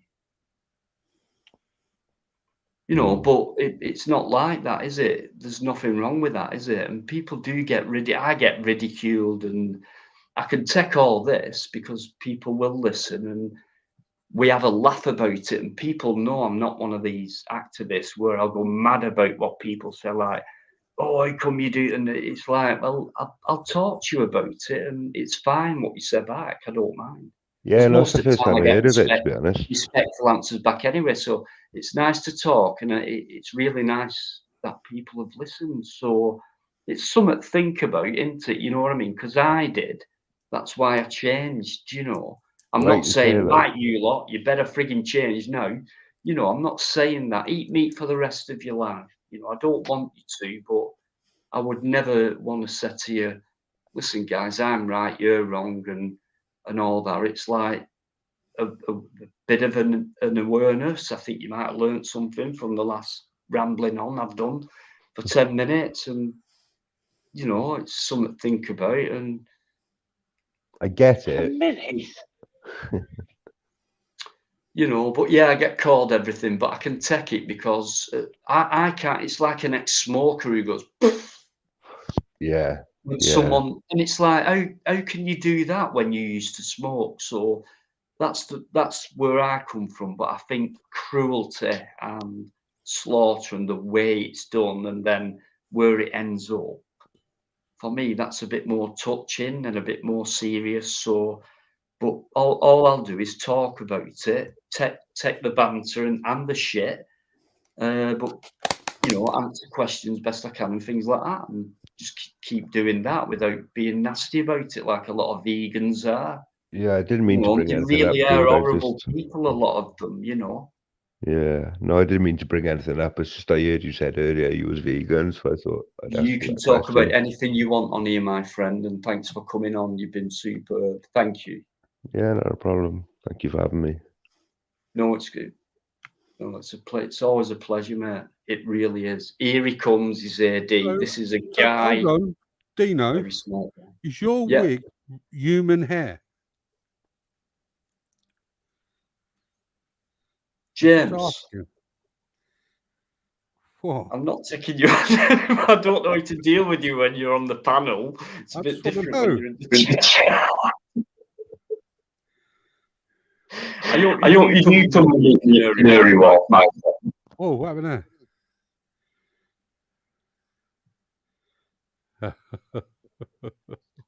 Sorry, Ad, I missed that. I'll put it back on because I know you're a man of reason and good questioning. So it's proven, no argument against it other than weak argument like eating meat, taking as truth, killing to live is just wrong.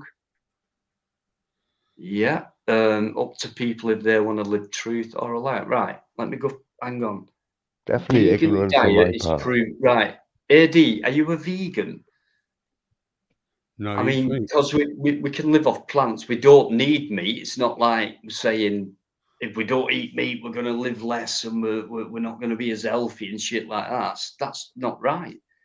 So I think a lot of people think if I didn't eat meat, I wouldn't get enough iron or I wouldn't get enough of this. Well, you would if you ate plants, you know? Yeah, but like I did hear at one point though that some vegans do have to take supplements of some form. I don't know if I'm right in what I'm saying, but I did hear that. No, they do. A lot of people do, but I think that's another big industry as well, where you see where you get like, and I don't want to name shop names, but well-known companies sell vitamins from A to frigging Z, you know, everything. But if that were the case, I don't see any progress in that with people. I don't think those things do what they said they do, you know, because it's all in food. So why are they trying to supplement food? Does that mean they're growing food now, which, well, we know they're not allowing natural things to happen anymore. So it's like pesticides, chemicals. They inject chicken with water so it weighs heavier and you're having less nutrition. Money, it's all about money. So why supplement anything? It's just an extra source of income for that food, for that industry. You know, you don't need it. I don't. Well, every vegetable that we buy to eat wasn't originally like it is. Like Brussels sprouts wasn't a thing. Wheat, wild wheat looks nothing like the wheat we get now because it's been modified over the years and years and years to yield as much of the seeds as possible with less sort of like nutrients in the seeds just to get more. So I mean, you have proper bread with like proper wild wheat and it's completely different. It's completely different. I mean, going back to the organic days and like even for me now, when you see on a shelf organic this and organic that, it's a few pence more. It's not. It's a selling point. It's not. Nothing's organic. No. Even if you buy seeds and think, right, I can start from organic. It's a seed, so it's not been touched by anyone. Right? It has. Yeah, they've been genetically modified seeds. A farmer can't even use his own seeds. If he yields and wants the next year's crop, he has to get rid of all these seeds and buy them from what's that big company? It's a massive company that they've got the rights to every seed that they farm with. It's ridiculous.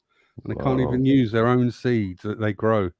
They have to just disregard them and buy new ones each year, which is ridiculous. That's madness. Didn't know that. Yeah, it's correct. It is. We're well sold. A lot of people are easily sold, like, because you get told things, don't you? I'll go back to like media, if you like, news, TV, newspapers, magazines. Oh, well, you can help yourself better if you buy these vitamin or D tablets, because now in winter and you get less sunlight, there's less vitamin D. When did that come about? Yeah, and you when the hell did that come about? Seasonal oppression, really? or something disorder, seasonal affective disorder, isn't it? But like you say, where did it come from? It's ridiculous. It's they probably in that year where they first started that fear factor out, if you could call it a fear factor at a very small degree, which I class it as. Then I reckon a lot of people would have gone out and bought that, Yeah. We've never needed things before, but today we James need Owen. everything that they want to provide to us. You know what I mean? How come there's more care homes being built? How come hospitals are overrun? How come more and more people are getting ill, but yet they've got all this more healthy stuff coming out for us? So it doesn't add up at all. Sorry, guys, I've had my little ramble. Only because James was speaking, so I have to interrupt him because he was calling me James bald Owen again. put the name of that company in. Monsanto. They have to buy the seeds off of those. Absolutely preposterous. They're still all the rage, are they, Adimola? Well, do you know what? That's why, because it's been winter and you get less vitamin D because there's less sunlight. I mean, come on, guys. How can they prove to us that it's sunlight what gives us vitamin D, and with lack of it, we can struggle with our health? Come on. But anyway, that's just me. You know what I'm like sometimes. But your comments are brilliant, guys. I love the difference in opinion and things like that, and no one falls out over it. And like people go, yeah, I didn't think of that. And yeah, well, you know, I'll make that point about that and things like that, rather than fuck you, I disagree with what you said. Honestly, guys, cheers for that. Sunflower seeds, me too, Dave. I have to be careful with seeds because of my Crohn's. So there's a lot of lovely food that I can't eat, which I want to, and I used to love before I got this bloody thing. So, right, I'll nip off for a minute or two because Lynn's back on as well. There's no one else backstage. AD, absolutely, it's under our system, not possible. Amazing progress. Let me put that one up. Ecology, absolutely, mate. Yeah, which is proven will be a vegan. Right, so you must be vegan, mate. Honestly, mate, guys, superb tonight. Your comments, your opinions, the way you spoke to each other, the debates, if you could call them that, sorted them out, agree to disagree. It's just perfect for me, guys, for my channel. And it really is all because of you. Look who's on the panel. See anyone with a big channel here? Nope. Real people only. Thank you. I'm not saying channels are not real people, but this is how a cozy night in should feel to me on a live. So I'll nip off for a minute because you're all thinking, for fuck's sake, Dean, shut up and go for it. I'll go one step further. Oh, fuck's sake, Dino, shut up. I'm just going to put some what's it called? Put some rub in your hair. Put some rub in your hair. Yeah, that's it, caffeine Jim. on that. Just for men. Oh, don't you bloody stare. Do I need to dye it? That's her dyes. You thought you already did. I did. Right. I'm I'll see you in a minute. All right. Take it away, guys. Brilliant. You're in charge, James. Pardon? You're in charge. I'm in charge. Right. What can I do? Wait, how can I abuse my authority? Right. Let me think. No. It's not really much I could do, really, is there? But anyway, as Dina says, he's give up being a vegan. He's going to admit that he's bald. He's going to turn over a new leaf. The truth will out. Eh? The truth will out. Now, I don't mind eating meat. I quite enjoy it. I mean, obviously, I've got morals, and I don't like seeing things dead. But things didn't die, we'd never eat. We couldn't eat. And what about in the wild? What about in nature? What about in nature? You know, lions stalking their prey, killing their meat. But it's just our system is what it is now, that is produced for us. I think we should go back to caveman days. Yeah. No, I get you. Like, it's normal to eat meat. It's normal to eat meat, but I think the mass production of meat is where the problem's at. Yeah, it is, absolutely. That is it. That is it. Full stop. It's the way they produce it, the way they treat the animals, and they don't care about the transportation of the animals. I mean, that was a big thing. They were transporting the beef. Remember when our beef went all funny and they were transporting the beef from France? That was just yeah.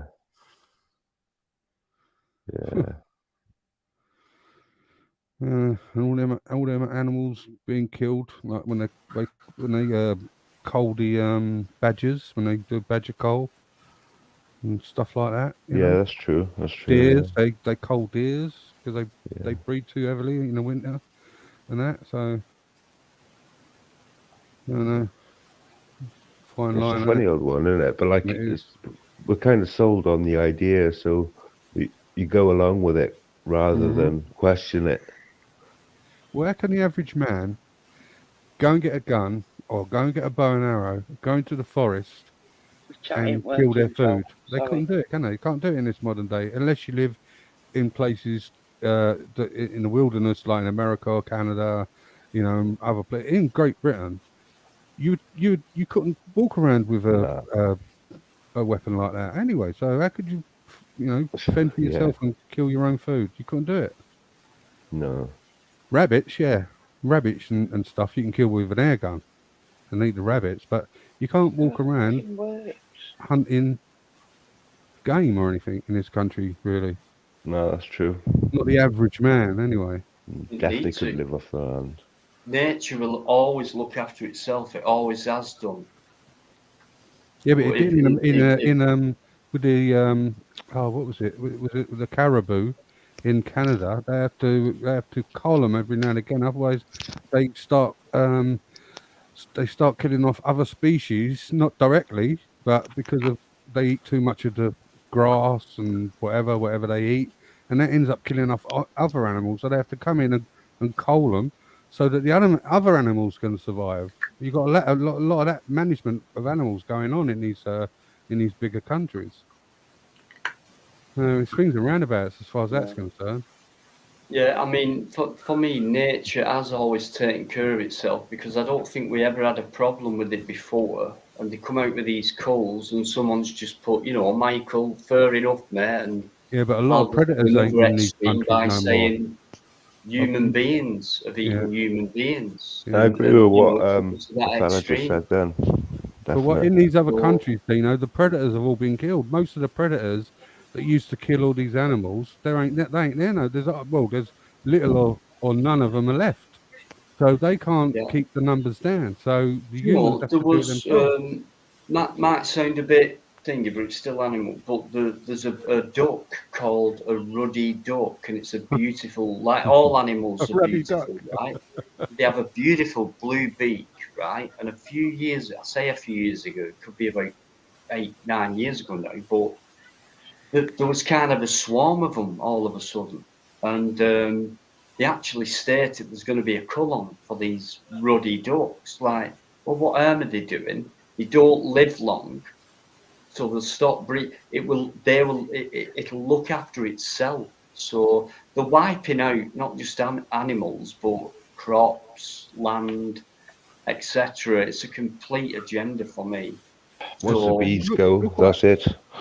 Do you know what? The bees thing, right? I'm sorry, James. Honestly, I'll not be upset, but the bees thing really upsets me because of the job that they've always done, but they can't do it anymore because they're being killed off. Now, honey, right? Vegans don't eat honey because a bee is a very important sentient being. It's not an insect where there's no nervous system or anything like that. A bee is very much different, and they pollinate, don't they? And they pollinate. So they provide us with real food. It's not touched by man. A bee does it, and a butterfly does it. Where they're gone as well. Those are two very important, intelligent species of creatures. And they're disappearing slowly because man's taken over on how to create modified, genetically modified food. We've never needed that before. Never. And people were healthier before because there were less care homes, hospitals were small. And good food costs a lot what I'm less saying? as well. So, you know, all these new diseases, gut diseases like Crohn's, it's always like I've had it since I was 20. I've had it for 30 years. As a young, very fit rugby playing a soldier. How more fit could you be unless you were, you know, a highly trained professional athlete or something? But you're never that far off as a soldier, especially if you was privileged to play sport for them and get your privilege, i.e. get out of certain duties because they needed you at sport, which was important for the army. Look how many professional boxers came from the army, rugby players, except football, all that. And then all of a sudden I got this, what's debilitated me for a long while. But I've tried, what is that? At the time I got it, it was very rare. But I did, like, when you look back and process and analyse and research, there was a certain period around that time when I got it. And please look into it if you want and correct me if I'm wrong. And I'd appreciate it if you did. It's just they started bringing more and more chemicals into growing foods and genetically and all this. So I thought, is it something to do with that? Maybe. Could be completely wrong. But now more and more people, it's become less rare now. But it's for life, it's incurable. Yeah, I thought it was a faulty gene. That's what I thought it was. But well, they'll say anything to you, but do you know? Well, Do you know what? It was never around before. It was a new disease. New. Is Crohn's the one that actually your intestines start digesting itself? Is that, or is that another one? There's different types of Crohn's. Sorry. There's someone else with another device on. That's all. Yeah, who just did that? So yeah, there's different types of it, but the part of the body where Crohn's will affect and nowhere else is from the mouth to the anus, everything in between, right? Now, the most common one is your guts, the small intestine, large intestine, and then all your gut system. But I've known cases where they've got Crohn's in the mouth, nowhere else. Now, in your gut, it's all about like ulcer type things, the narrowing, the reduction of certain type of foods that you can intake. Now, in the mouth, I couldn't imagine that. No, fuck that. Because if my mouth looked like my small intestine, which is where I've got it, I wouldn't like to. You can't eat proper. You can't. If you've got Crohn's, you can't eat proper, no matter where you've got it in your body. It's quite difficult. I've always looked after my diet, and you need an healthy lifestyle and keep fit, but it can kill, you know, blockages, obstructions, and you know, and things like that. So if you look after yourself, which I've done, I've got through it for over 30 years, but after surgery first time round, I think they only took about maybe 4 inches away from me.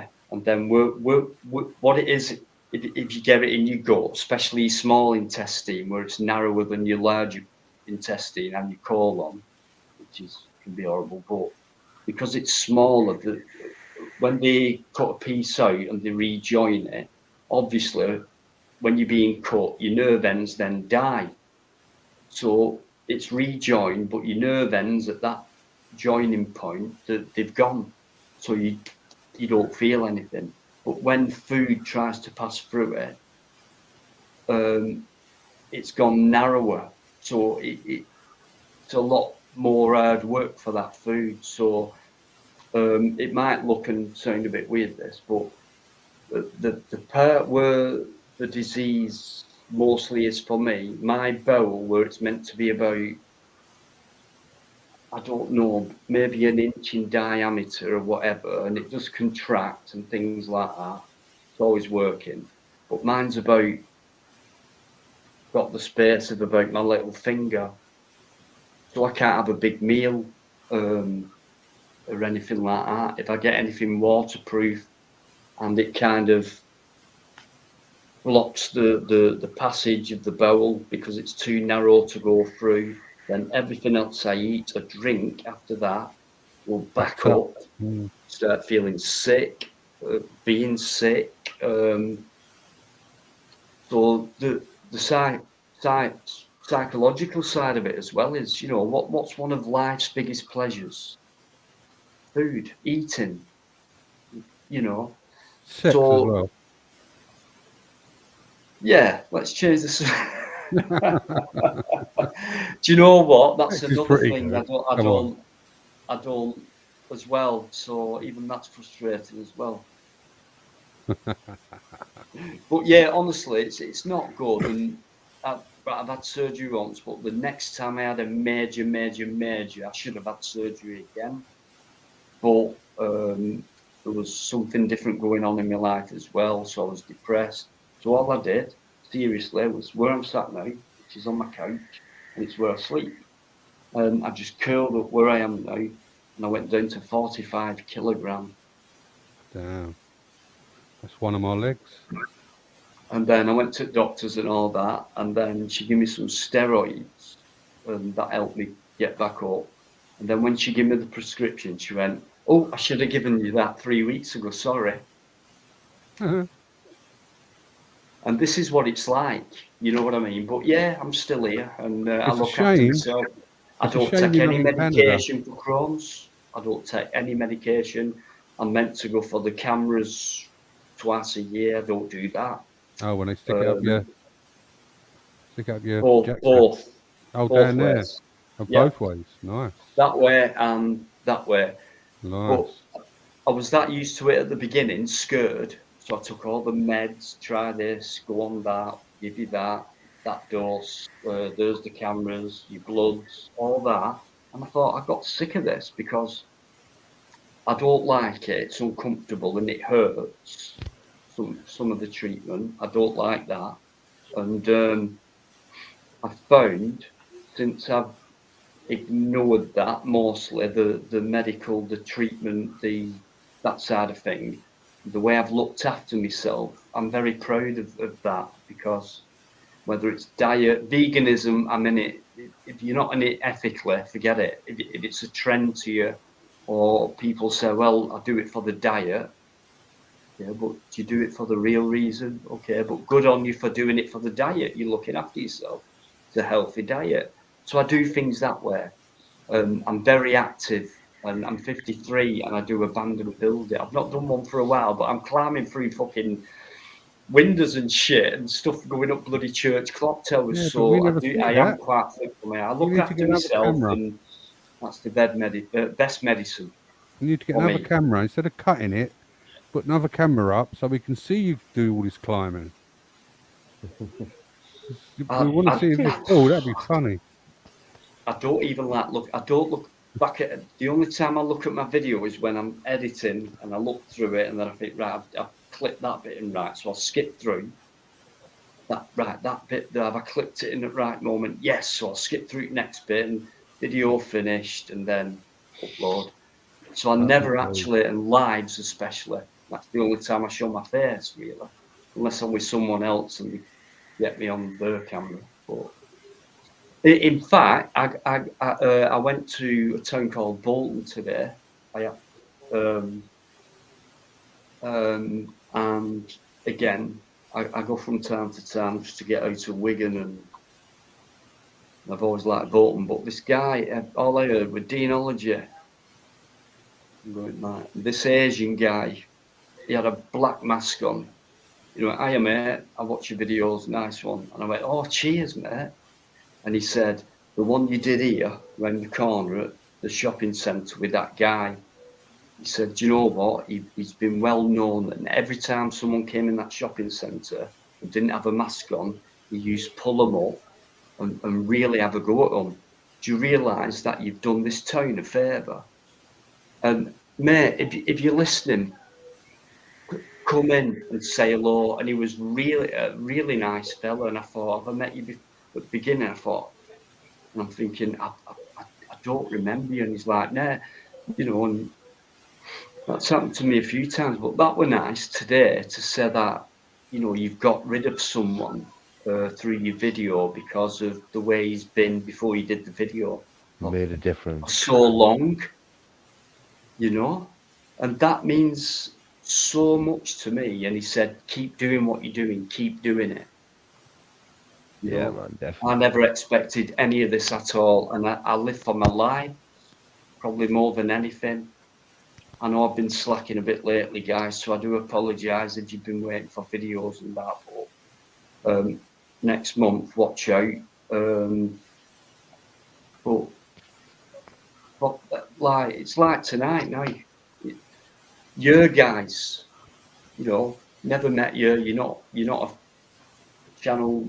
It's not the same kind of channel people type thing, if you know what I mean. But to meet real people, it's just amazing. I try and get away if I can, but yeah, it's happened a few times now. It's amazing. Love it. Mickey Mouse has just done a donation. Oh crap! This is what I'm like. Mickey, is that Mickey Mouse again? Yeah. He knows what I'm like. He's laughing. She. I'm sorry. I don't know who you are, but I know you're laughing now because I do this, don't I? What I'm like. What do you mean? It's Mickey Mouse. Yeah, that's twice again tonight and last week. And how can you not know Mickey Mouse? Listen, I get this all the time.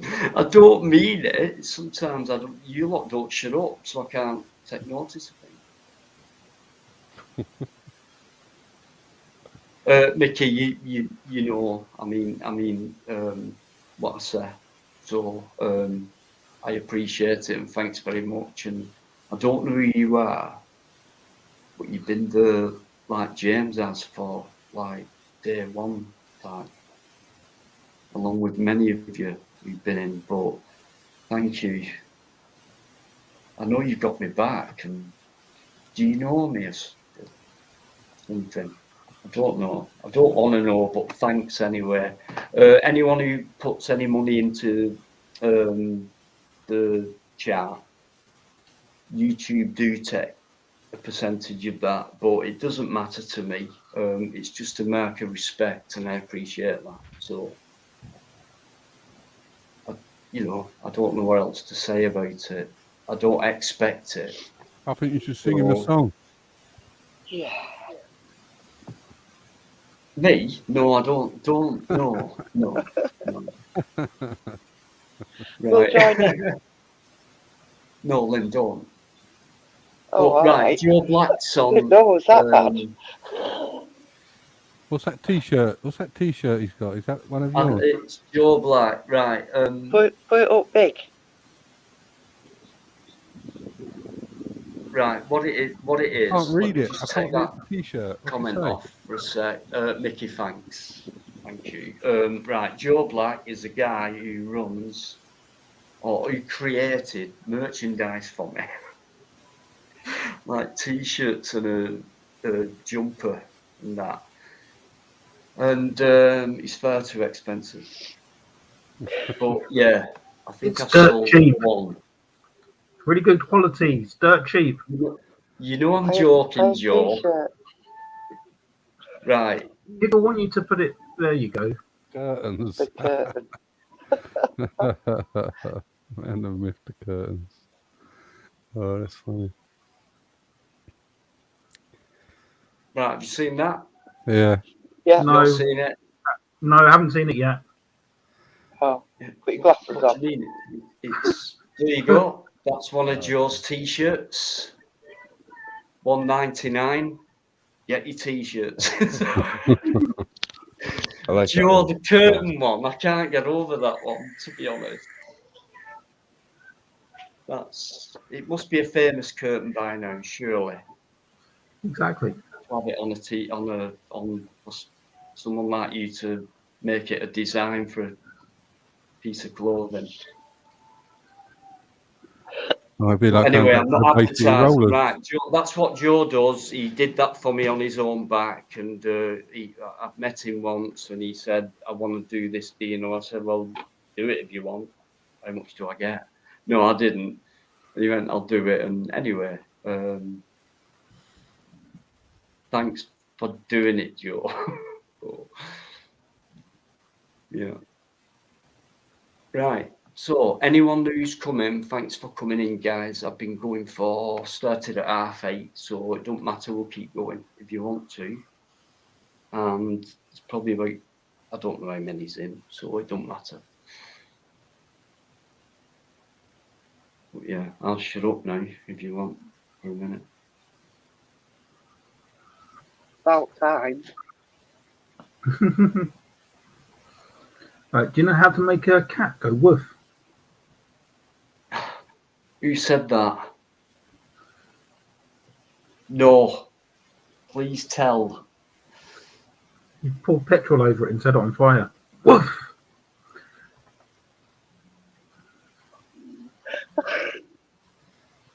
Oh, silence.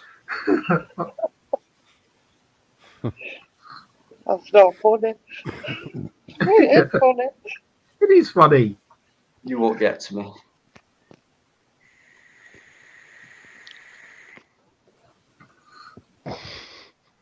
I was muted, but that was my answer to that joke. I actually went, You rather heard the joke before, or you've actually set a cat on fire? What is it? no, I found it quite disturbing. I was like, whoa, that's not going to go down too well. It weren't Teflon. It's, I don't know what it is, to be honest with you.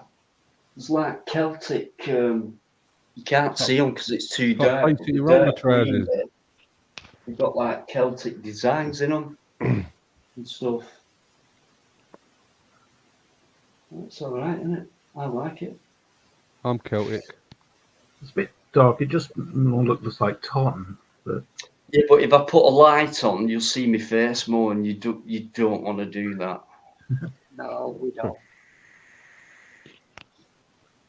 You've been horrible to me tonight. Would I? Yeah. No. Not in a bad way, though. No. It's because you ain't giving her attention. That's why. I've been sat here all Oh my God. Ignored. Right. Yeah, I get that every week. I've been ignored and blah, blah, blah. It's like, okay, then. I'll swap you for about an hour and see how you get on. What? Don't go into a strap. I'm not going into why you causing trouble. I'm not.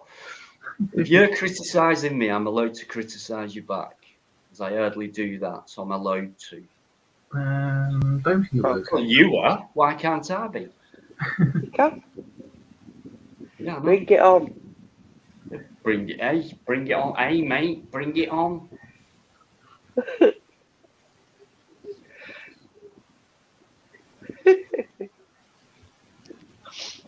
No, it's been brilliant. Thanks a lot. I'm absolutely made up. Obviously, when John's a regular now, obviously made up. Lynn is, I think, from now on, definitely. Paul will come on when he wants, when he can. Always invited, I'm sure he will. So that's, free viewers who come on the panel, which is brilliant. James has blown me away. On the panel instead of in the chat. Yeah. I don't know. It's different. Is it different to other lives? I think I get away with it on the panel more. Yeah, probably. You do, because I'm the one who's nervous. Well, you get the context as well. You don't get it bad enough when you're in the chat, James, for God's sake. It gets misconstrued in the chat a lot.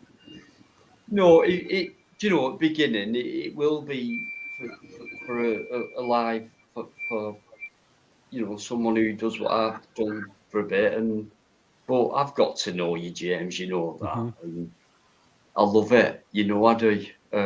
Now, same with loads of people. Dave, friggin' hell, it'll take me about 20 minutes to go through them all.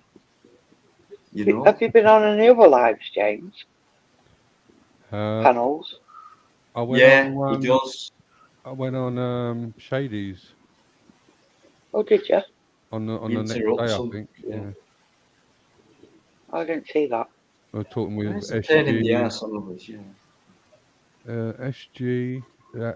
What's her name? Oh, Laura something. I don't know. Can't remember. And someone else. Oh, and Medic was on there. Oh, definitely mute. I've never heard of that one. Who? UK Medic? Paramedic. Any good? Any good? What do you mean? Is he? He's all right. Oh, right. Yeah, he's a nice fella. Oh, I don't know. I'll agree to disagree. Oh, okay. You got beef with him or something? No, he's got beef with me. Oh, okay. Oh, I don't know.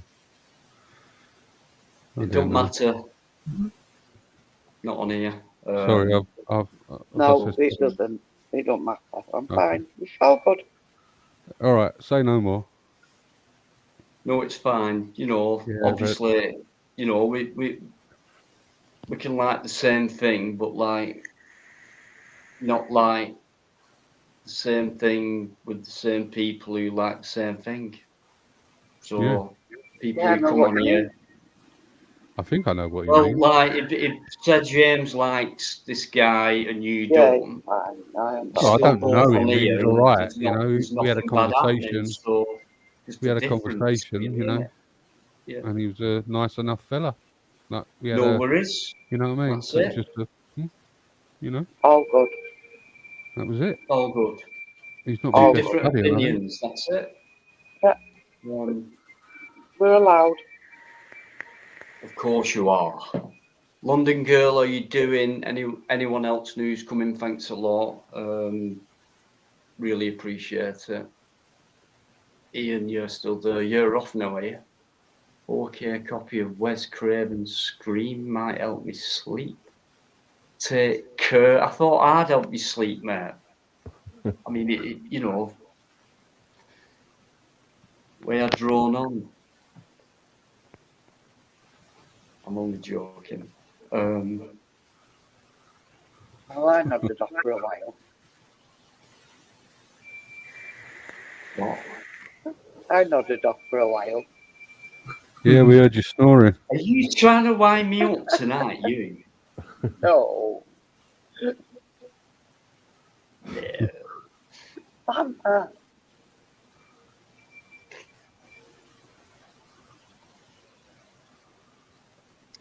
Brilliant. How are you, Lynn, anyway?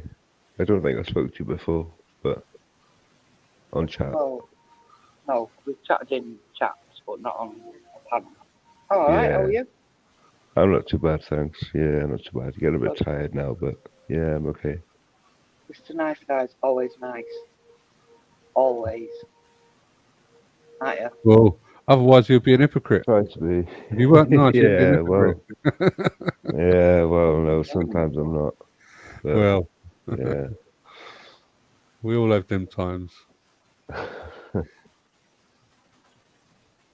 like your t-shirt too. I've not seen that one before, but that looks good, that one, Joe. I like that. Yeah, I mean, I've got a few designs, not just demonology ones. So. No, cool. I mean, Joe, can you? Yeah, you are a mod. What am I thinking? Just put your web store up, mate. The link for it, whatever. Well, I've put the link a few times. Oh, keep putting it up. Not for my sake, guys. Just because of what he said. There's loads of stuff in his store, so anything could tickle your fancy. Just have a look at it at least. So he's done something for me. He didn't have to do it and off his own back. And all right, not much has happened from it, but he's still done something for me because being a viewer and thinking, well, I'll do that for this guy's channel. You know, that's amazing. Nice. I'm only here for Lynn. I like that. Who's put that? Joe. Right, I fell over, you know. He hasn't put that. Yeah, yes. You're just trying to wind me up, you lot. It's turning into a gangbang. Yeah, I know. No worries, though. Hey, Dave, do you know what? Thanks for being in there for a long time, like a lot of you have been. Even We'll have to call her Line Up Lynn. So, alligator. Me? You have to call Lynn Line Up Lynn. What does that mean? Means we all love you, Lynn. I don't know. I just don't know. It just rhymed. Sounds a bit wrong to me. Does it? Yeah. It does sound a bit dodgy. You bloody mad, you lot. Are you James you got Owen? all these men following you now. You got you're off. Dean's after you. Nice guy was trying to charm you. I mean, now he's saying. Can I just bring something to your attention? Have you checked Lynn's name out? Yeah. Yeah. I have. You know what I mean?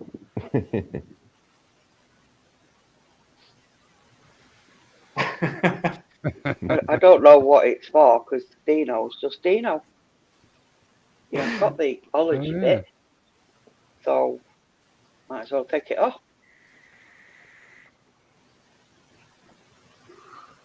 Yeah, you should put McDonough there instead. And like you say, he's been ignoring you as well, so Yeah, you know. service night, wasn't it? Change it to Line Up Lynn. It's quite funny. Ah, that sounds proper wrong. I'm not lining up for no You get one. a few comments though, wouldn't you? Yeah. What's he going like with a blue name everywhere? I think you should change it to I'm only here for Joe Black. But do you realise I can boot anyone off? He's going to get mad. He's going to get really mad. The clue's in the name, guys. Dean's getting jealous. Lynn, Dean's getting jealous. Or Zero Lodgy or something. So. He's, look at his cheeks. They're all flustered up. Look, flustered up, like gone red, aren't they? Like where he's getting jealous. No. Yes. Yes. No, I'm not. Yes. I'm. You better have me. Do what you want. Yeah. Joe, I'm going to kill you next time I see you in Camden. Right. I'll never forget that day, mate, by the way. Thank you very much as well. Some days you never forget. especially winding that bloke up. In the record store. Which one?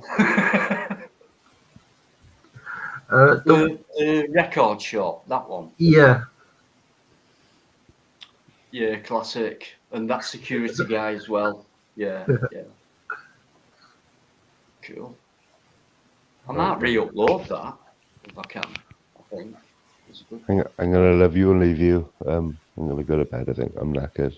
Do you know what, mate? Thanks very much indeed, and I hope I hope things start to get sorted out for you. Thank you, buddy. You can get in touch. You know what I mean? Yeah, for sure. No worries, mate. Thanks. Cheers, all. Cheers, panel. See you later, Mr. Nice Guy. Bye, all. Good night, Morning, Mr. mate. Nice Thank Guy. you. Yeah. What a nice guy. I didn't realise I've just said that, but that was his name. Yeah, Mr. Nice Guy. Why don't you state the obvious? So it's been coming all night in that chat, guys. Thanks. Honestly, can't believe it. Brilliant. So I bet we've not got many in now because time cracks on, doesn't it? And it's people are busy and I get boring and 35. Stuff. That's all right, isn't it? Yeah. Especially at 1:30. Yeah. Yeah. Yeah. On a Tuesday. Late one again. No, I've only gone 4 hours. 5 hours. Nearly. Almost. 5 hours. 5 hours. Says it at the top. Yeah. Look at the top. Only another 4 hours to go. What? It said only another 4 hours to go. Joe, don't you start. I doubt it. Not tonight. Not tonight. I doubt Gone it. are the days. I want to. I do want to.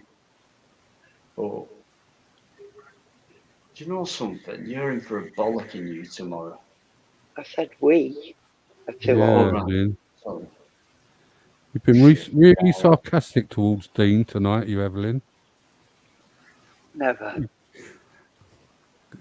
That would Little never nibbles here, little nibbles there, I've noticed. I know. I've had it for about an hour, haven't I? Can't believe how the flow tonight.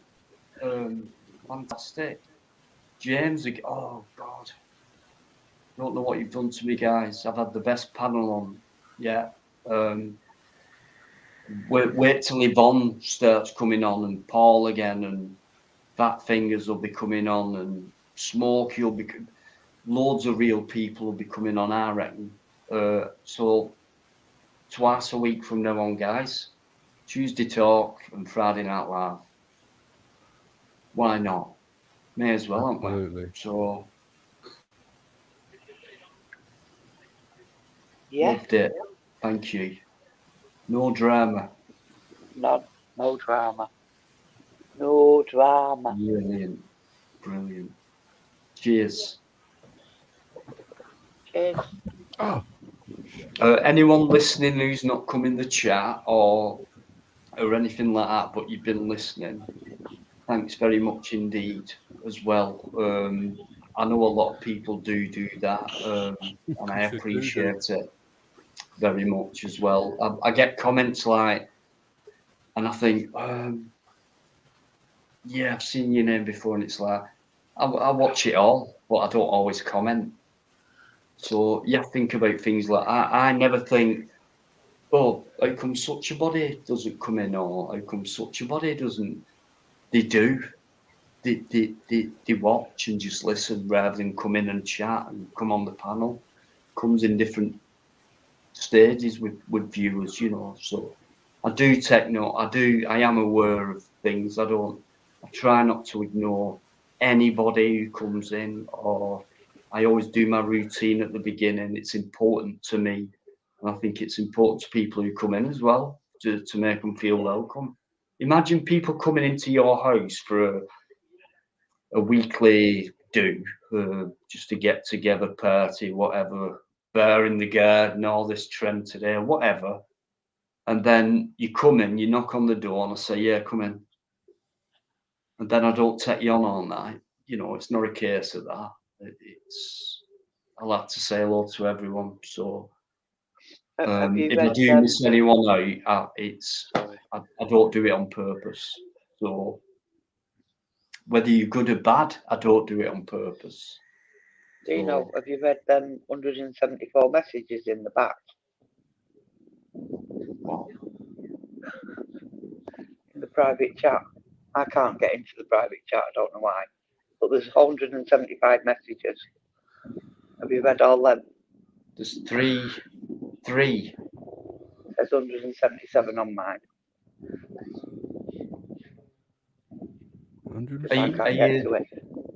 Are you being serious now? Yeah, honestly, 178 now. Yeah, I've got three in mine. I've got one from Mr. Nice Guy who's just jumped off, and I've got one from you, and I've got one from Joe saying, "I'm here now." I've only got two. I've got in private. Well, I don't know. I can't get into it, so but it says 178 here. Bit weird. 79 now. Well, that says to me someone's fucking about with your no, devices. Lynn, that's the comment. Any of your information away to anyone? Oh, Lynn, is that the that's chat? the comment. Chat. Yeah, that's the comment of the private chat. See, it's not working right, so I don't know what's going on. There should be two options. One's private chat, I clicked them both, but I can't comment. I don't know what's going on. You won't be able to comment unless you read the comments. To comment, you'd need to go to YouTube. You typed, you can't unmute David, put frickin' music on or something. Who said that? That was you, Lynn. Me? Yeah, that was ages ago. Oh, and I've just got one other than that, and it's Joe Black is here. That's Yeah, it. we'll only show ones that were written after you've joined. Yeah, but I can't type. It's not doing anything. It won't let you type in StreamYards. To type, you have to go to YouTube. In the private chat, but it doesn't matter anyway. In the private chat? Don't worry about it. I'm just saying. Oh, well. It doesn't matter. Well, you put something earlier, didn't you, in the private chat? Apparently. What? Yeah, Dino said you put something earlier in the private chat.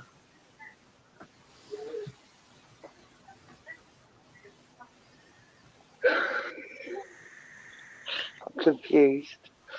Maybe the chat box where you type in too, but screen or something. It don't matter. We're chatting. It's all right. It's not me. I don't do anything like this. I just talk and listen and enjoy myself because of you lot. That's all I do. I don't do anything like, blocking people or anything like that. I don't do that. I don't. I'll just say it. Oh, I've seen that comment. Don't say that, rather than go block or remove. So I don't know what's going on. It's definitely not me. Wait. I wouldn't do it to you of all people. No, I wasn't saying that. It's something just gone wrong, that's all. Yeah, but what and why? But anyway. Who knows?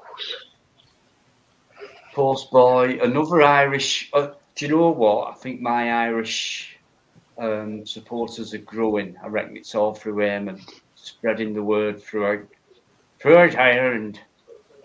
Be like that. So he is. And the old Magnus. He's still there, Eamon. I know I'm terrible at accents, but I do try. Eamon's a great supporter. Eamon McCann. A great encourager. Thank you. London Girl. Let me have a look back.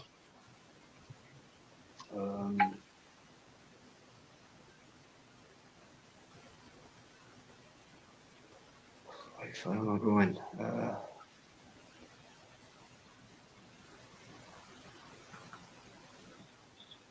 Right, put it in again. What you said. Right, hang on. Rude. That one.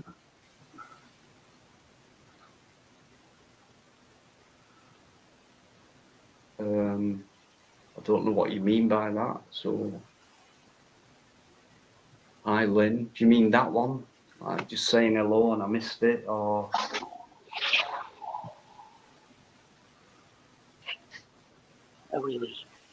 I do my best, honestly. I do try and read, listen, talk, and things at the same time. Yeah, London Girl, just put it in again because it didn't really come up, I think.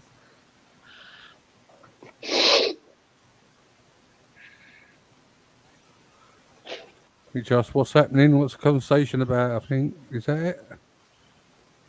Everything and anything like it's done since 8:30. Really, it's gone into one thing to the other.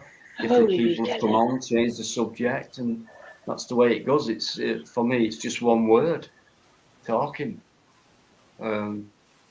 Post boy, are you doing a nice spot up, everyone? Good night, good vibes. You know that word, good vibes? I get it every week. Thank you. It is.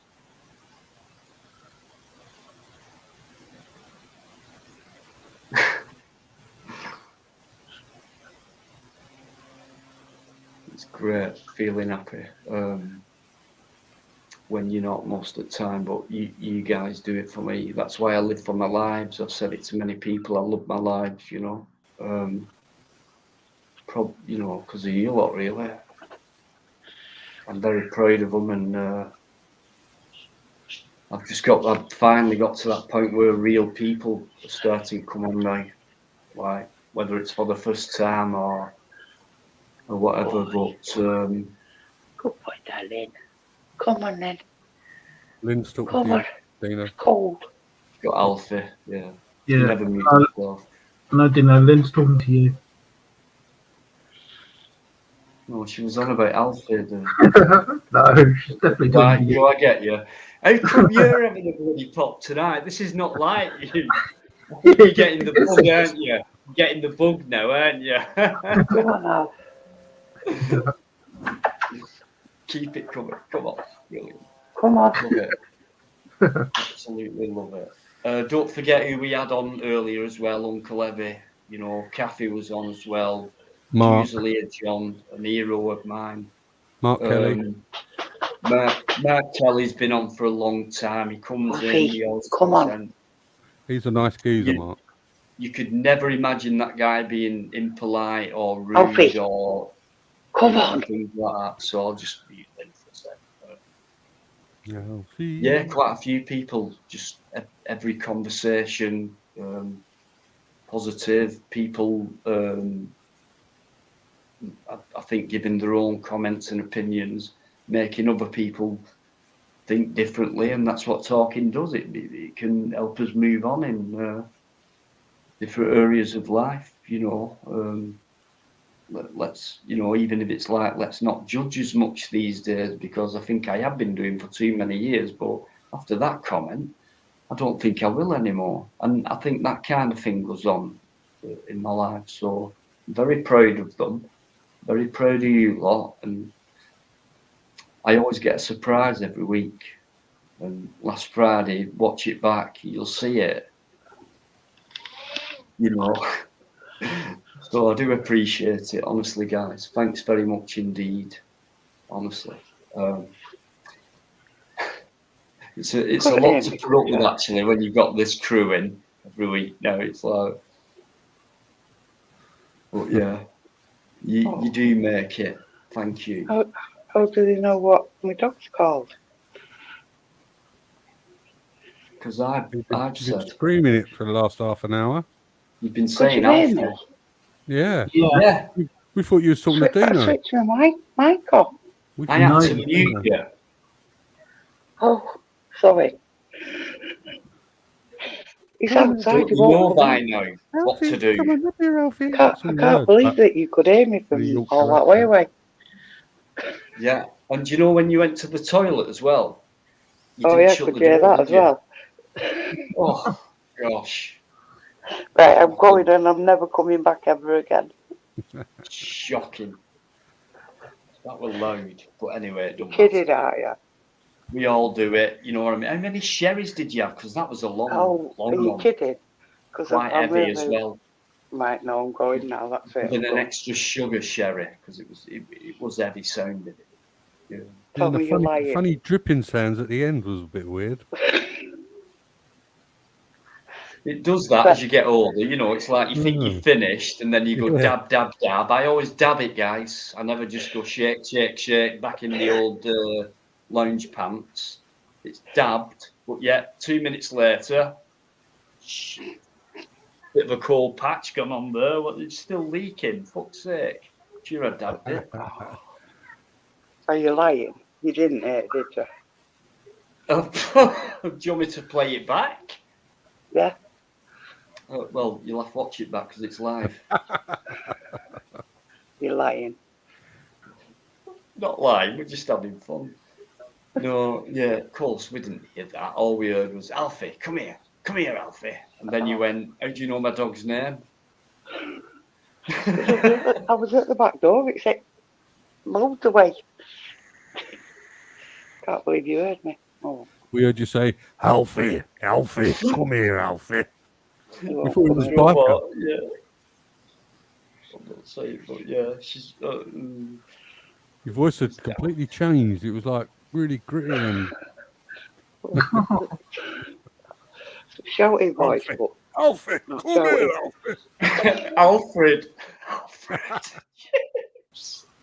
Not Alfred, Alfie. Can you imagine Lynn saying Alfred?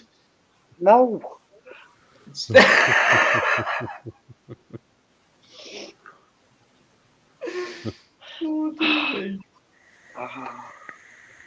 Okay, I think I'm missing questions. I don't want to miss much, guys, but I'm sorry. If you knew, you know how it goes.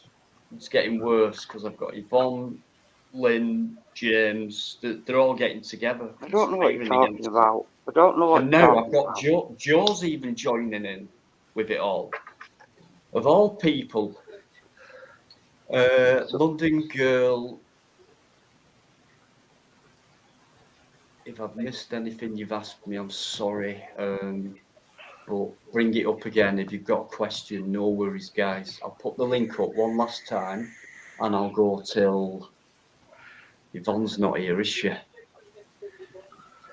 Right. No. So I can set 2:15. So I'll just. No one agreed, did they? Or disagreed? No, you're making it so that I can't sleep anymore. Why? Keep keeping me up. You've tried, Lynn, but nah, it's not worked. Shouldn't that be the other way around?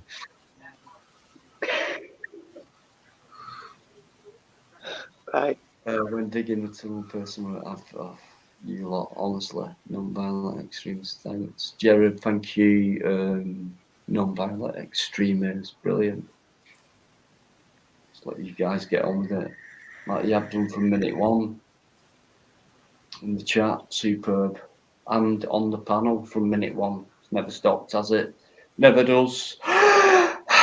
There's my first breath. And it's what lives are about, isn't it? Just chatting and learning and from each other and everything about talking. Superb. In the right way. Breaks up the monotony of the day as well. If you can call it the right way, I mean, even when we've gone controversial, if you compare James will know exactly what I'm talking about. Lynn will, so will you, Joe. Compared to the old controversial stuff, what you stand with, different panel members. What did I do now? Yeah, but for a time that was all right. I mean, it was quite informative. But what happened, in my opinion, and the way I was looking at it, especially with Fluke, after a while you heard most of what Fluke was on about and what he was talking about, and we got it. But then it's sort of like that was it. The next time you come on, it'd be exactly the same stuff. For me, anyway. I don't remember. Well, I just didn't like the way you London Girl. Please stopping you in London and another streamer filmed you. That was to plod or not to plod was the other streamer. I'm not quite sure what your question is though, because it's not really coming up. Right, I think I know what this person means, right?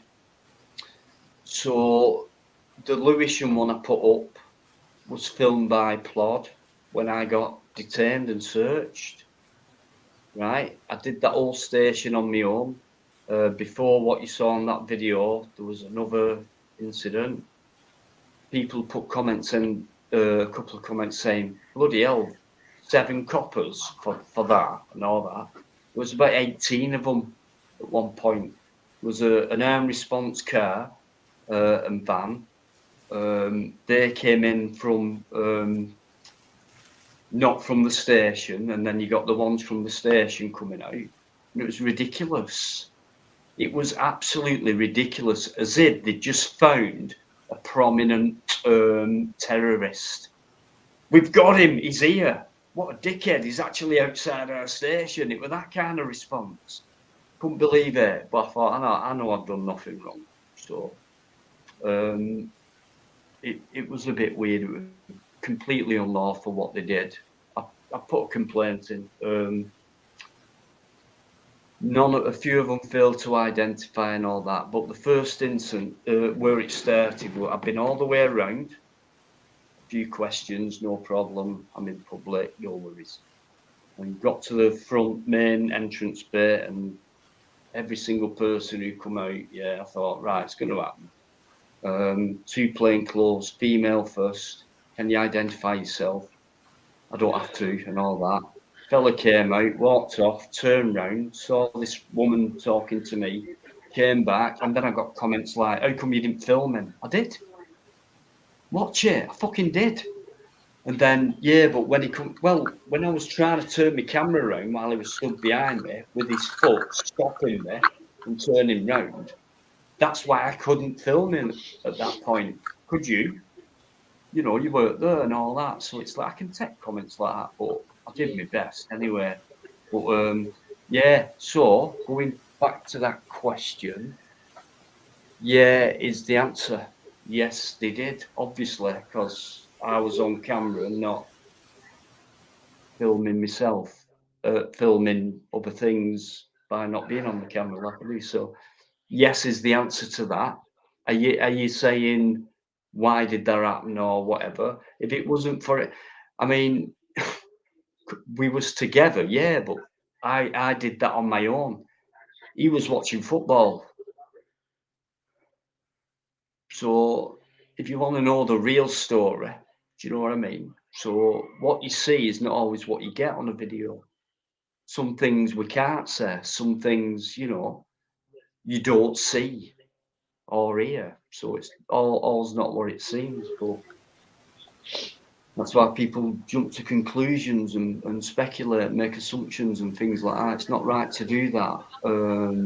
And I've expressed this over weeks concerning natural born fucking idiots and things like that, all's not what it seems. So it's all right for people to say, I'd have knocked him out, and Dino, he should have knocked him out. Well, maybe you would have done, and that would have solved what?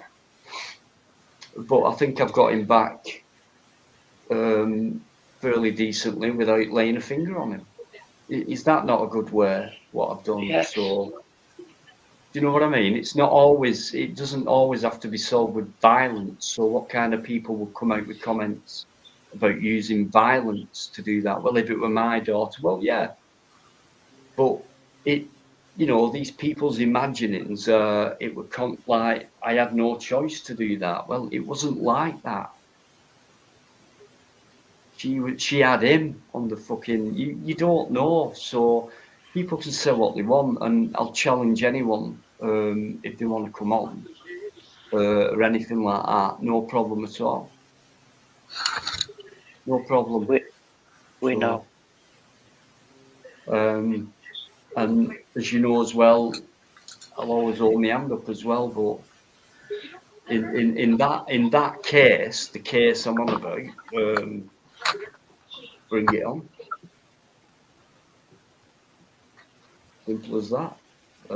I've got nothing to lose, fear, hide, anything like that. If you want my daughter's opinion again, you can get it. She'll come on screen. That's what she did. He didn't, did he? She did. She doesn't go on YouTube. She don't go on live. She don't go on YouTube. But yet she came on the panel, came on screen.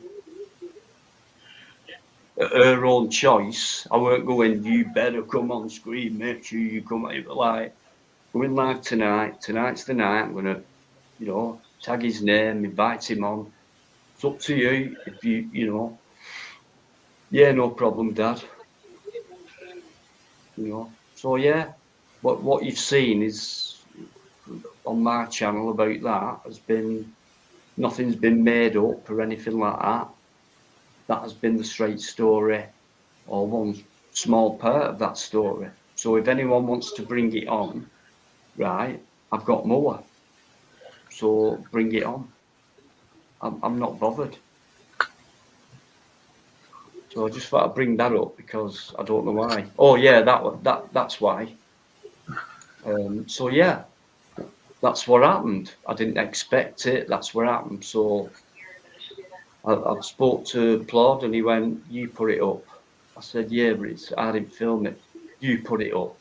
"Why?" "Because you did that on your own and you did your own video on it, and that was like an attachment to it." "Yeah, I was there, but all I did was stand there and film it." I said, "Right, I'll put it up, but I'll not monetize it." He went, "Monetize it." I said, "I'm not monetized." So we had a bit of a mini argument as well over that. But eventually, yeah, that's what I did.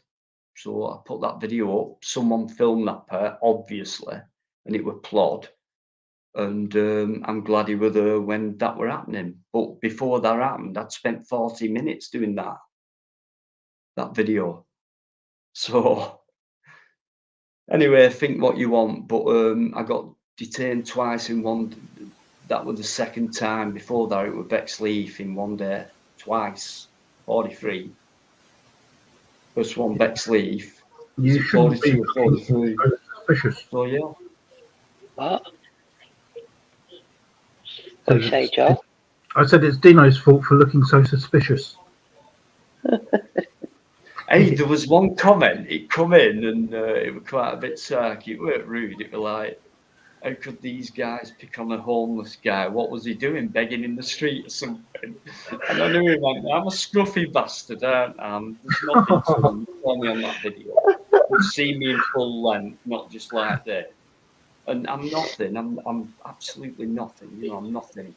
But you'd see me stand my ground, haven't you, against 6'4" and shit like that, right in front of me. So on here, it's a piece of paste. Bring it on. But face to face, that'd be different. But I know I can do it both ways. So if I'm in the wrong, I won't have that same attitude. You know, because I don't try and be heard or big or anything, because I'm not. So I'll never act it, and a lot of people do, don't they? A bit like Natural Born Pisshead. So I hope you're listening, mate, because you've gone on about me for that long, shitting well on me, asleep.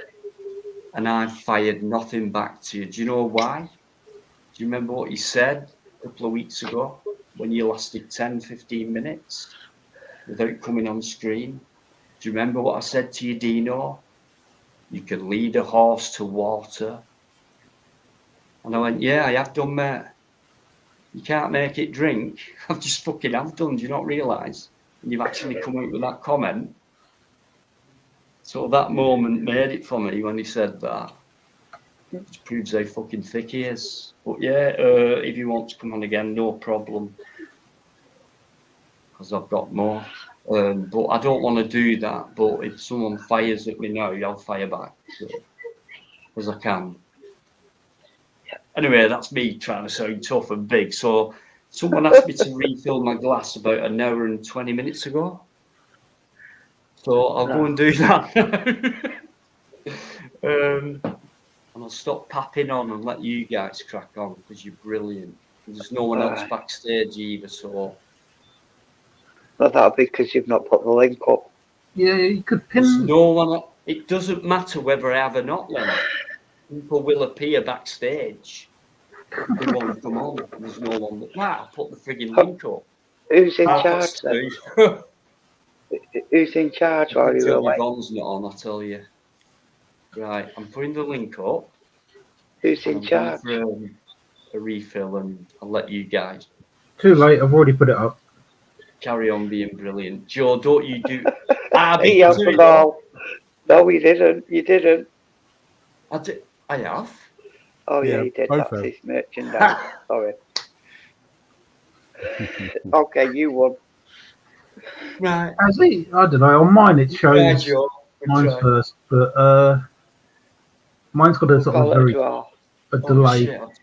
Oh no, it's not the same link. So yeah, I won that one for once. First time I put a link up before anyone else. Right, I'm going for a minute. You know, you can pin that link. Yeah, he knows how to do it as well. He's got to do it on his phone. He just doesn't. Just lazy. Just doesn't, no. It's just very lazy. Lazy. You lazy bugger. Buses. Right, who's in charge? Joe? Your turn. What was that? Your turn to be in charge.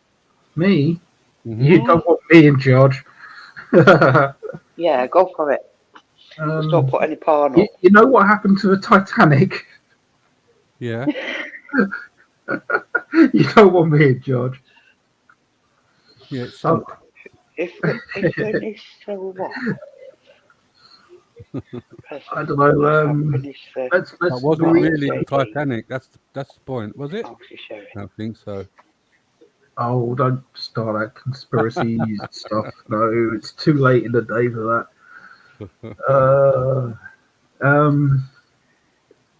Let's read some chat. Non-violent extremist says, "Don't mind me, mate. I'm stoned again. I'm just rambling." Nothing wrong with that.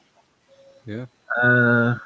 Michael Vine, if Lynn is still present, I've finished a bottle of JD. How's your sherry?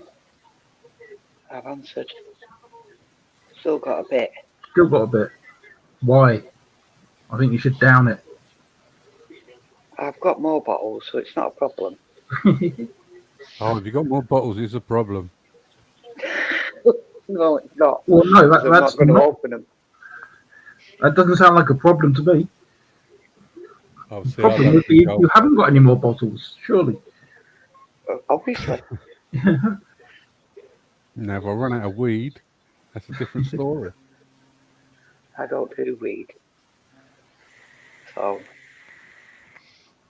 mine's sherry, yours is weed. Everyone should smoke weed. No, I can't. I've tried or it. Or ingest like it somehow. Makes you feel funny. Didn't like it. I like to be in control. I wasn't in control. That's why Dino likes you.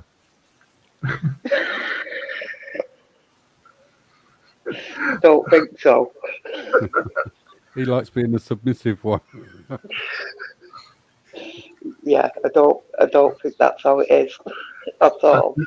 Lynn the dominatrix. Yeah.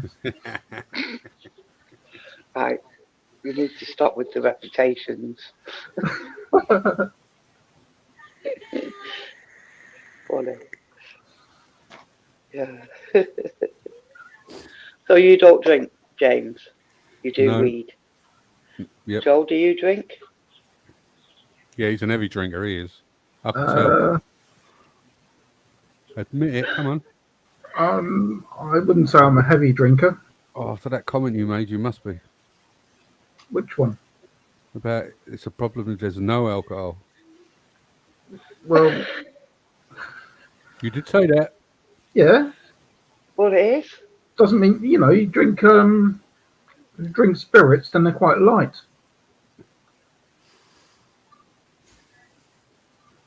No, just me. Okay, forget. I don't believe you.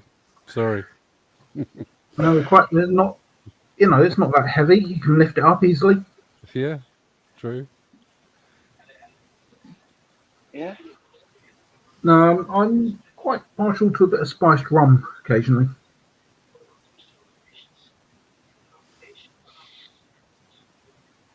What's strange? But London girl, yeah, no worries. Good question, really, actually. But yeah, I have permission. I think I put that up in the description, like permission from Plod, for me to have. He insisted that I put it up on my channel, and he said I'm not putting it up either way. Dino, it's up to you. He said, but put it up. So yeah, he wouldn't have put that up. He wouldn't have done. So I thought he's trapped me. It's important that it was seen, So I did. I think it might have hit 2,000 views by now, maybe. I don't look at any figures or anything, but It was worth putting up anyway.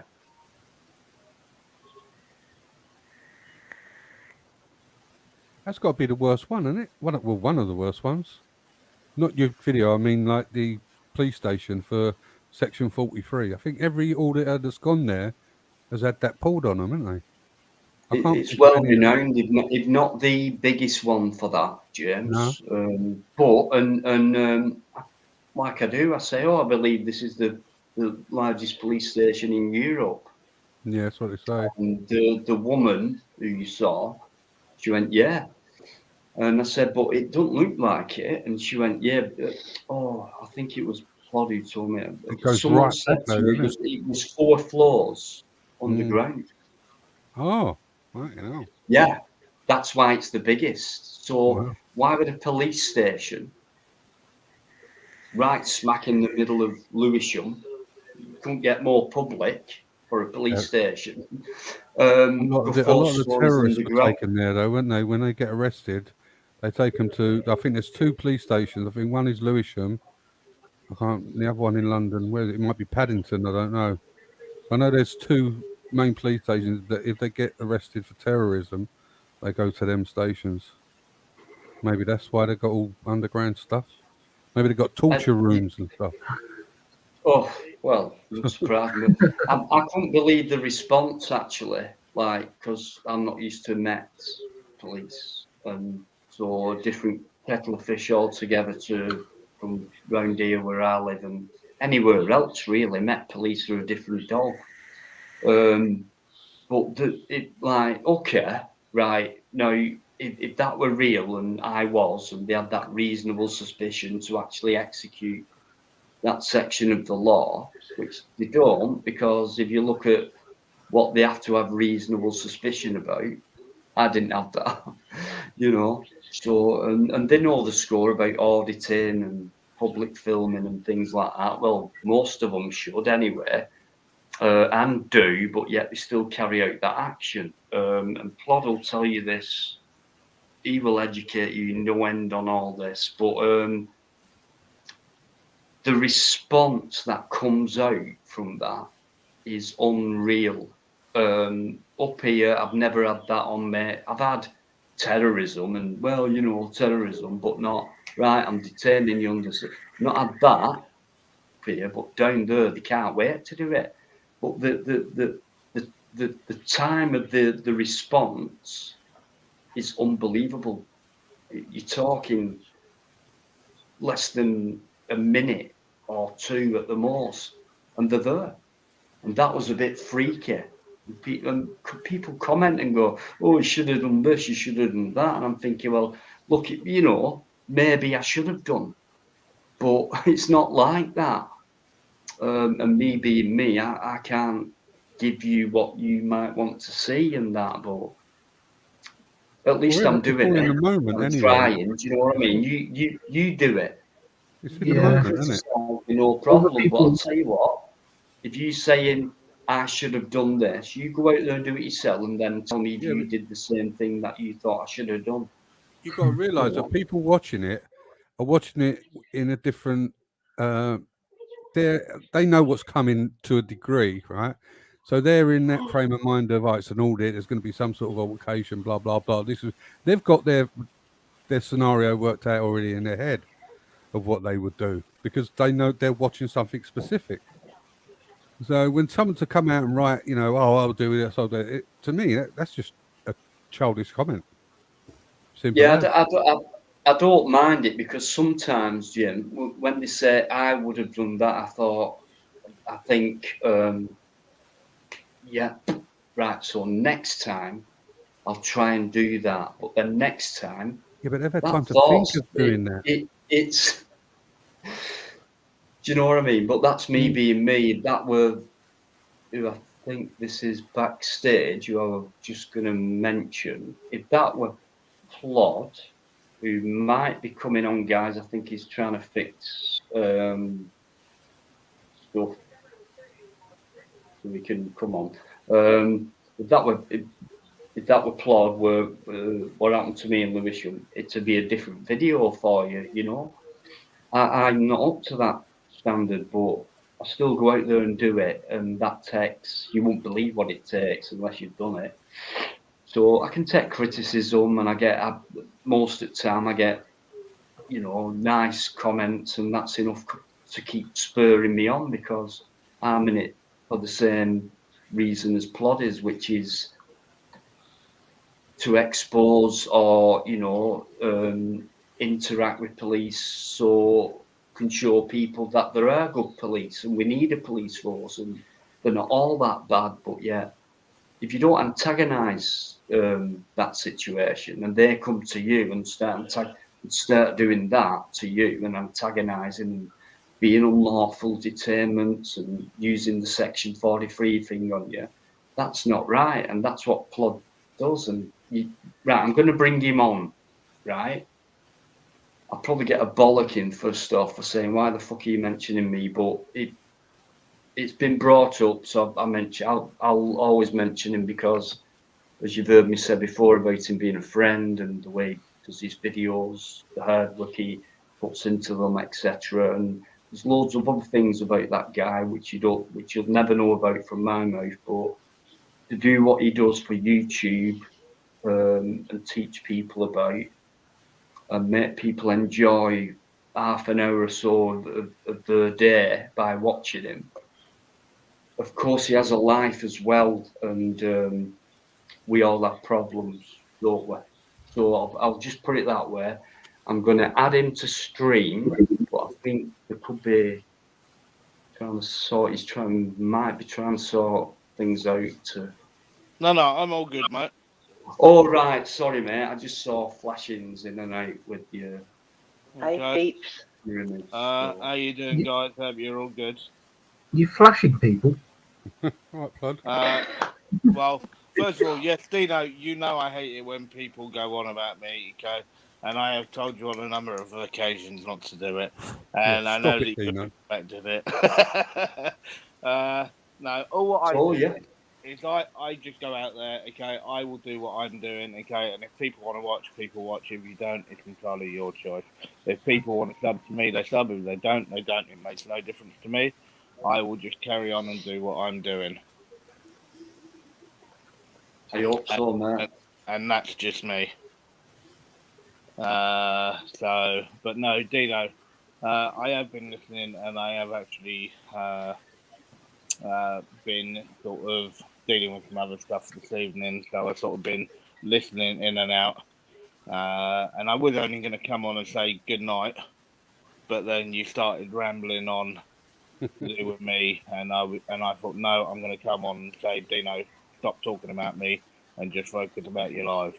I knew it, and I knew you. Well, I didn't know you'd come on, but I knew if you. Well, you have, and I did say it right. I'm going to get a bollocking, and that's his way of bollocking me. He can't be. He's never impolite, is he? Watch his videos.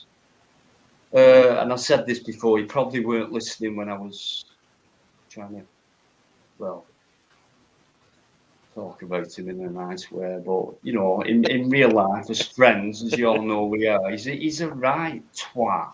He talks to me like I'm the Met Police, right? So I do give him shit back, right? And then I keep saying, "Are you talking to the Met Police now?" And he's like, and I think this is training for him. And when I give him shit back, like he gives them, you know. But no, I would say, obviously. Yeah, but Dino, as I've said to you on a number of occasions, at least the Met Police actually give me some grief back. What are you talking? I always give you grief back. I know, mate. I know, I love you, mate. Not often I swear, guys, right? But with him, I can't help it. I love you, mate. I love you too, mate. You know that, and I can't wait for next month. I've already told people the stuff coming up, because when people say what's coming up, and then James Patrick, was it you, James? Sorry if it wasn't, but someone went Canary Wharf. Yeah, and I thought I thought, shit, that's because I mentioned it. So at least you know that's coming up. But there's more as well. So bear with me, guys. Yeah, but there's a one lot thing of things I I need to get back, and one of them's confidence and yeah, reasons. One of the things I want to mention is I know that you spoke about that Lewisham video that I told you to put up. Is I just sort of want to clear this up. It's we arrived at Lewisham and the Liverpool Chelsea game was halfway through being played, and I pulled up at half time. So I just turned around and went, look, I got my iPad in the boot. I'm going to get it out. I'm going to watch the second half. I've gone, you go and do Lewisham. I told him exactly how long he was going to be. I've gone, I'll meet you over there at this time. And so off he went, and it was exactly roughly how long I said. And I went walking over there an hour and 15 minutes later. There he is. He's surrounded by all these coppers. As soon as I turned the corner, I see that he was detained, and then went over. And just as I crossed the road, I just started filming, and then I had that gobby copper that decided that he wanted to just carry on, and then all what I done was I just decided, yep, all what I'm gonna do is. There's no point in me putting that on my channel because it deserves its rightful place to be alongside Dino's own video. So because it was Dino that they were engaging with and so on. So and I just wanted people to actually see what anybody else could see if they were looking at it, or they went to stop in the way that they would actually interact with people and try and tell people basically to move on when they ain't got the right to. Yeah, I mean, there's more to. There is another part to it, but I've looked at it and I thought I'm not going to put that up. Really, it's not. That was the main bit of me being filmed back. He filmed more, and he said, "Put that one." No, I'm not putting it up. Put it up. I said, "I'm not putting it up." And we did have a debate over it, and he just insisted. So I thought, yeah, I'll put it up, but I'll not monetize it. So if it's still monetized and all that, but yeah, if it weren't for Plod that day, that footage wouldn't have been taken. That officer wouldn't have been educated. The response team what arrived wouldn't have faded away. There's more detail to what you see. There was loads of people around, and I'm not saying it's all Plod's doing, but when he turned up with the other angle and the other camera, they did start to go away, and the woman cop playing close, the small lady, you might notice on my video, not the one we're talking about, and she went like that, and it meant back off to these guys who are behind the camera who you can't see, you know. So there's more to. So I've got this. Imagine being stood there. You've got guys in front of you. You've got a car or two behind you with armed response in it. You've got officers on foot, and they're coming out of everywhere. And at the same time, you're trying to explain to someone who's just detained you under the Terrorism Act what's going on, which is, it's quite obvious. I'm filming in public, by a police station, same questions near enough every time. But like I said before, the Met Police, I know there could be a few London people watching, but it is a different dog compared to where I live and what I've been used to up here. Even though that word terrorism, excuse me guys, sorry, that word terrorism, it does come out up north, but it's not like it is down there. It's like an automatic response, whether you're filming legally or...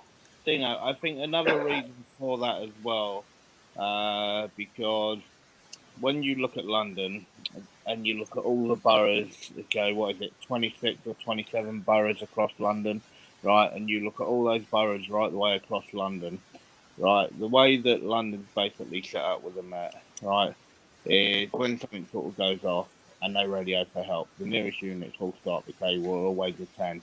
And because when you look at London, they can get units, okay, to a location in quite a quick response. But whereas if you're in the middle of nowhere and they challenge somebody and then they go for backup, they could be waiting 10 or 15 minutes for somebody.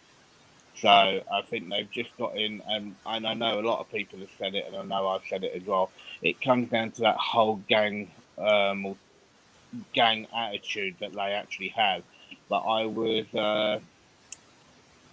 listening to an actual pirate radio station that I know, and they were actually saying to do with the way that the police, and yes, we've all sort of said to do with their gang badge, etc., and so on. Okay, and people look at that in so many different ways, but it's not just that. It's the actual attitude is what is the major problem in London. I find, and some people have seen it, even without there being a single word being said. The first words out of their mouth is, "I'm searching you," under. And then as soon as they say Section 43, and this is what everybody must remember, and I do say this a lot, guys, regardless to however they stop you, regardless to what it is, whether or not it's under Section 3, Section 5, Section 47A, okay, anything, okay, under the Road Traffic Act 163, whatever, okay, it really makes no difference what it is. Please and do say it, okay? Don't just accept the number in what law they're trying to say. Ask them for the specific actual wording of that law. They must quote that law to you.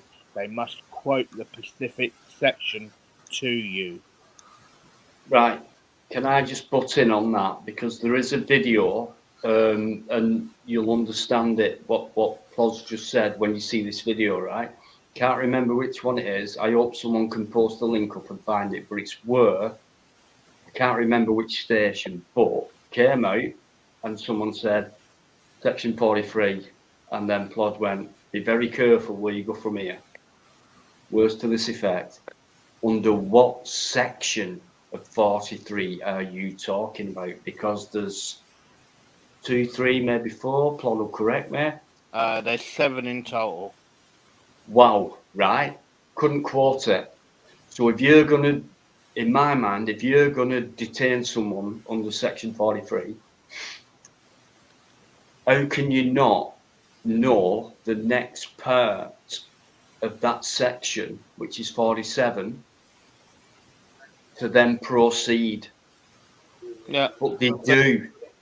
But Dino, there's one section in that, okay, if I remember rightly, it should be section 43, I think it was D, okay, I'll double check, but I swear it was D, that basically it's got in there to do with public photography, okay, and about public photography, it's perfectly legal, okay, and you have the right to do so.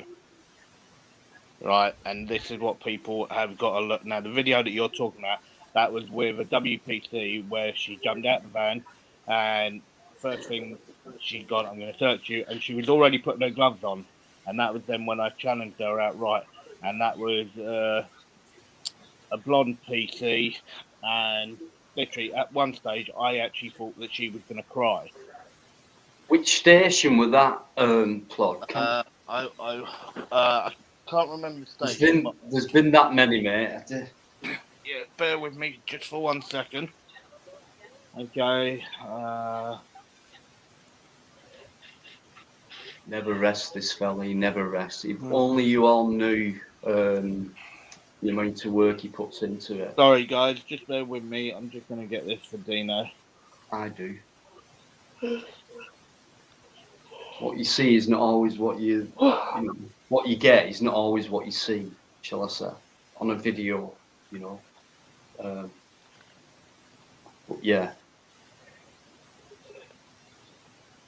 Anyway, thanks for coming on, you ugly bastard. That's all right, mate. Anything to make sure that you're all good, mate.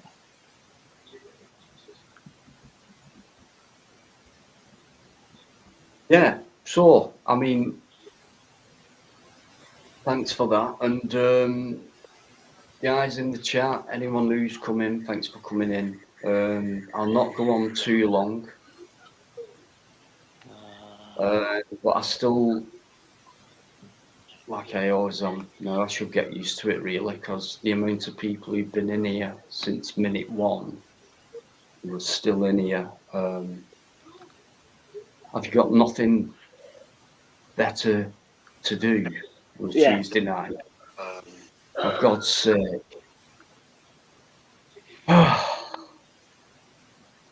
No, but it means a lot. I can't believe it. But cheers, guys. Honestly, I mean it. I really do. Right, Dino, I've just put it in your actual chat. Right. Okay. Right. Cheers. Thanks for that. It was just easier for me to copy and paste it. Yeah, mate. Definitely. So there you go, guys. And do you know what? I reckon at least 90% of you who are in the have already checked plot out. So yeah, most definitely. It's like I know that I've got one coming up, and I have already. Me and Dino have sort of already discussed this one that I've got coming up. It'll either be tomorrow or the day after. But I know Dino, when he had actually been to London, he had actually been to this station. I won't mention which one it is. Oh, I know what it is. I know that Dino actually had no interaction there whatsoever, and he was a little bit peeved about it. But I basically went to this station, and they completely went on full meltdown right the way from completely blocking out all the windows to call in all these plainclothes vehicles in, to police staff absolutely having a complete meltdown, and there was absolutely nothing they could do. And it was quite a crazy interaction. And then I've got another one coming up as well where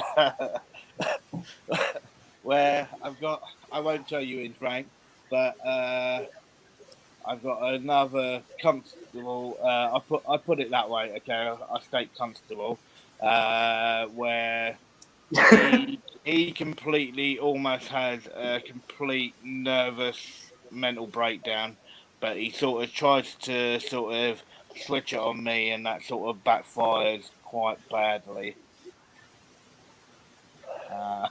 So that's going to be quite an interesting one to watch. But either way, there'll be several complaints going in, full stop periods. Well, they're all good, mate, so I don't care what people think of me when I say things about you, so because it's all true, I don't fuck about. Okay, I'm plugging you tonight. I don't do that, guys. You know I don't do that. But I am doing because he's been a massive person to me. Forget YouTube. I'm not talking about YouTube. So he's the only person I will ever work with on a video, whether it's where I am, if I have to travel down there, we're going to do it. So I can't wait for next month, because I'm looking at that as a break for me, even though it'll be hard work, if you know what I mean. But yeah, I can't wait, because you wouldn't believe it if you saw us two together. Yeah. But whereas for me, I normally actually get my break when Dino's not here. When he normally arrives here, that's then when I've got to work.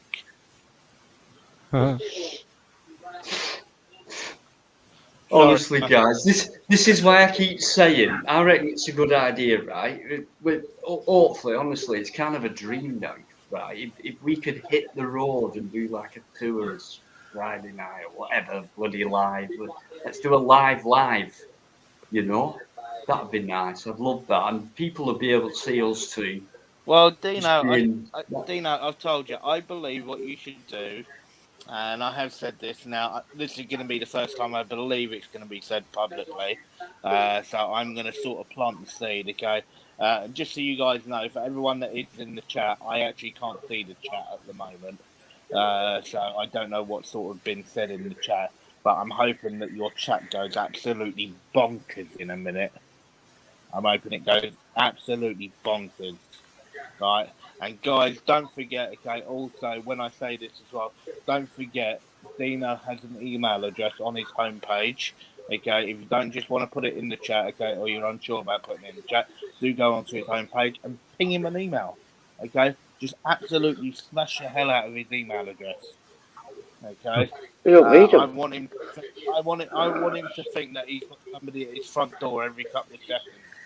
Okay, right. Basically, what he just said to do with hitting the road. Okay, what I believe Dino should do is he's got so many fantastic, and all you guys are in the chat now.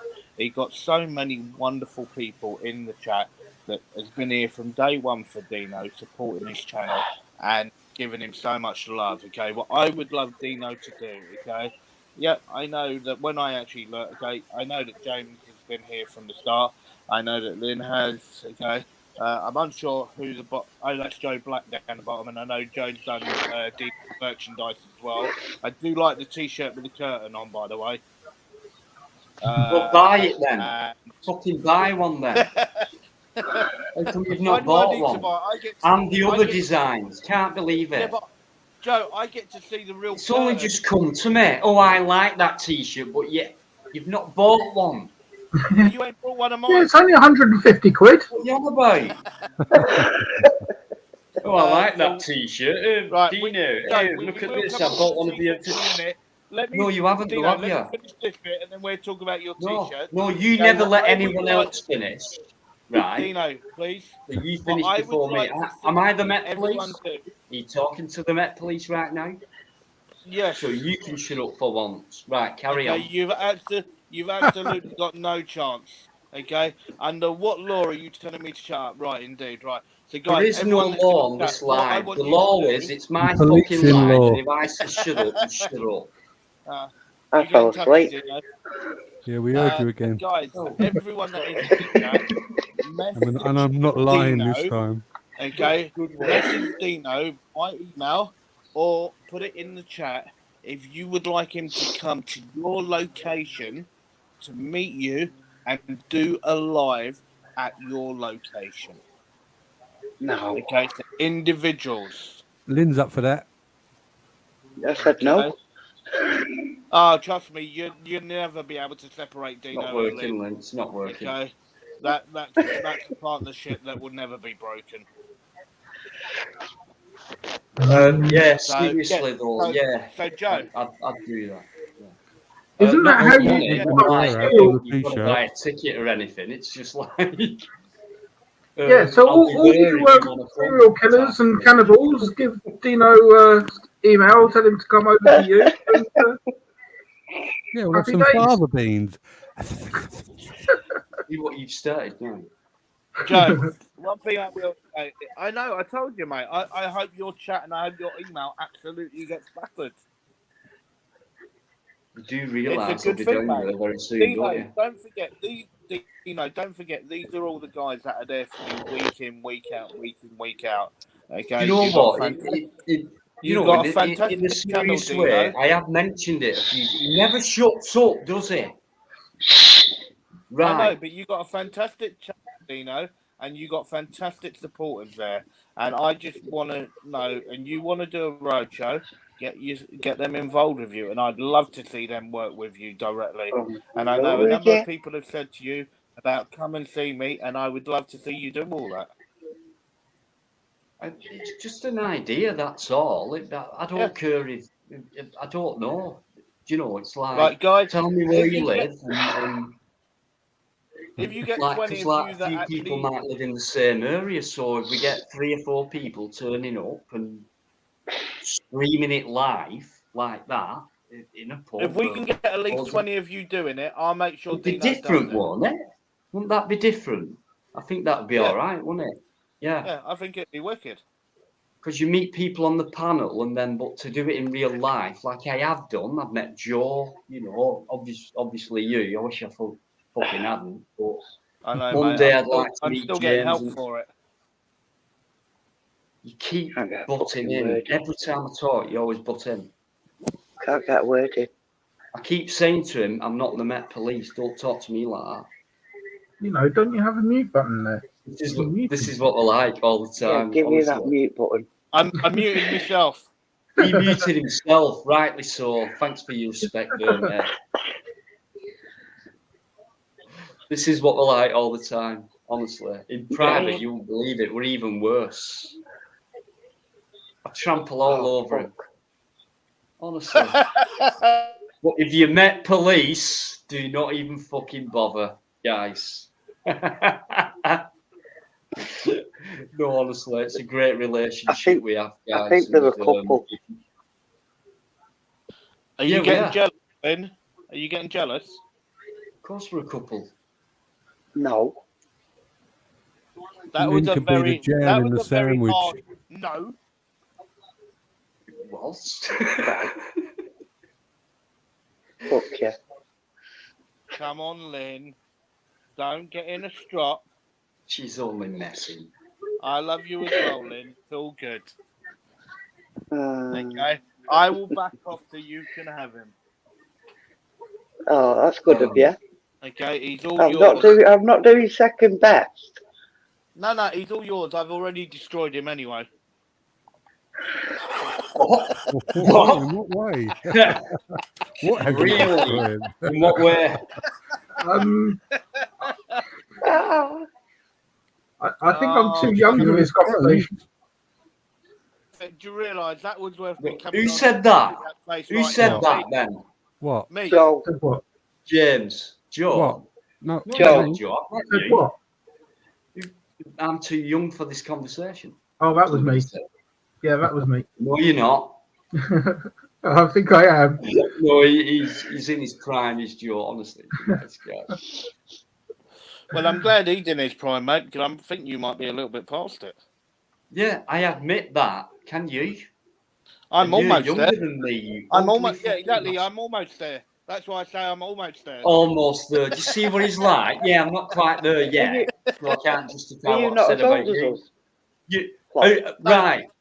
Right. Hang on a minute. You look older than me. Do I, Al? How old's Plod? You fucking do. Get on screen, Martin. He does. Just wait till he's back regular after he's done all his. Gone through his shit he has to go through.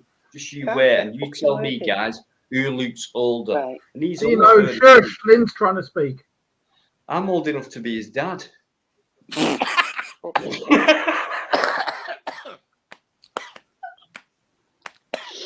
How old's Plod? Wow.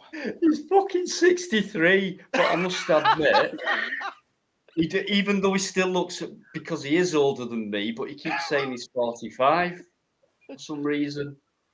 45, my Is he arse. fucking kidding? You know what I mean? Believe anymore. I am 45.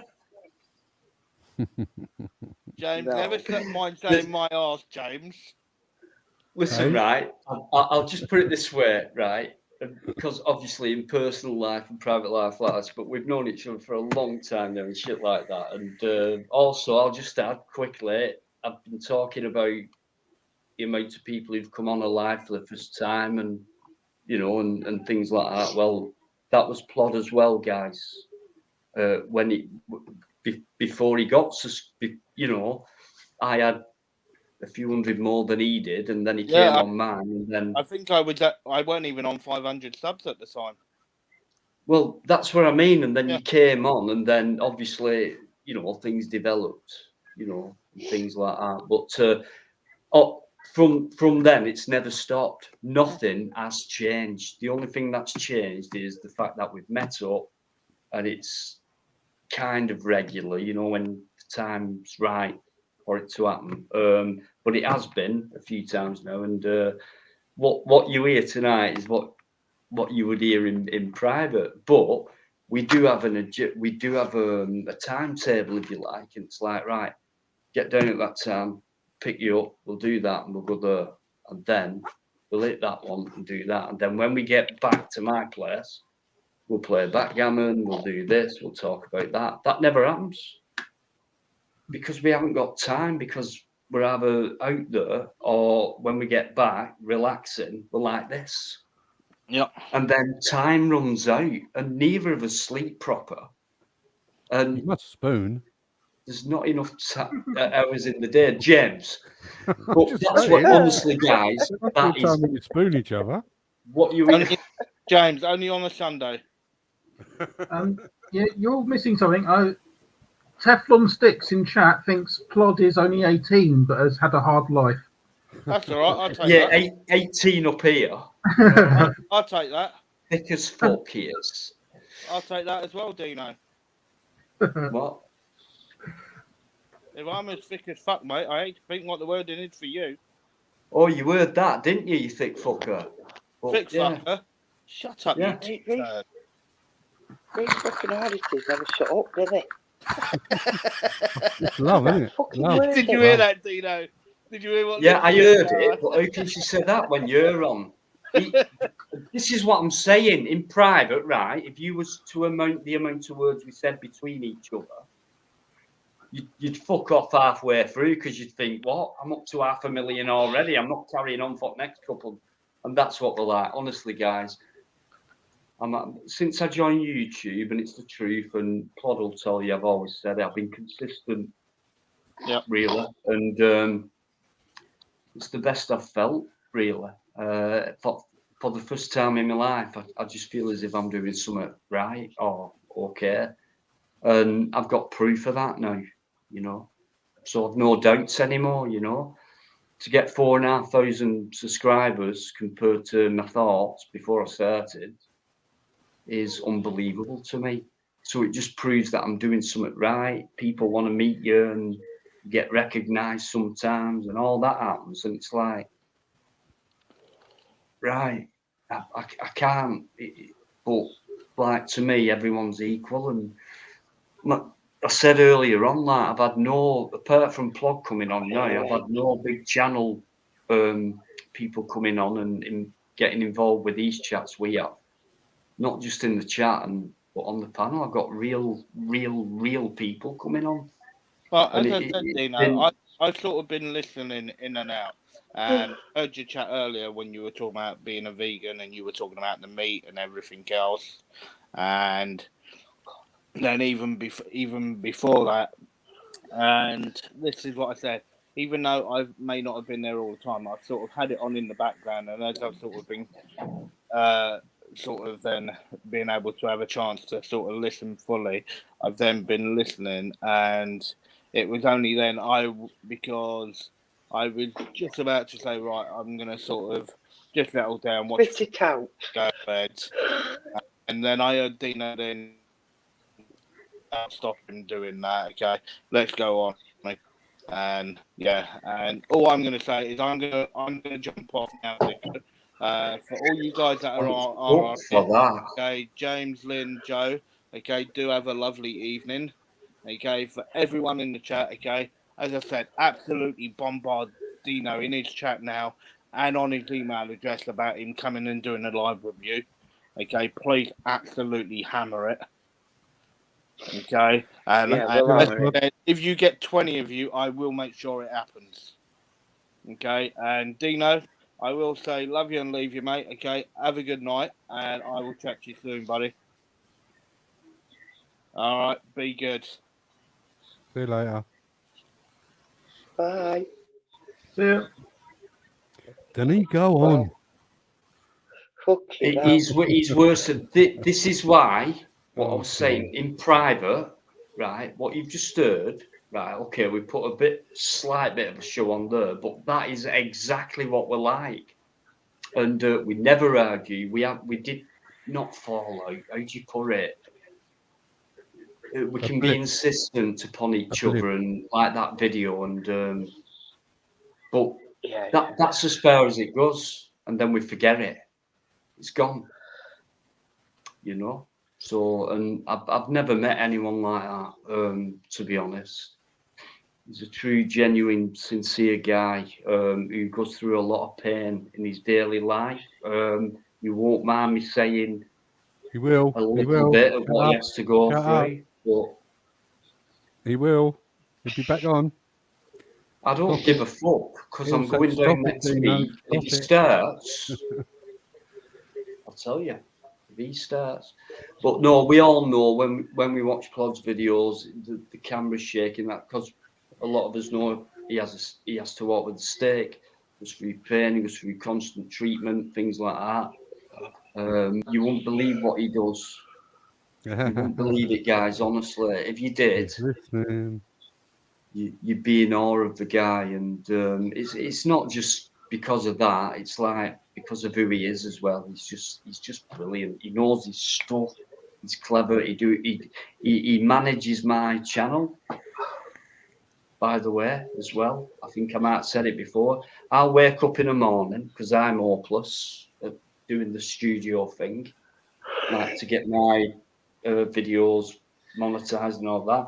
I'll wake up in the morning, I get an email from YouTube saying, your video, such a video, and I'm thinking, that was fucking 6 months ago. He's now fully monetized. And he's done that. And I, in the meantime, I haven't realised I haven't been paid for that because I didn't do it right when I was doing it. So, but he does that as well. So he does that for me. He goes out and does his work, but you don't know what his day's about. When I say goes out and does his work, you won't believe the amount of work he does on that day. Then he has to have the treatment and all that involved. And I keep saying to him on phone calls, you've got a time machine or something. But there's only 24 hours in a day. How the fucking hell do you do it? But I know he hardly sleeps as well.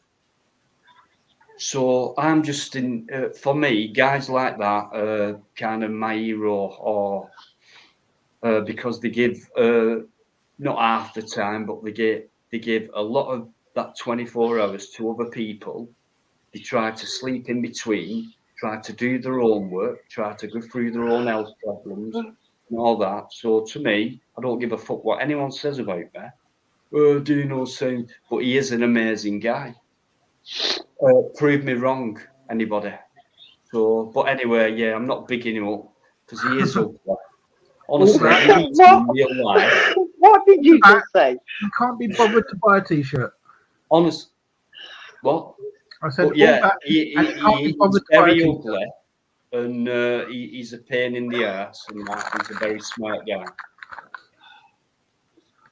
I know he's laughing his head off right now if he's still listening, but I can't wait to get down there early next month and just give him a massive hug like I always do when I see him. And I love him very much. He's a great guy, guys. Honestly, believe me, you know.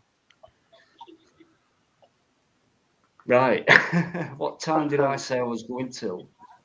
2:15. 6 a.m. 2:15. 6 a.m. Shush, Lynn. Is it not past? Shush, Lynn. I can't keep doing late nights. I'm booked. Well, you can volunteer for anything. You were going to say you can fuck off, weren't you then? What, to you? Yeah.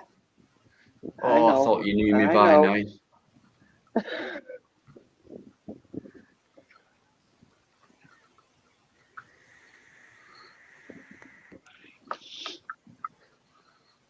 Sorry. Oh, he's not in the chat at the same time, is he, James? Yeah. Panel and the chat. And Plod. No, not him. Just get rid of him. He come out. I'm only joking. This is what we're like. Anyway, but yeah, I'm lucky, really. Yeah, yes. Come on, then, subject. I'll let you take over my life for a minute, Lynn. No, who wants to? Keep it flowing. Keep it going. Go on, Joe. Talking. Good get out. Shut up, Dino. No, you shut up. You started it. Go on, Joe. Go on, Joe. I was just answering Plod, saying yes, it does get sent to Dino. Oh. No, hang on. Whoa. Don't forget who does it, organises it, and creates them. And I don't know. And do you know what? I don't really care. I don't want anything for them. Just know someone's bought one's good enough for me. Same as Plod, just someone going out the way and doing something for me. Merchandise, did I think of that? No, never. If you don't like and subscribe, how would you think of merchandise and shit? I'm not about I bet you I buy one tomorrow. Pardon? I bet you I buy one tomorrow. Yeah, but Joe deserves it. So because of just a single thought, just a thought's good enough for me. And but yeah, I've never sold. I feel like I have to make an excuse when Joe comes on because he's trying to sell T-shirts to you and stuff. But honestly, the way it's been done and everything, I never mention it. You know this, guys. So, but please help Joe's hard work out because he put a T-shirt up earlier on. Nothing to do with me. Just another brilliant design T-shirt. So at least check his web store out, at least, and have a look. That's all. But cheers, Joe. Anyway, you know I mean it. Yeah. So we've met. Thanks for that pint of cider. They were nice too. That £5 off for a pint of cider in Camden. Yeah, Central and London. He went to another. I said, "Are you joking?" And then we went to a vegan thing. He went, "I'll get you a piece of cake." I said, "Fucking £4.50 for like, you know how Costa charges you like £2.50 for a piece of shortbread, what's about 10 centimeters long and all that. This were like twice that price." So he wanted to spoil me that day, but I did let him buy me a pint. I must admit. So, but I'll never forget days like that when I come across people who get involved like in my live streams, which I live for. I do. I love them more than anything because of people who turn up or come in and say what they say and have a laugh and all that, you know. So I haven't got that tone, Connie. I haven't got that Geddy Lee tone, which is high, isn't it? I can't sing like that. They're like, whoa, that kind of tone. Not most people will not know what we're talking about, but what are you talking about? Rush, the band. Never heard of it. Rush. You've never heard of Rush? No. Have you heard of when people say that's the greatest guitarist in the world and drummer and that? Well, Rush are well renowned for having the greatest drummer or in the top elite of all time, Neil Peart. I've seen him a few times. Lynn's confused now, guys. So I think you've all gone quiet. I think what? Connie, it's your fault, this.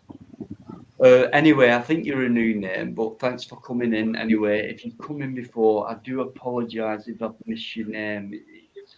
Sometimes that was like that. So, but you're in good company anyway. Guaranteed. Oh. Is Connie female or male? That's a unisex name, right? Connie.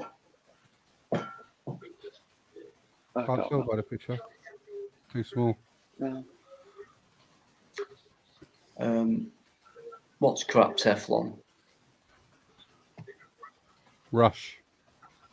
Since You've Been Gone wasn't Rush, James. That was Rainbow. If you're thinking of Since You've Been Gone, that one. Since You've Been Gone. That was Rainbow with Graham Bonnet. I'll kick you off in a minute if you keep laughing at me. Rainbow with Zippy and Bungle, lead singer. Jeremy. wouldn't dare. No, Jeffrey. You've been really naughty tonight, you. You should wait tomorrow when I start speaking to you. Lynn's been naughty tonight with me, guys. No change then, eh? No worries. Hey, thanks. Honestly, brilliant. Brilliant tonight. Really enjoyed it. And I have no doubts from now on, every single time I do a live, I'm just going to enjoy it to the fullest, because I think it's got into that place where I've always wanted it to be, really, and we can still bring controversy up and issues, which we have done, and I really do think we've done it tonight brilliantly. Look who's been chatting about it, and when people have stopped talking, someone else has been allowed to. Uncle Evie's been on, who brings up superb issues and so polite. So I'm really made up, guys. Honestly. Did you say Uncle Eddie? Yeah. I thought his name was Evie. Right. Oh. Which one of us? Just you wait till I see you at Canary Wharf, mate. No, listen. If you could turn up, that'd be fantastic. You know, my email address is there, mate, and I'm made up about you coming on. You don't answer it, Mike. That'd be nice. What I are you might butting surprise in about England?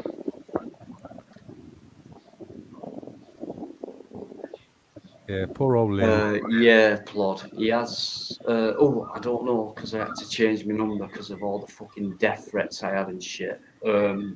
But I will pass my new number on to Joe. Yeah.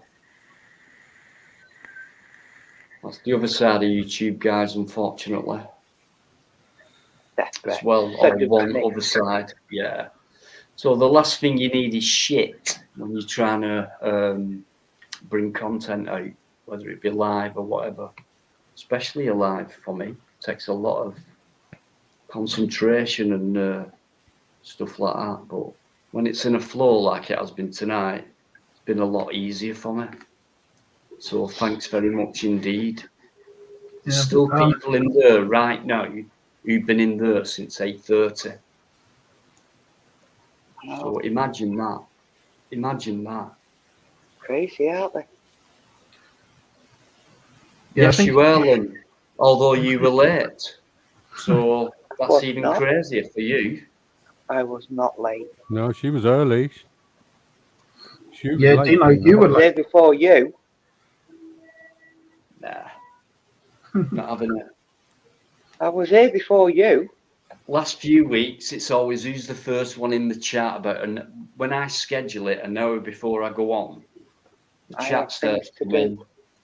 You were in there for at least, Yvonne, straight in there. All right. You not tonight.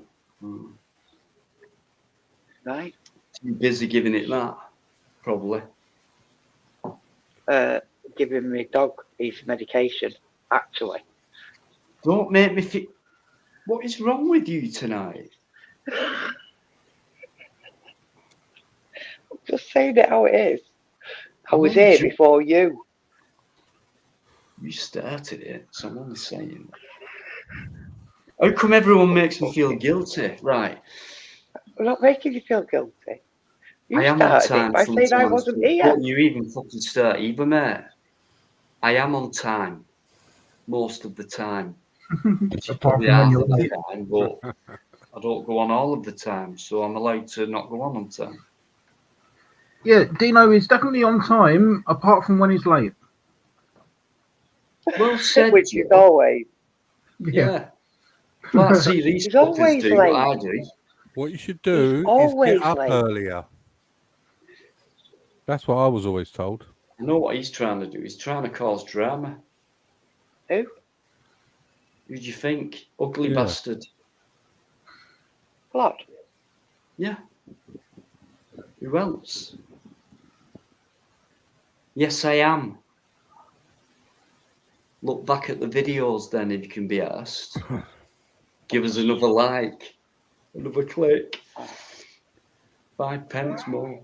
Right. I remember He- weren't that long ago when you Dino. was about 3/4 of an hour late. Fucking hell. Rude. I do my best. Sorry, that's all I can do. Dino. I'll get you for that, Claude. Just- I'll get you back Just there. want to check, has everybody pressed the like button? Because we are one away Of from course I 50. am. Hey, do you know what? course. Here's a question for you lot, right? Do you know any channel who likes their own videos, who clicks like? Because I never do on my own. Never. Yes. I reckon some people must. I reckon they do. Some people. Yeah, why wouldn't you? Just do I it. think Don't. Never do. Never watch them Well, back. do you not like never- them then? No. No, he Still doesn't like it. No, the shit. That's what I mean. That's why I don't watch them back. No point in liking them. Hey, Can't watch we them. just hit 50. I'm going to kill him next week. Do you realise we're less than 2 weeks away from meeting there? So, keep telling you, I'm not the Met Police. Don't talk to me like that. Don't dictate to me like that at all. Do you know? What? With you. Listen, you'll get it. Me and Plod, you'll get it. It sounds Hold serious, on, but it's hold all a good on. laugh. Answer Lynn's I know you do. question. Or respond to Lynn's question or statement, whatever you want to call it. You completely ignored it there, Lynn. Did you notice that? I know. Does he always do that?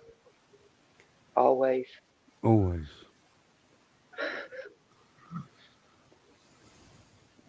He's gone. He's Just muted. goes on about Plod and then says Right, he's not okay. gay. Dino, Lynn said, she looked into your eyes and she said, I love Did. you. And you ignored me. I can't believe I get this. Right. I'm sorry for ignoring you. You should be. Really? Yeah. Why? Rude. Well, do you think I'm a rude person? Well, I said that and then you said, let me tell you about Plod. Well, It did sound rather and weird. did you not see me like that as well? No, I didn't see that. And you've got I other didn't see people that. who. It's amazing, isn't it? You know what I mean? Do you know what I'd love to do one night? All these people who criticise me and contradict me and things like I'm that. not criticising you. Right, do what I kidding, do. I'm only messing. Sit here and let's fucking see it.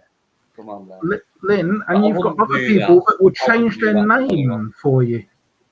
Hey? I know, Joe. And I then think I'm Dino not just fighting a losing battle. ignores you. Yeah, sometimes you just got to walk away, Lynn. I ignore people. Yeah. Oh.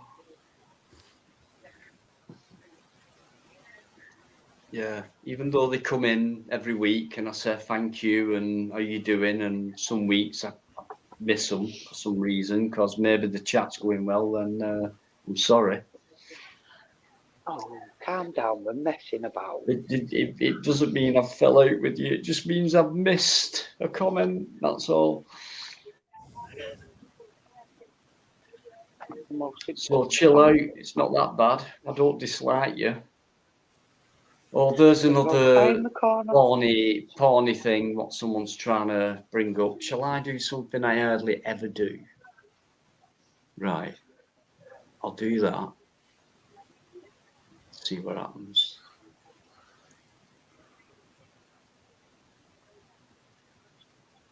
Wait, I've just blocked someone. I've just blocked someone. Yeah, I have. No, you timed them out. Oh yeah. He didn't even block them. It's not even a person, it's a bot. I do my best. I am fucked without everyone else. I'll tell you that right now. So. Sorry. Oh, you were new, Connie. I thought you were. I thought I didn't see your name before. But I always do apologise to people whose names I think I haven't seen before, but yet they have been in before. So good. I'm right for once. Once. Are you saying I look like Geddy Lee? Cheers, Joe. People have said that before, actually, but most people have said it's John Lennon. So, but yeah, I've had both. Yeah, I'll take either. Imagine. Imagine. Yeah. Or sing it. Yeah. I forgot the lyrics. Imagine all the people. All the people. No, Dino, you know who you do look like? Dino? Go on, Joe. Well, if you turn around, it's Cousin It from the Addams Family. No, he's got too much of a bald patch. I never used watched that. I don't know what you're on about. Cousin Hit. Right. But you got too much of a bald spot for that. Covered in hair in it.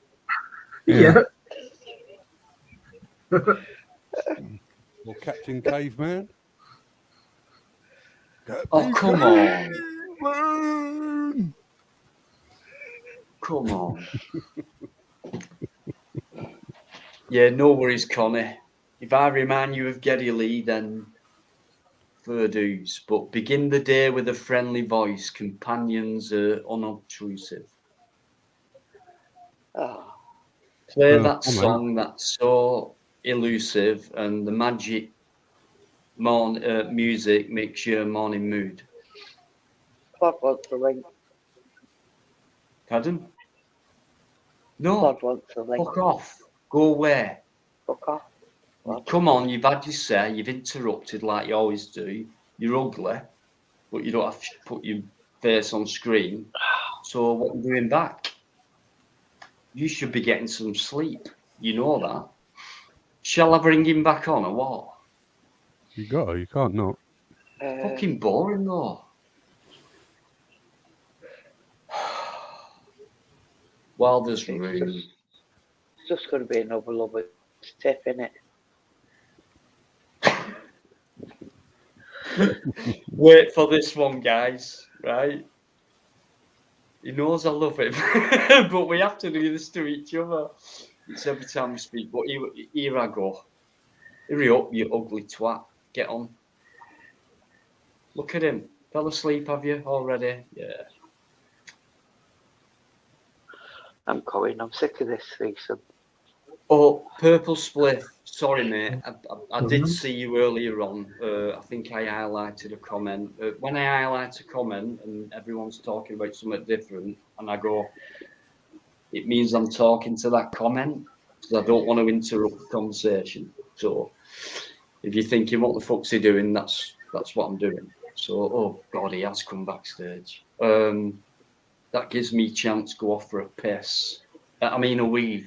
I mean, the bathroom. Jesus Christ. Not as you though, isn't it? No class whatsoever.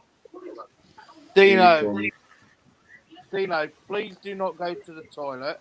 Okay, I'm only going to be on for a second. Can I say that comment to do with turn around, cousin it? I was absolutely pissing myself. I thought that was brilliant. But if you guys all look very closely, because of all the actual darkness all around Dino, his face looks very grey, and he actually looks like a dead John Leonard. He's actually, but John Leonard, when he was dead, actually had a bit more life in him. Very strange, you lot. See, what it is in front of me is a very white screen. What do you look like? He's pissed himself now. I've been attacked tonight, friends. No, Dino, we all love you. We all love you, Dino. Why bring that fucking word? What is that about? When you actually said to Dino, "Love you," right? He ignored me, Plod. He ignored me. And I thought it was very, very wrong of him to do so. And I hope he's quite embarrassed about it. I'm very down about it now. I'm gonna. No, but he loves you to bits. He loves you to bits. He knows I'm only messing. James, did you get my last message? Okay. there are 2 T-shirts that I want off you. Okay, the one with the curtain, and then the one with just Deanology on the front. Not me. That's Joe. I mean, Joe. Sorry. Sorry, I was looking at your icon next to Dino. Sorry. Not be a minute. Well, you just go to the website. Yeah. So I want to get those. So then I know then that when I go to actually see him, I can wind him up as I walk towards him. And I'm going to go, see this guy on the T-shirt? That's who he is. So, but Lynn. Yeah. You know he loves you 100%. Okay, he loves you. I'm only winding me up. He knows I'm only winding I know. him Please up. do. Now people can't see it because the colour of his screen, but trust me, he blushes when Lynn talks to him. He knows. Yeah. So sorry, guys. I will embarrass him a little bit. So if I don't, go for it. If I don't do it, nobody will. But Joe's looking pretty good with his new name. Where's he gone? Oh, he's changed it. No, that's it. Joe's done now and all. Yeah. Sorry, do you know who? So we know that Dino's actually going for a number 2 because he's actually muted it. Okay, when he actually doesn't mute it, okay, then that means he's only just having a quick tinkle. What?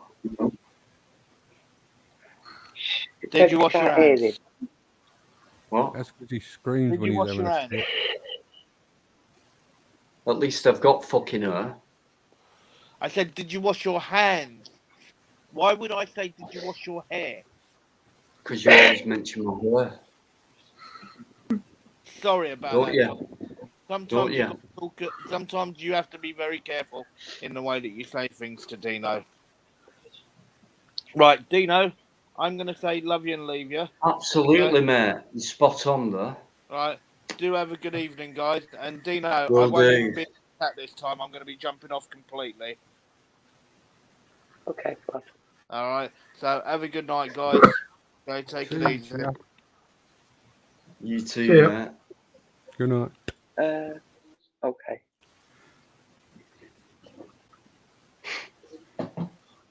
Excellent. Lost the track, yeah, whatever. Yeah, cheers, Connie. I'm interested. Rush. Lenny's overrated. Lennon, I think you mean.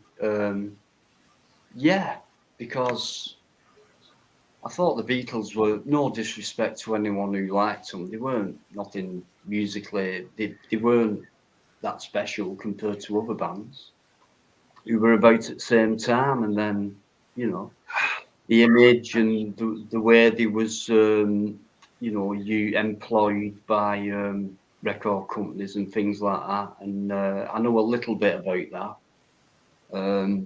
How they own a group and a band and say, you've got to make so many albums or else you're out, and we won't subsidise you with this and that.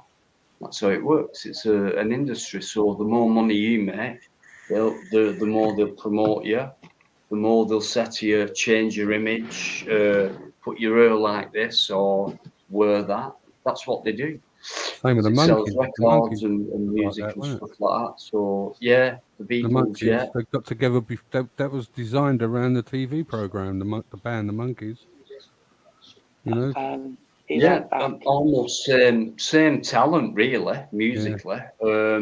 Quite a few, really, but John Lennon, you know, not just a musician. I'd say less a musician than a philosopher or someone who made a lot of sense to people and actually brought that word peace and people like waking up a bit, stop arguing, stop, you know, be real, stop trying to throw. And he were making progress like Bob Marley did, you know, certain Kennedy, you know, we can go on with a list, dead. James, know this. And they both end up dead. You can go through And then what happens to these people? They die. You know, patterns. They get killed. I've always said, look at patterns. You know, you notice patterns of things, and it kind of makes things more obvious of what's going on. So that's the way, you know, and look at it, there's evidence as well. So yeah, obviously a lot of people, politicians, high up people get murdered by suicide, if you want to put it like that. And I'm using the words of a person called Sean Atwood, who knows his stuff because he's been in prison, and he knows about murder by suicide. That's the way he puts it, and I think it's a good way of putting things. Like high profile, certain people who are just normal people like us, but are just sick of what's going on around them, and they want to reveal some kind of truth, which would really affect things in the world, and it would really affect the powers that be. I do believe in that. It's a bit strange how these people disappear, if you know what I mean, Princess Diana. Yeah. I could go on. We could go on. I know James is on the same thing, but you know what I mean? People aren't stupid. Certain patterns in life, and you think, hang on, that was the same as last time. Politically murdered. Same thing. Are these people trying to change people's perceptions, or, oh my God, they'll not comply with us if they think that way because of that person? And that happens today, and I think back then, when there was less power than the powers that be have got now, it was more stronger back then. But now, you know, it's all over for me. It's finished. I've been to Hyde Park, Speaker's Corner, just to ties off there. It's just like, it's all about freedom of speech and things like that. And when I turned up and started filming Hyde Park and protest strokes, Sunday morning, Speaker's Corner, prominent people there, that fellow with her, what's his name? The guy with the grey hair, looks a bit scruffy, you know, has his shilly uniform on, as if what's saying for the people when he's part of fucking problem. What's his name? The guy with the glasses and grey hair had protests, and he were there anyway. A few prominent speakers, and then police, and it were like, and then in fact the video I were making, which were live, when I put it up, got taken down on medical misinformation. And all I were doing were going around narrating, oh, this is, and mostly keeping quiet, and like this person's saying this, and you get preachers like, and the Lord God, you know, and you get, you know, all that on Speaker's Corner. You get all kinds of things going on. People want to speak and give the expression and maybe talk about stuff you never get to hear in Main Street. You know, why not? Rightly so, yeah. What we're about, right? And to see that get shut down, and at the same time for the whole system to say, you know, your rights are this, that, and the other. Now, all these rights we've so-called got, the one that means the most, I think, or maybe, you know, I don't know more, but freedom of speech. Dino, look at that because photograph. Talking to people expands knowledge and brain power, and they're trying to shut that down. And if anyone influences anyone, which can spark off, you know, really take off through word of mouth, which some things do, they don't like that, do they? So because people are not daft, it usually wakes people up, first of all, who are well in touch with their own senses. And that's where I've found in patterns and shit like that with people. So I'm not stupid. I know what gets said, how it's said, connections in between conversations and why things get said. I know all that. I'm not stupid. But yeah, they definitely put a stop to it all, because out of all the places in the world, Hyde Park Corner, Sunday morning, Speaker's Corner, is all about people being able to say what they want, whether it's true or not, freedom of speech, opinions, lies, all that comes into it, and you get all kinds of people. High-profile people, the guy in the back street, the people in between, and all I wanted to do was film it. So I'm in the most important place in the world, or one of them, where people are expressing the rights, and the video got taken down. So for me, that's the end. That is it. We've been wiped out. It's just a show. You have to allow it to happen, so we can say, at least I went to Hyde Park that morning and expressed myself. But it doesn't. They've wiped it out. It's like, well, you can say what you want. We'll either shut it down, right, because you're influencing people, or you're going against our narrative, or what you're saying could affect us, to allowing people to come out with bullshit about things they don't know. And, well, that sounds all right. So it looks like we're giving people freedom of speech.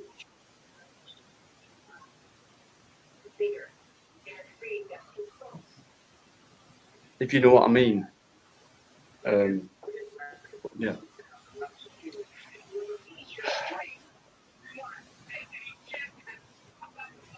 Right. Anyone who's come in, thanks for coming in. I was finishing an hour ago, but I say this every week. Yeah. But if people are staying in, fair enough. I'll go as long as I can take it.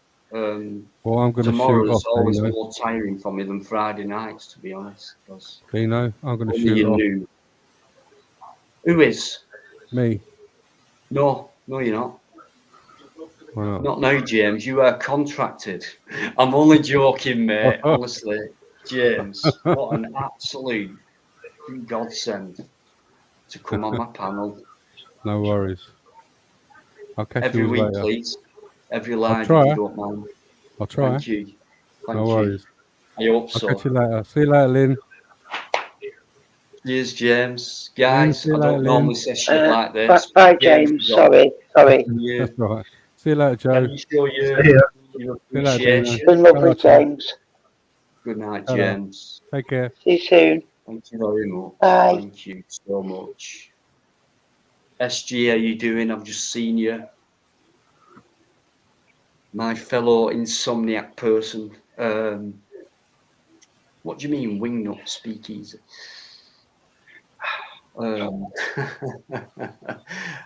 Connie, you seem a very interesting person as a new person in this chat. How can we further our points, protests, minimal?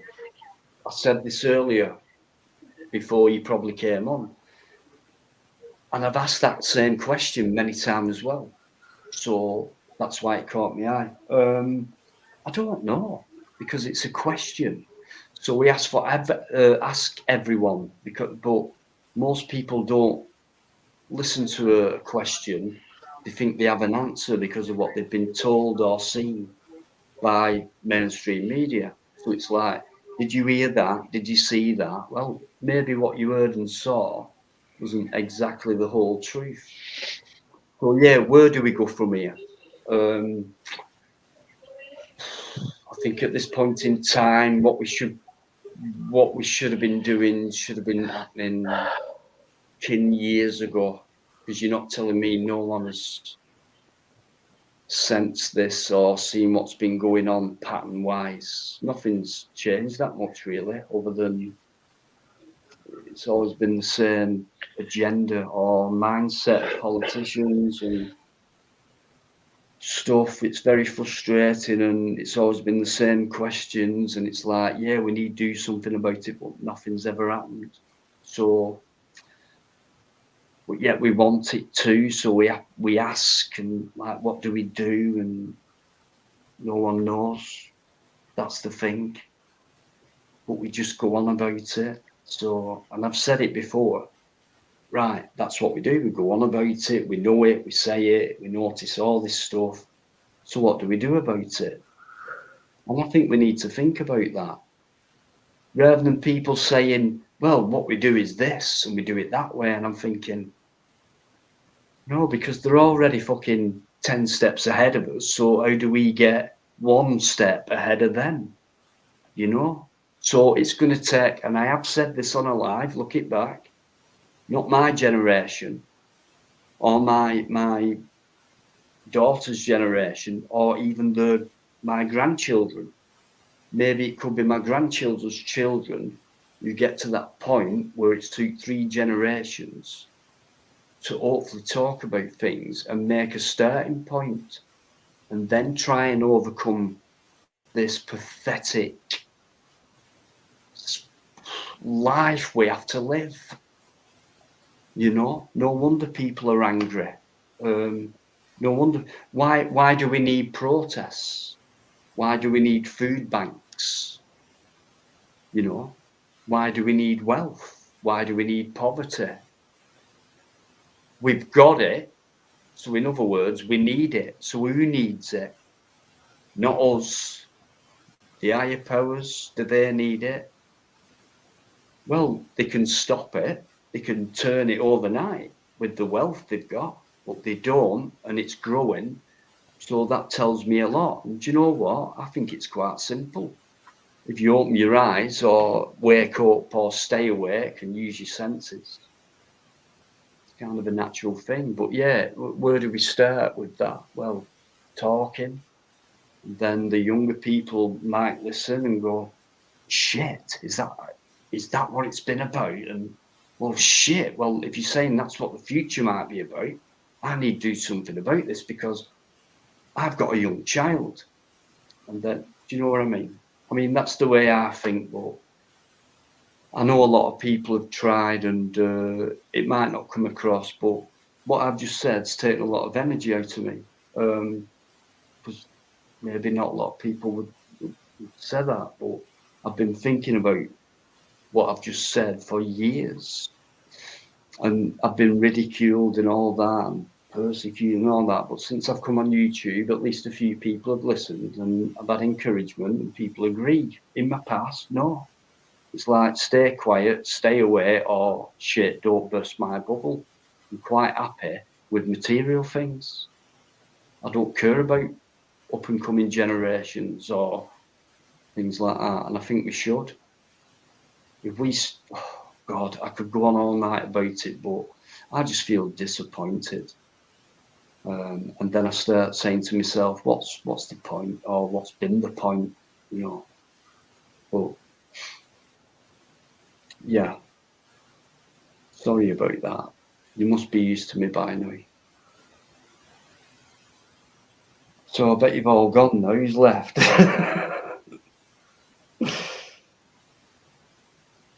Maybe it's something to think about anyway. So I try and do my bit, that's all. And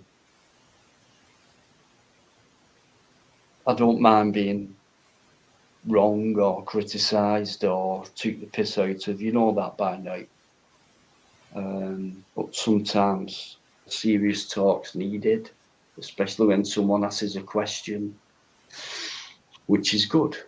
It's nice. Thanks, Connie. I appreciate that. Really do. And Rush, check them out. Pity about Neil Peart though.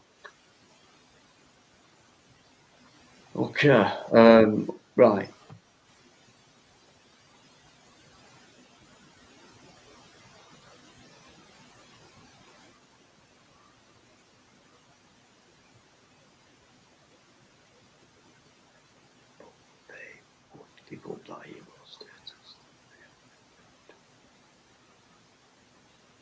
Do you mean, but would they have given up that hero status if they had to throw them uniforms in and say, I know my job, but what you're saying there, it's like, it's not right. What do you mean I put this down as a thingy death instead of a heart attack? Do you know where I'm coming from?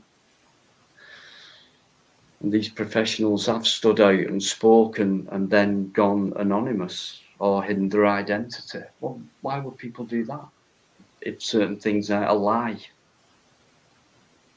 You know, because people question it, don't they? And I think it encourages people who are on the inside and have to do as they're told and do the job, but yet they know, or they've seen something because they're more involved in the medical industry or whatever to do with the current situations.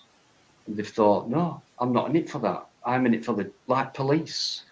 No, I won't do that. I won't break that rule. I will never go out and put Section 43 on someone because they're filming a building, a public building, legally. So a lot of medical people have come out, and they have done, I'm not making it up, and said, no, I'm not doing that job anymore because you're asking me to do this and it's wrong. So why are you doing it? What's the agenda behind this? Why can't you say to me like you did years before this started? Well, if he's had a heart attack, you put down case of death, heart attack. But now they're saying put it down as that thing instead. Prove me wrong.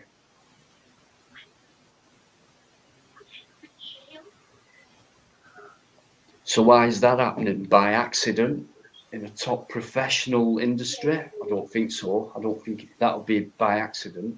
Not when it's consistent. A one-off, maybe. That can be accidental. When it's consistent, you know.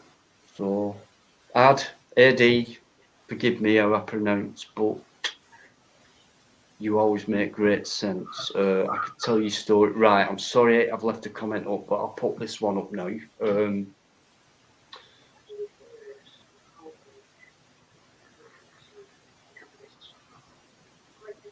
Yeah, I agree. But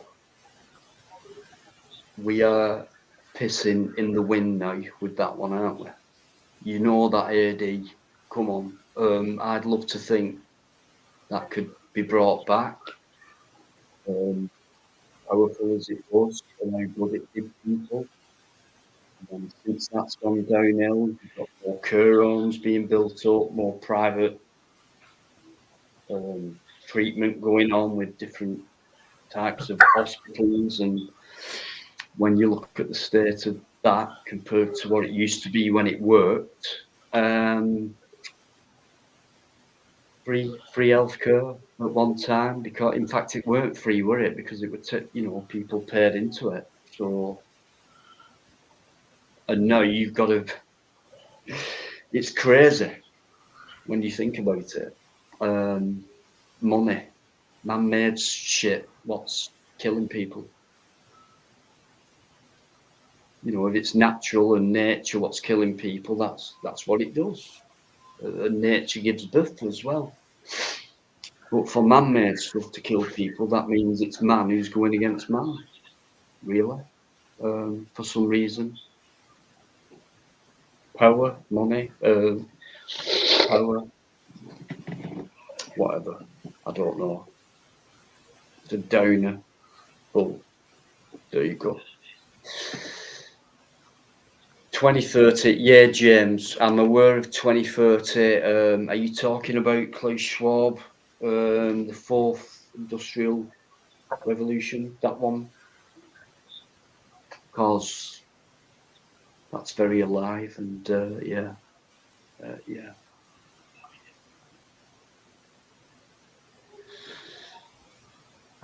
Anyway, I'll not give in. I've never wore a mask since all this shit started. You will do that. Do you realise you're being told how to wash your hands? Do you accept them posters? Remember the 3 W's. Remember this. And you go, oh, thank you, government. Thanks for reminding me. Right, so I do that. Oh, no, hang on. I forgot. You turn the tap on first. All my life, I've known what to do, but for this thing going on, I've forgotten. So now I need telling what to do, like I used to do when I was fucking 4. 3, 2. Ridiculous, guys. Stickers on the floor with feet things on it. Tape everywhere. signs, digital signs scattered about, more security on the streets, more tasered police on the streets. Is there something else going on, or is all this because of the latest crisis that we've been having for the last 2 years? Because that does not add up to me. Why would that come out at the same time? So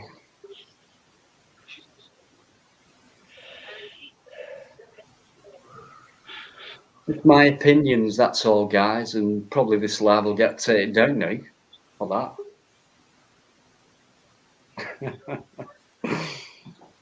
So, right. Yeah, I will never wear one. It's not done me any harm. The only harm I've seen it give to people is when they can hardly breathe, or they're sweating, or they go like that. So it's very healthy for you to wear one, because you might catch something, just like they've always told us we can. Flu, you might catch something.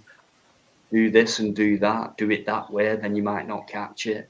Only this time, you've got to cut your carbon. You've got to breathe in your own carbon dioxide and stuff. Not very good for you at all. But then again, in the paper, they'll not say, well, you know, every now and again, if you take it down, you need to breathe normally, because if you keep it on for so long, you keep breathing your own carbon dioxide in. It's not very good for your health. But if you don't wear a mask, you might die. So I'll just go and grab another drink. Do you want to stay on, or do you want me to? Shall I do what? What do you think? I think I'm gonna head to sleep. No worries, Joe. I'm sorry for ranting on. You know what I'm like by now. But listen, thanks very much for what you've done for me, and I appreciate you coming on and what you do for other people as well. So check him out, guys. Check his web store out. You know, and at least. So, So favour to me because of what he's done for me. For, you know, please. So, cheers, Joe. Honestly, mate, thank you. Don't worry about it. People don't worry either. It's all just funny games. All right. Have a good night, everyone. I'll see you next time.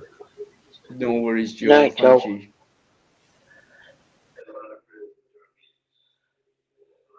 Great stuff.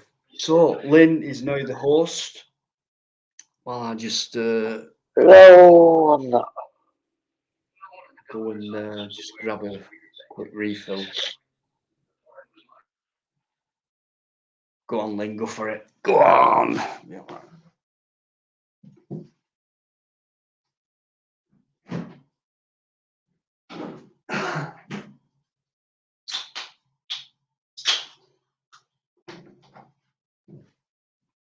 God, ravishing that. What was you talking about?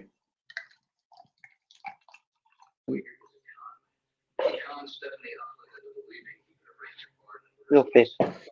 I was. It'd be best if you turned it down a bit, Len, because we can all hear what's going on in the background.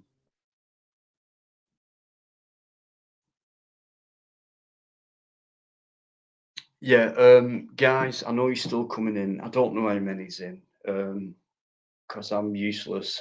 All I do is not take notice of people, but I don't mean it. If you think I do, let me know.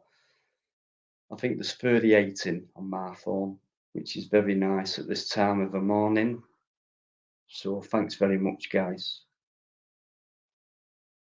Few new names as well, which I always appreciate. I'll just have a quick look back through.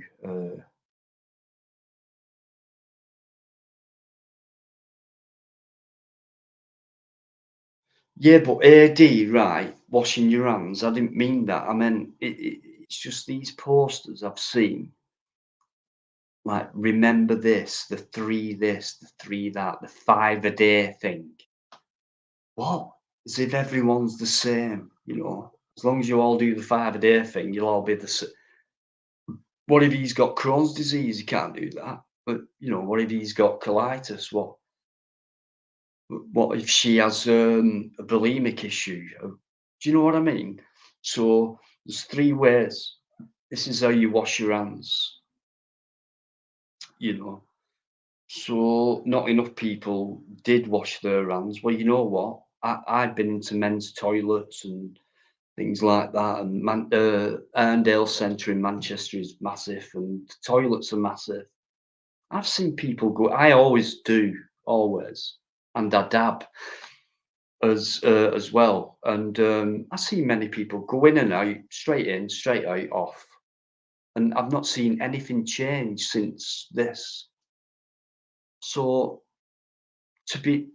for me to actually be told and have posters, all that money being spent on paper and plastic and print and ink, when it could help more serious things on telling you how to wash your hands. Remember this, 3 this, 5 that. Come on, God's sake. But yeah, I don't need telling. I'll go with my gut instincts, senses, and just be as natural as I can. Social conditioning, you know the words they use, social, is it? If you're conditioning people, how's it social? If you're saying stay 2 meters apart, how's that social? If you're saying, how's that social? Or is it? You know, I don't know. It used to be a lot more social before, a couple of years ago, you know. But anyway, just my opinions, based off what I see and what I hear, you know.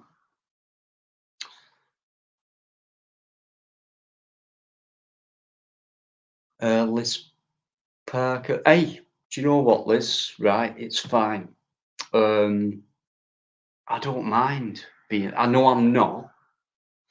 Yeah, up here, yeah, I am, because I'm not stupid and things like that. But I know there's people on the same, you know, and anyone who takes piss, I can handle that. That's not a problem about that. They're not worth bothering about if they comply with. If they're a sheep. So I'm not bothered about people like that. But thank you very much indeed. But I'm not alone.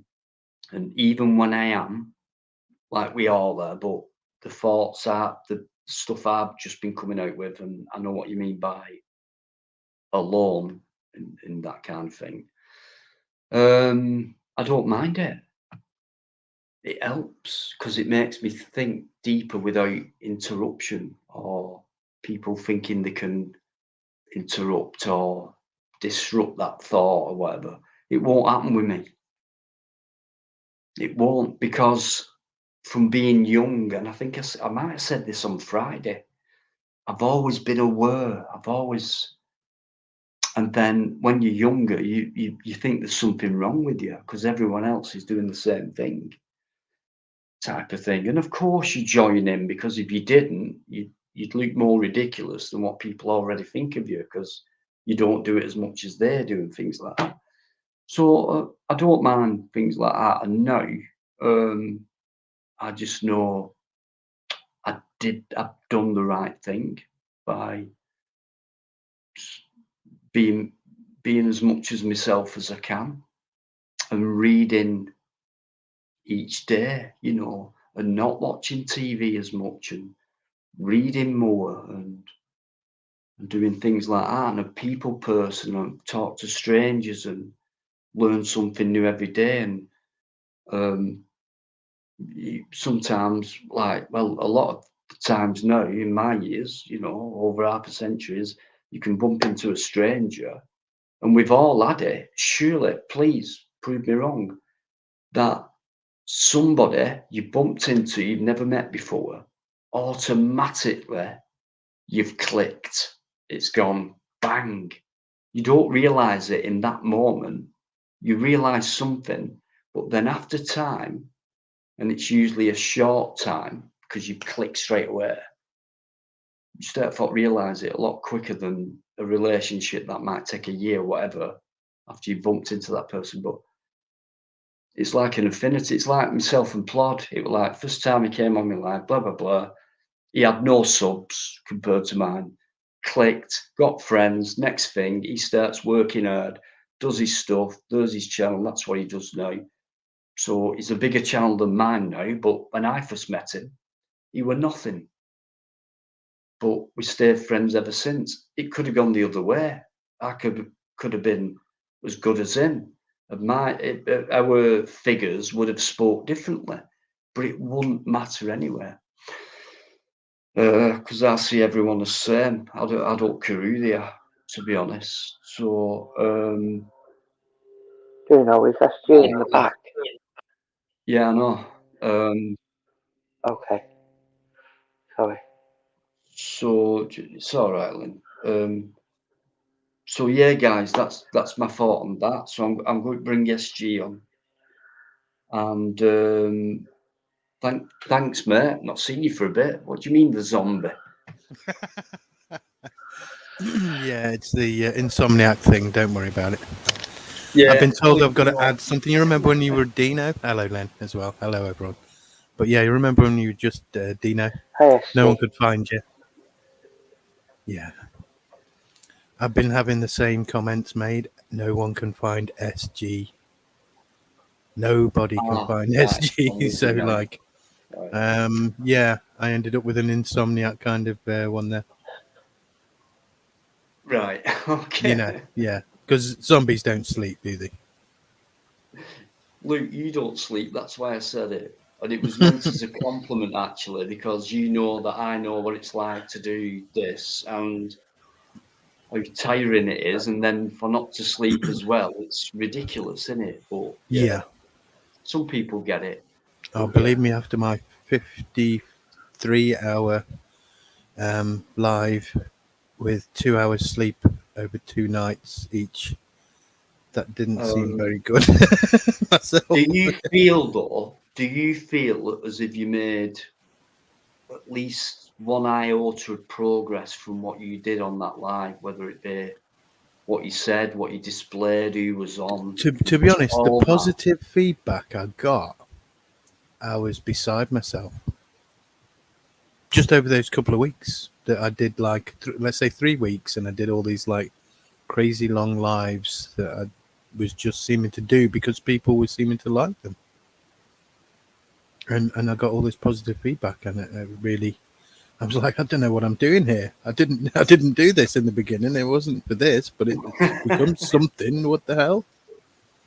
It's crazy, isn't it? Yeah. But I mean, I know you kind of live for your lives because obviously, I mean, wow, you just explained the amount of hours what you do. So it is a bug, isn't it? Well, let's say it's an addiction if you're not careful. Yeah, but you know what it's like. Responses, who comes in, who says what, and all that comes into it, and it takes a lot of brain power. Yeah, but it's nice and it's hard. It's a lot of things, but what keeps me going is I know people enjoy it at the end of the day. And I know people have changed their mind on things. I know people have thought differently. I know, and I'm no John. I'm not trying to change I'm not trying to be anyone. It's just I'm telling you lot what's in my mind and what I believe. And people say, yeah, I think same thing. And it's nice to be among people who think the same thing, at least.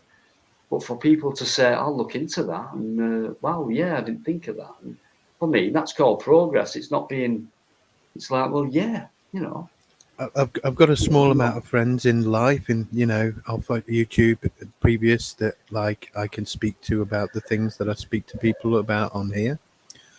But mainly I had to come to YouTube to actually find people that were bothered about what I spoke about. I've been labeled a crackpot, kook, idiot, like crazy person for like nearly 17 years since I started coming out with weird shit. Look, you know SG as much as I do that all these crazy crackpot idiots like us psychos are not sheep.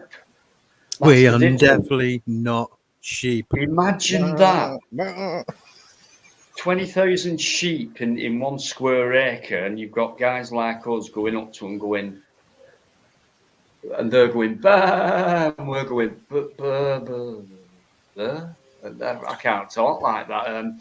Please forgive me. Don't, you know. Yeah, we're that one sheep that jumps over the fence, and they go, well, how did that sheep get over the fence? Oh, it jumped off that one's head. Yeah. You kind of lose that bar, you know, because they've listened. And it's more like bastards. Wow. This side of the fence is different to that shitload of grass Guess I've been what? eating. I'm not in a pen anymore. I'm running free. Shit, where's that wolf?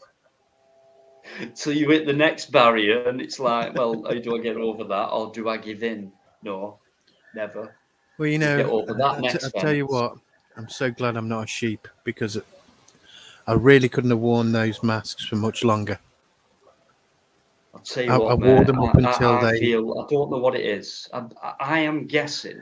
I don't know how old you are, anything like that. I'm 53. 49 in March. Right, so very similar, very close. Can we swap Yeah, ages? you're a bit older, aren't you? Yeah. Right. But obviously these patterns and changes that we've seen. How long have you been awake for? Well, if I go right back, then I left school at 16 and said, right, well, I'm smoking weed and I'm taking LSD and stuff because I don't want to join this rat race piece of shit business world. You know, dog eat dog thing. I don't want that. I don't like that. So I'll probably be dead by the time I'm 25. And that's how I'll act. And that's how I acted. And then I kind of went, oh, I didn't die at 25. And then I went, oh, I'm 40. And then, like, here I am at 49. But I really properly woke up, like, you know, at about... so I was defying, basically. I was defiant of the system up until about 17 years ago, roughly. And then I kind of stopped watching television, things like that, and decided to look into alternative media and alternative media documentaries and the hidden history of the world and so forth. And yeah, mate, absolutely. We're definitely on the same path, I think. The hidden, the secret. Yeah, it's hard to. It's frustrating, isn't it? You know, when you talk about things and then you get a comeback, and it's like, right, but I mean well, so how can I put it to you then?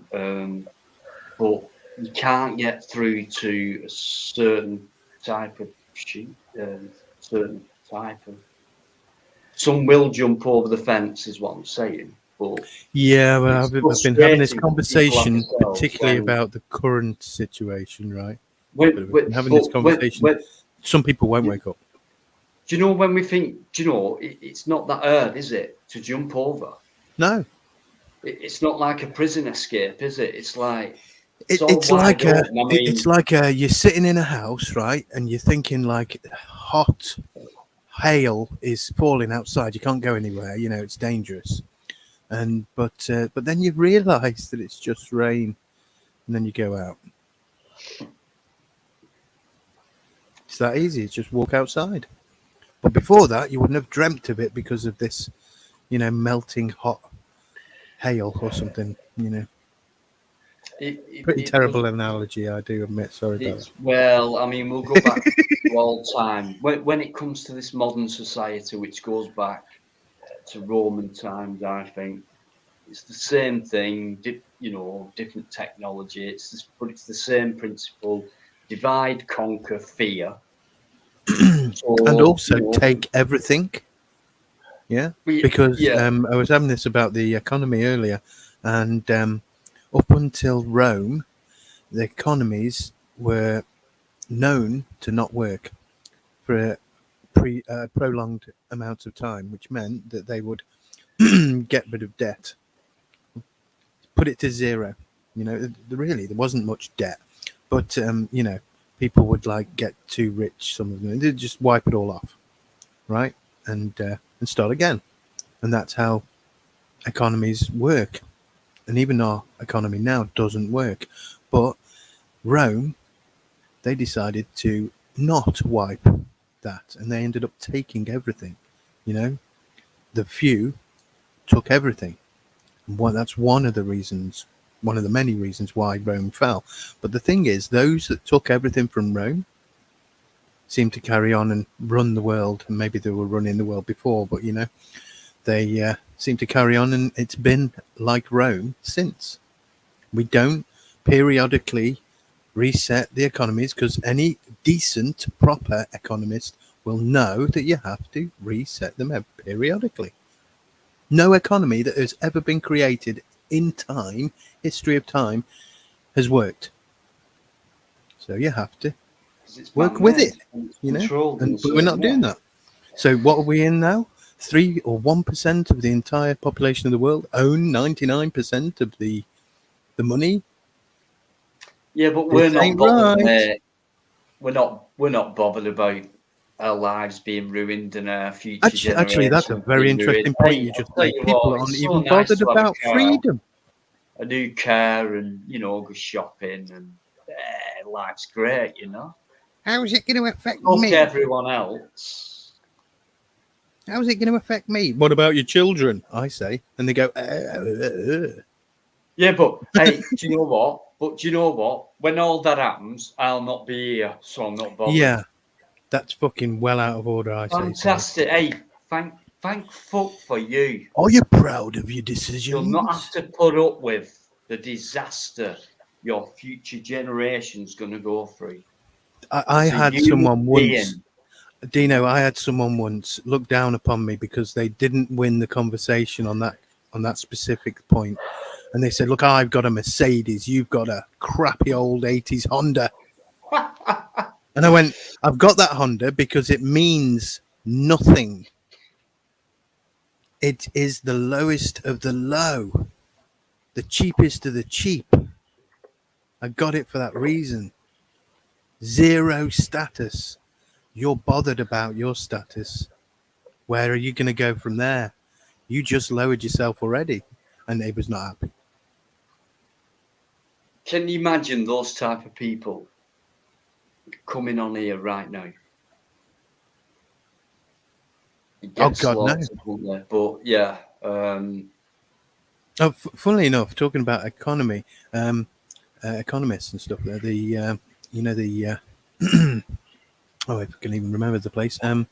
The market trading. Yeah, these market traders.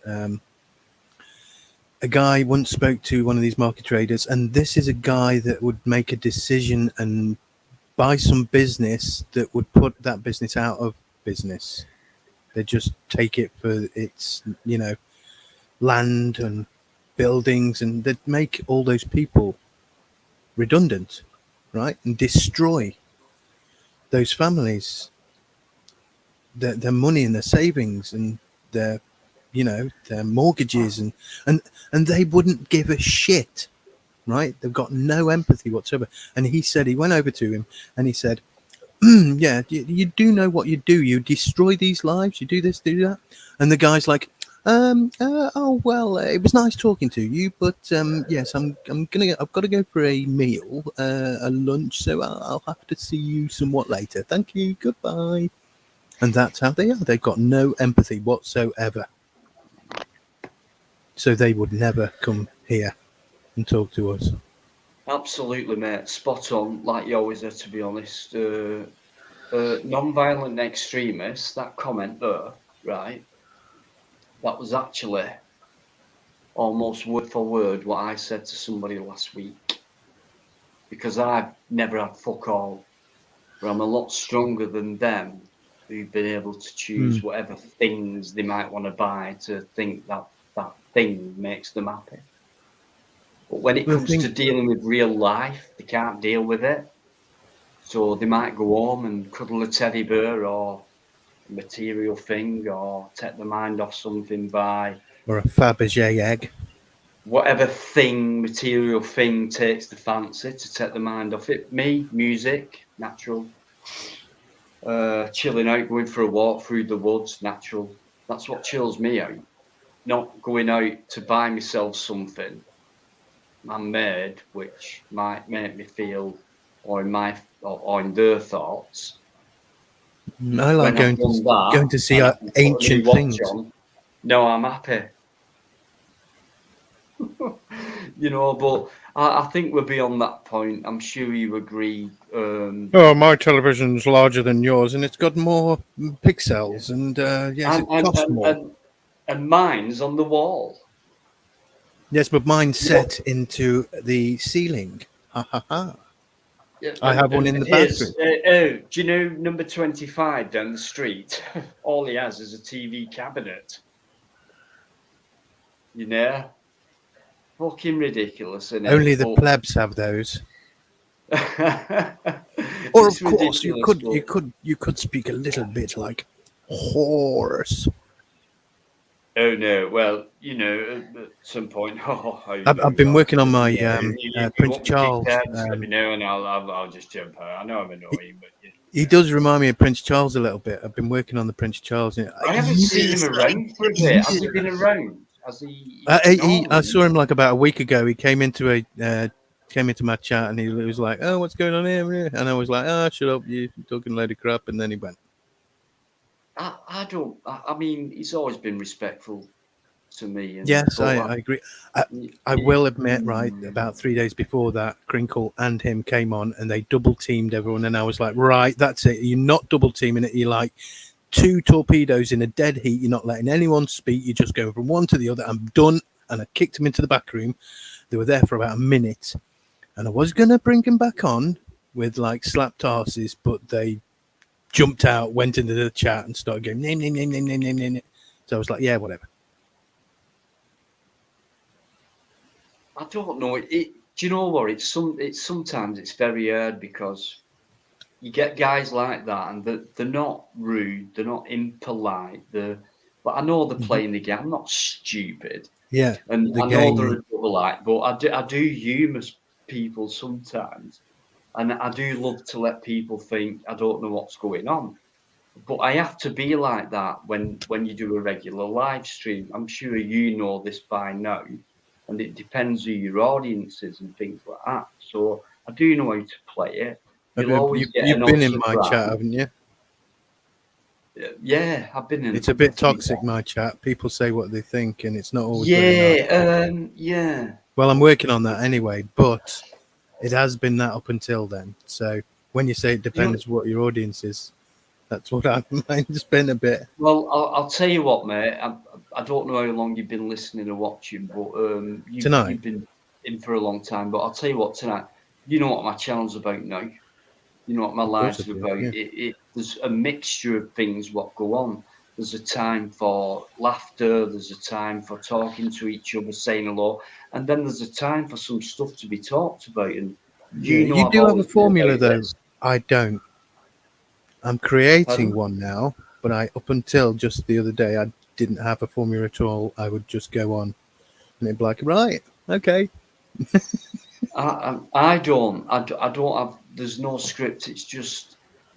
I thought I remembered you saying that you kind of did have a bit of a plan, you know, and when you have people on, there's a bit of a plan. Not really, because most of it comes natural now. Okay. Well, I mean, the proof's in the pudding. Prove me wrong. I mean, you get laughter, sense of humour, serious talk, debates. Arguments have kind of faded out, and debates have got better, because we talk. It's a talking channel, basically, and it's early days, as you know. It was like, you know, shouting and confrontational. It can still be like that. I don't mind. I'll challenge anybody. Yeah, I like to. But I don't. That's one thing I do like about Crinkle. He's the other side of the coin, and to be honest, there's not many other sides of the coin out here, because we kind of, you know, birds of a feather, right? That's how we found each other on this place, isn't it? Well, yeah. I mean, yeah. it's difficult, especially. I mean, I don't know. I only get a few people in. You know, I'm not bothered. I'm just glad to talk to people, and then you get regular people in. Same thing, compliments and all that. I mean, look. I mean, James Patrick.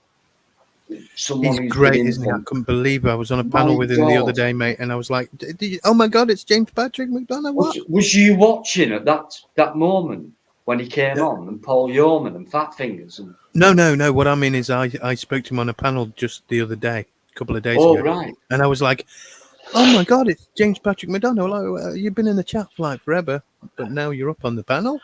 Like, wow! Look back on Glad Friday. to meet Have a you. skip through. You'll find it, right? And just look at me when I brought him on. You were a bit shocked, were you?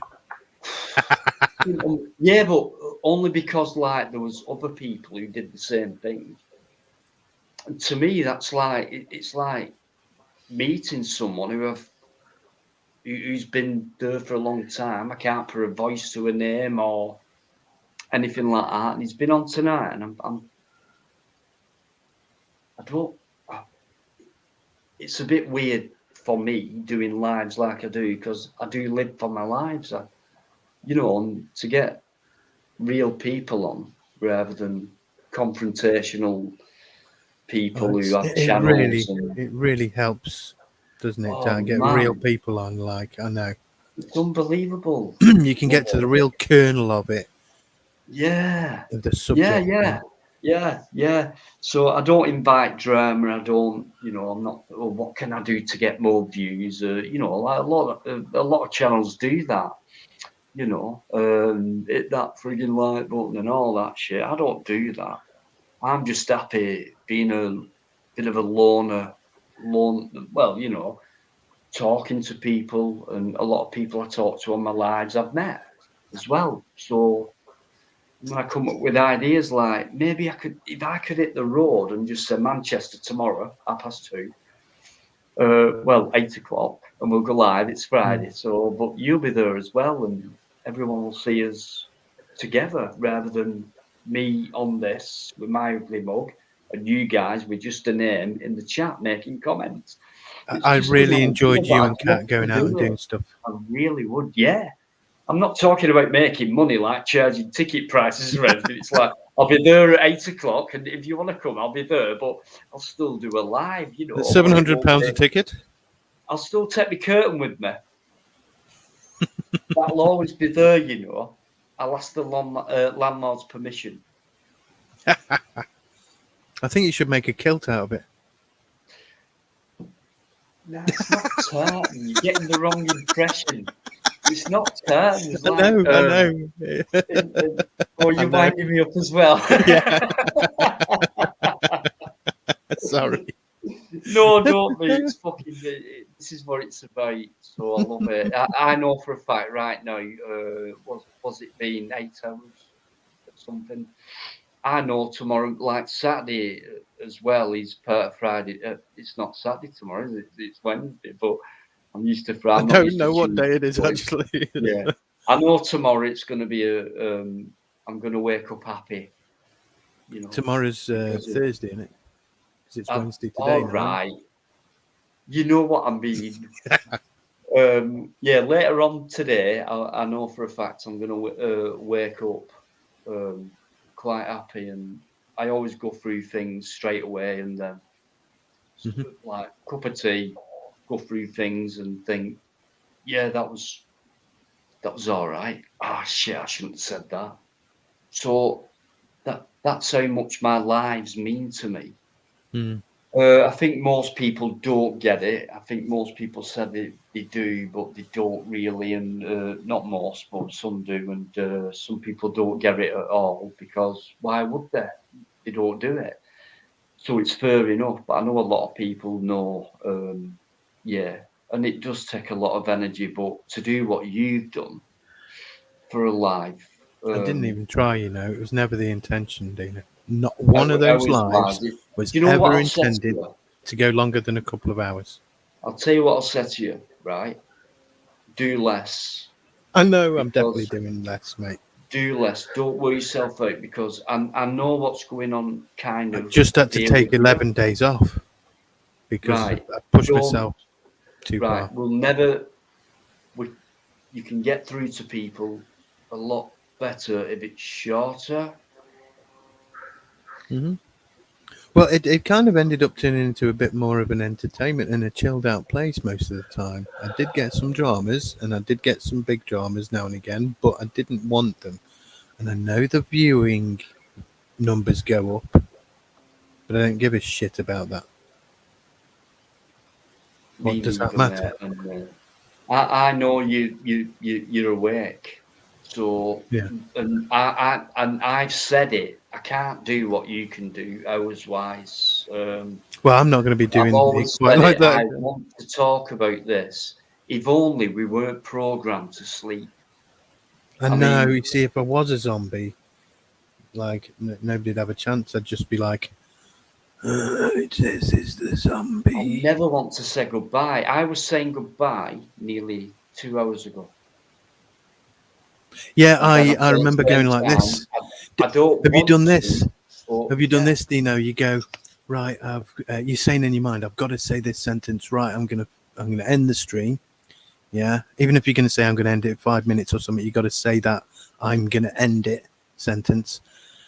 But a couple of people are having a really good chat, and you're like, oh, I can't really do that.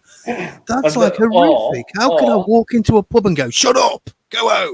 Or someone comes in and says hi from New Zealand, or hi from, and it's like they just woke up, or like that's kind of what I did, though, isn't it? I just kind of went, yeah, I'm going to join you. I know. The back room, and that guilt factor, the guilt factor where you go end, and it's like, and most people go nice one and all that, but it's like, but I always say I don't want it to, and I don't, you know. And I've remembered Crinkle appear in the background before now, and you've gone, no, I'm fucking finishing it.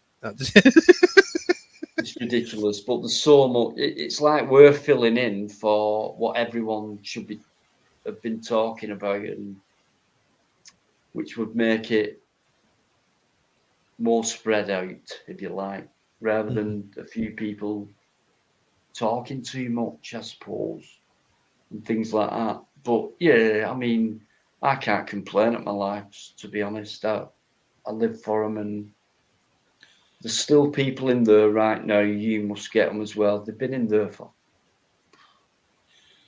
To be honest, on that 53-hour one, it was like some people were near enough there as long as I was. Like I was like, hold on. I mean, they might have gone to sleep and woke up, and then they were back, and then they'd spent the entire time they were up in there. And it was like, and obviously you're doing things and taking the phone around with you or something, and then you're on your laptop or whatever. But Yeah. You've been there. I mean, some as well. Like I always think about a lot of people come in, and I know they do think this because they put comments in saying, "Did you not read my last?" And it's like, well, no, because I missed it. And it's they think it is difficult. The amount of subjects as well, like on a 53-hour. Yeah, you'll never get through to anyone who doesn't do this, if you like. But we are preaching to the choir them kind as of well thing, to yeah. understand, you know. But yeah. But yeah, anyway, I love them, and like I said, anyone challenge, you know, come on. I tell you what I did the other week with one of the lives. Obviously, it was like really long, but during some of it, I went into town. So I drove to town and I went round town. And while I went round town, I walked round town and I went to some of the, like, you know, interesting places and in buildings and old buildings, and like the oldest building in the town and stuff, you know, and the old architectural interesting buildings and things like that. And there was like a V caravan thing in the town centre, you know, trying to sell something. And I give him a couple of questions and kind of went, nah, don't think so. Things like that, you know, entertaining, funny things. And people really liked that. mentally draining. In fact, just on that point, guys, it's not often I go over 4 a.m. I know I started a bit later, but I will end it. I mean, I'm going to be selfish. It sounds selfish here, for my own sake, because I'm laughing at you. You can't do it. You don't want to do it, but you need to do it. Someone knows what I'm talking about, but I do want to carry on, not stop, and keep it going. But we all need rest, right? It's all right. Lynn's going to take over for you, right, Lynn? Okay, no. I'll tell you what. Let's have 5 minutes without me talking, and then I'll end it in at 1:15.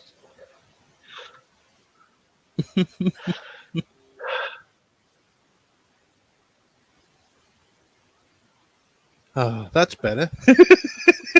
That is a change. Fucking shut up for a minute.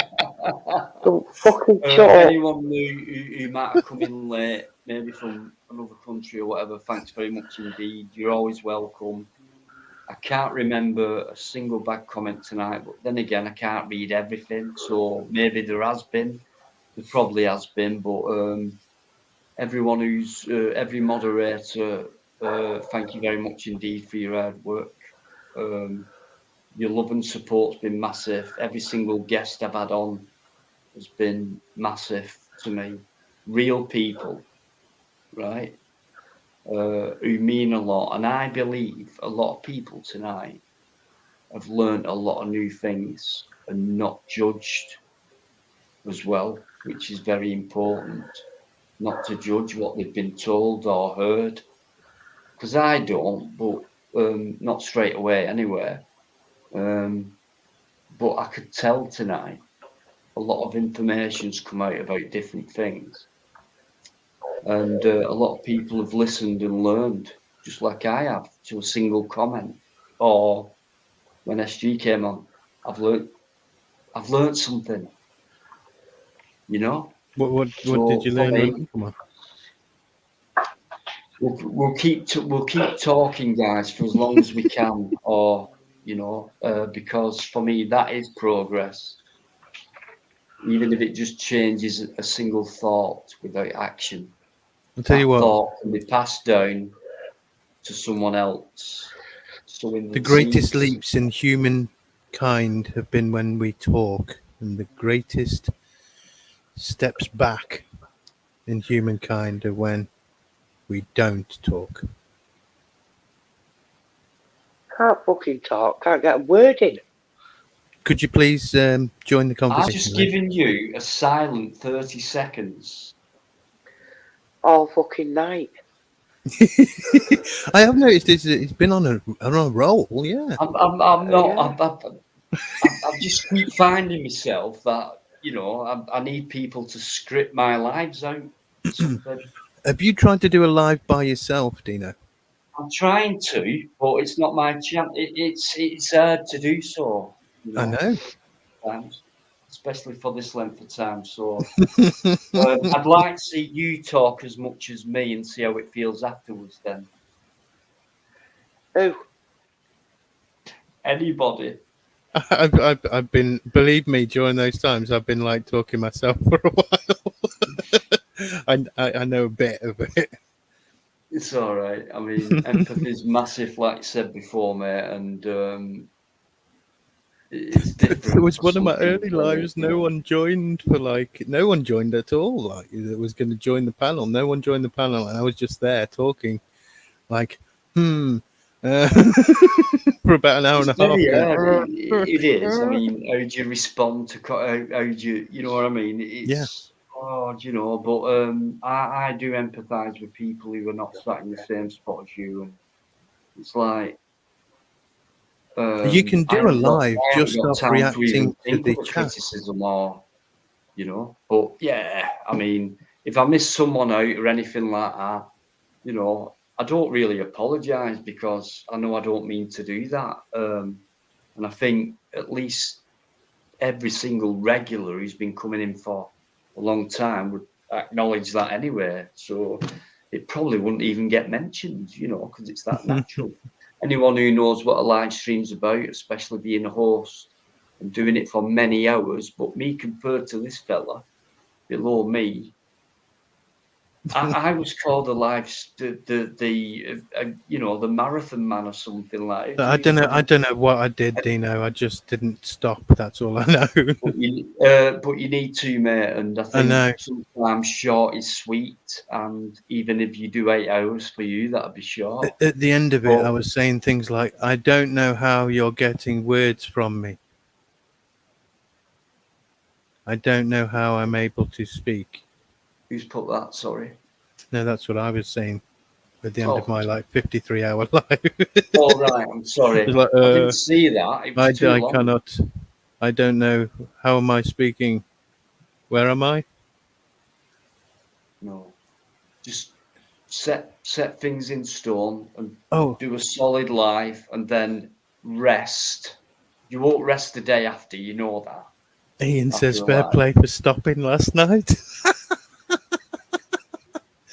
And Ad McGillicuddy, thanks. He says enjoyed your readings the other night, way better than the arguing. Yeah, there's not that much arguing, there is there usually, but it happens. You can't avoid it. There's always debate is okay. Alive, and it's a shame really, because when people say, "Oh, I didn't want it to go that way," and you should have said that and all that, and I thought, well, yeah, I did as well, but I'm sorry, I can't control that person's thought and what they just typed in. It's not. All I'm going to say is I was on a live last night. Crinkle joined, and he was like, "You're following me," and I went, "I thought I was here first."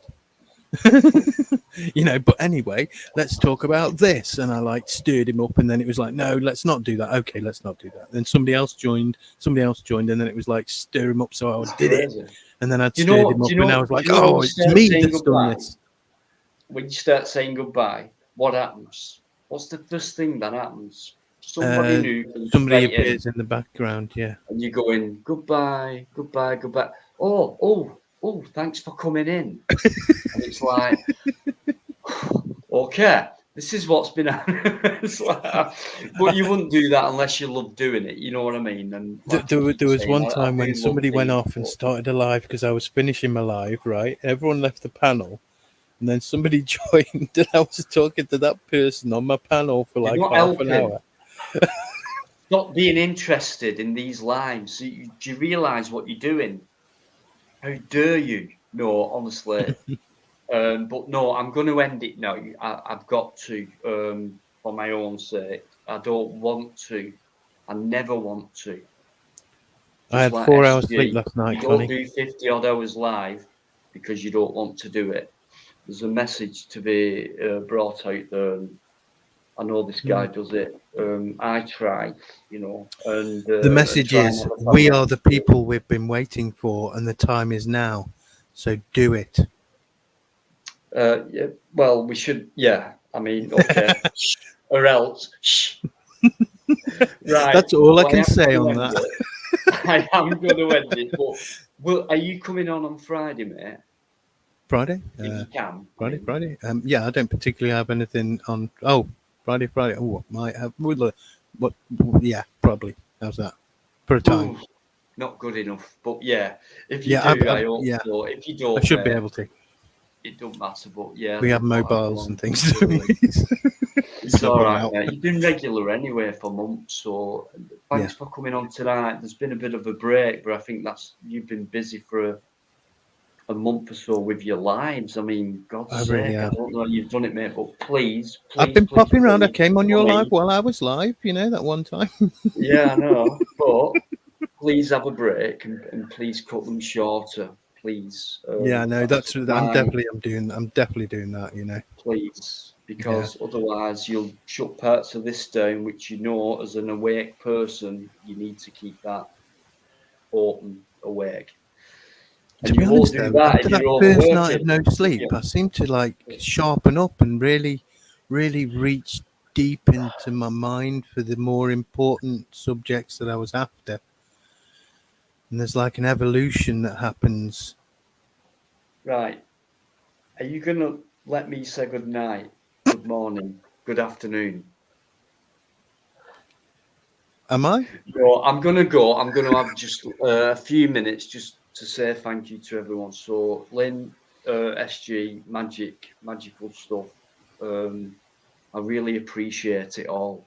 It's been absolutely fantastic. I know for a fact the day after a live, I'll either wake up pissed off or happy.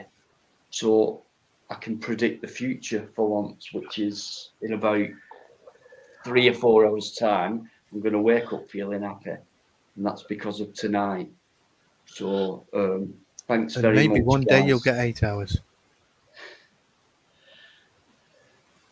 Yeah. So I will see you, you terrible insomniac person, you, on Friday. I hope so, mate, anyway. Call me the zombie. The zombie will be back on Friday, guys. Good night. He's off. I've kicked him off.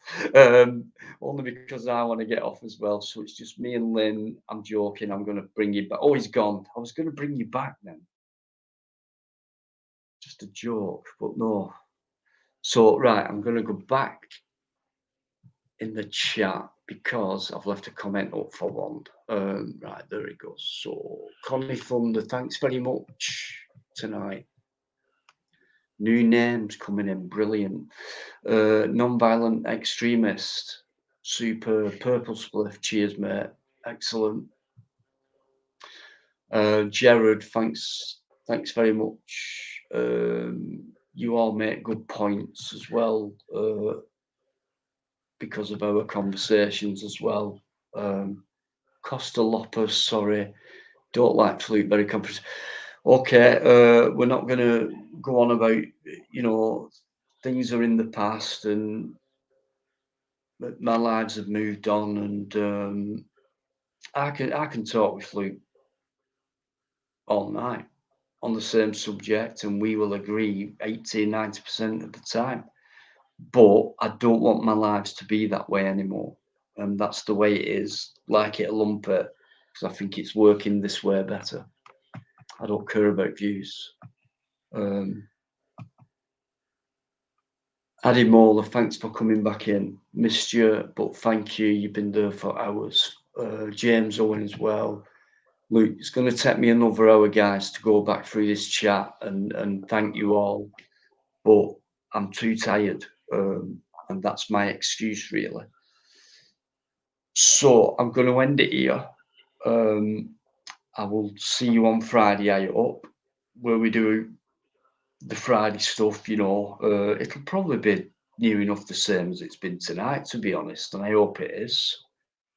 So it's like we're doing 2 in a week now, not 1, and why not? And that was upon request. It wasn't my idea, Yvonne, Lynn.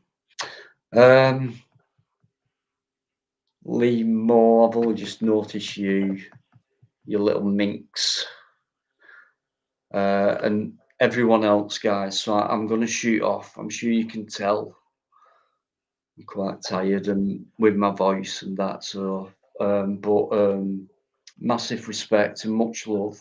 See you on Friday, I hope. Enjoy the next few days. And if you felt pissed off and stressed, talk to someone, give them a phone call, give them a text.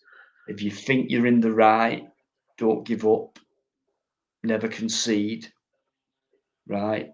And if you think you're in the wrong, sort it out, settle it out, right?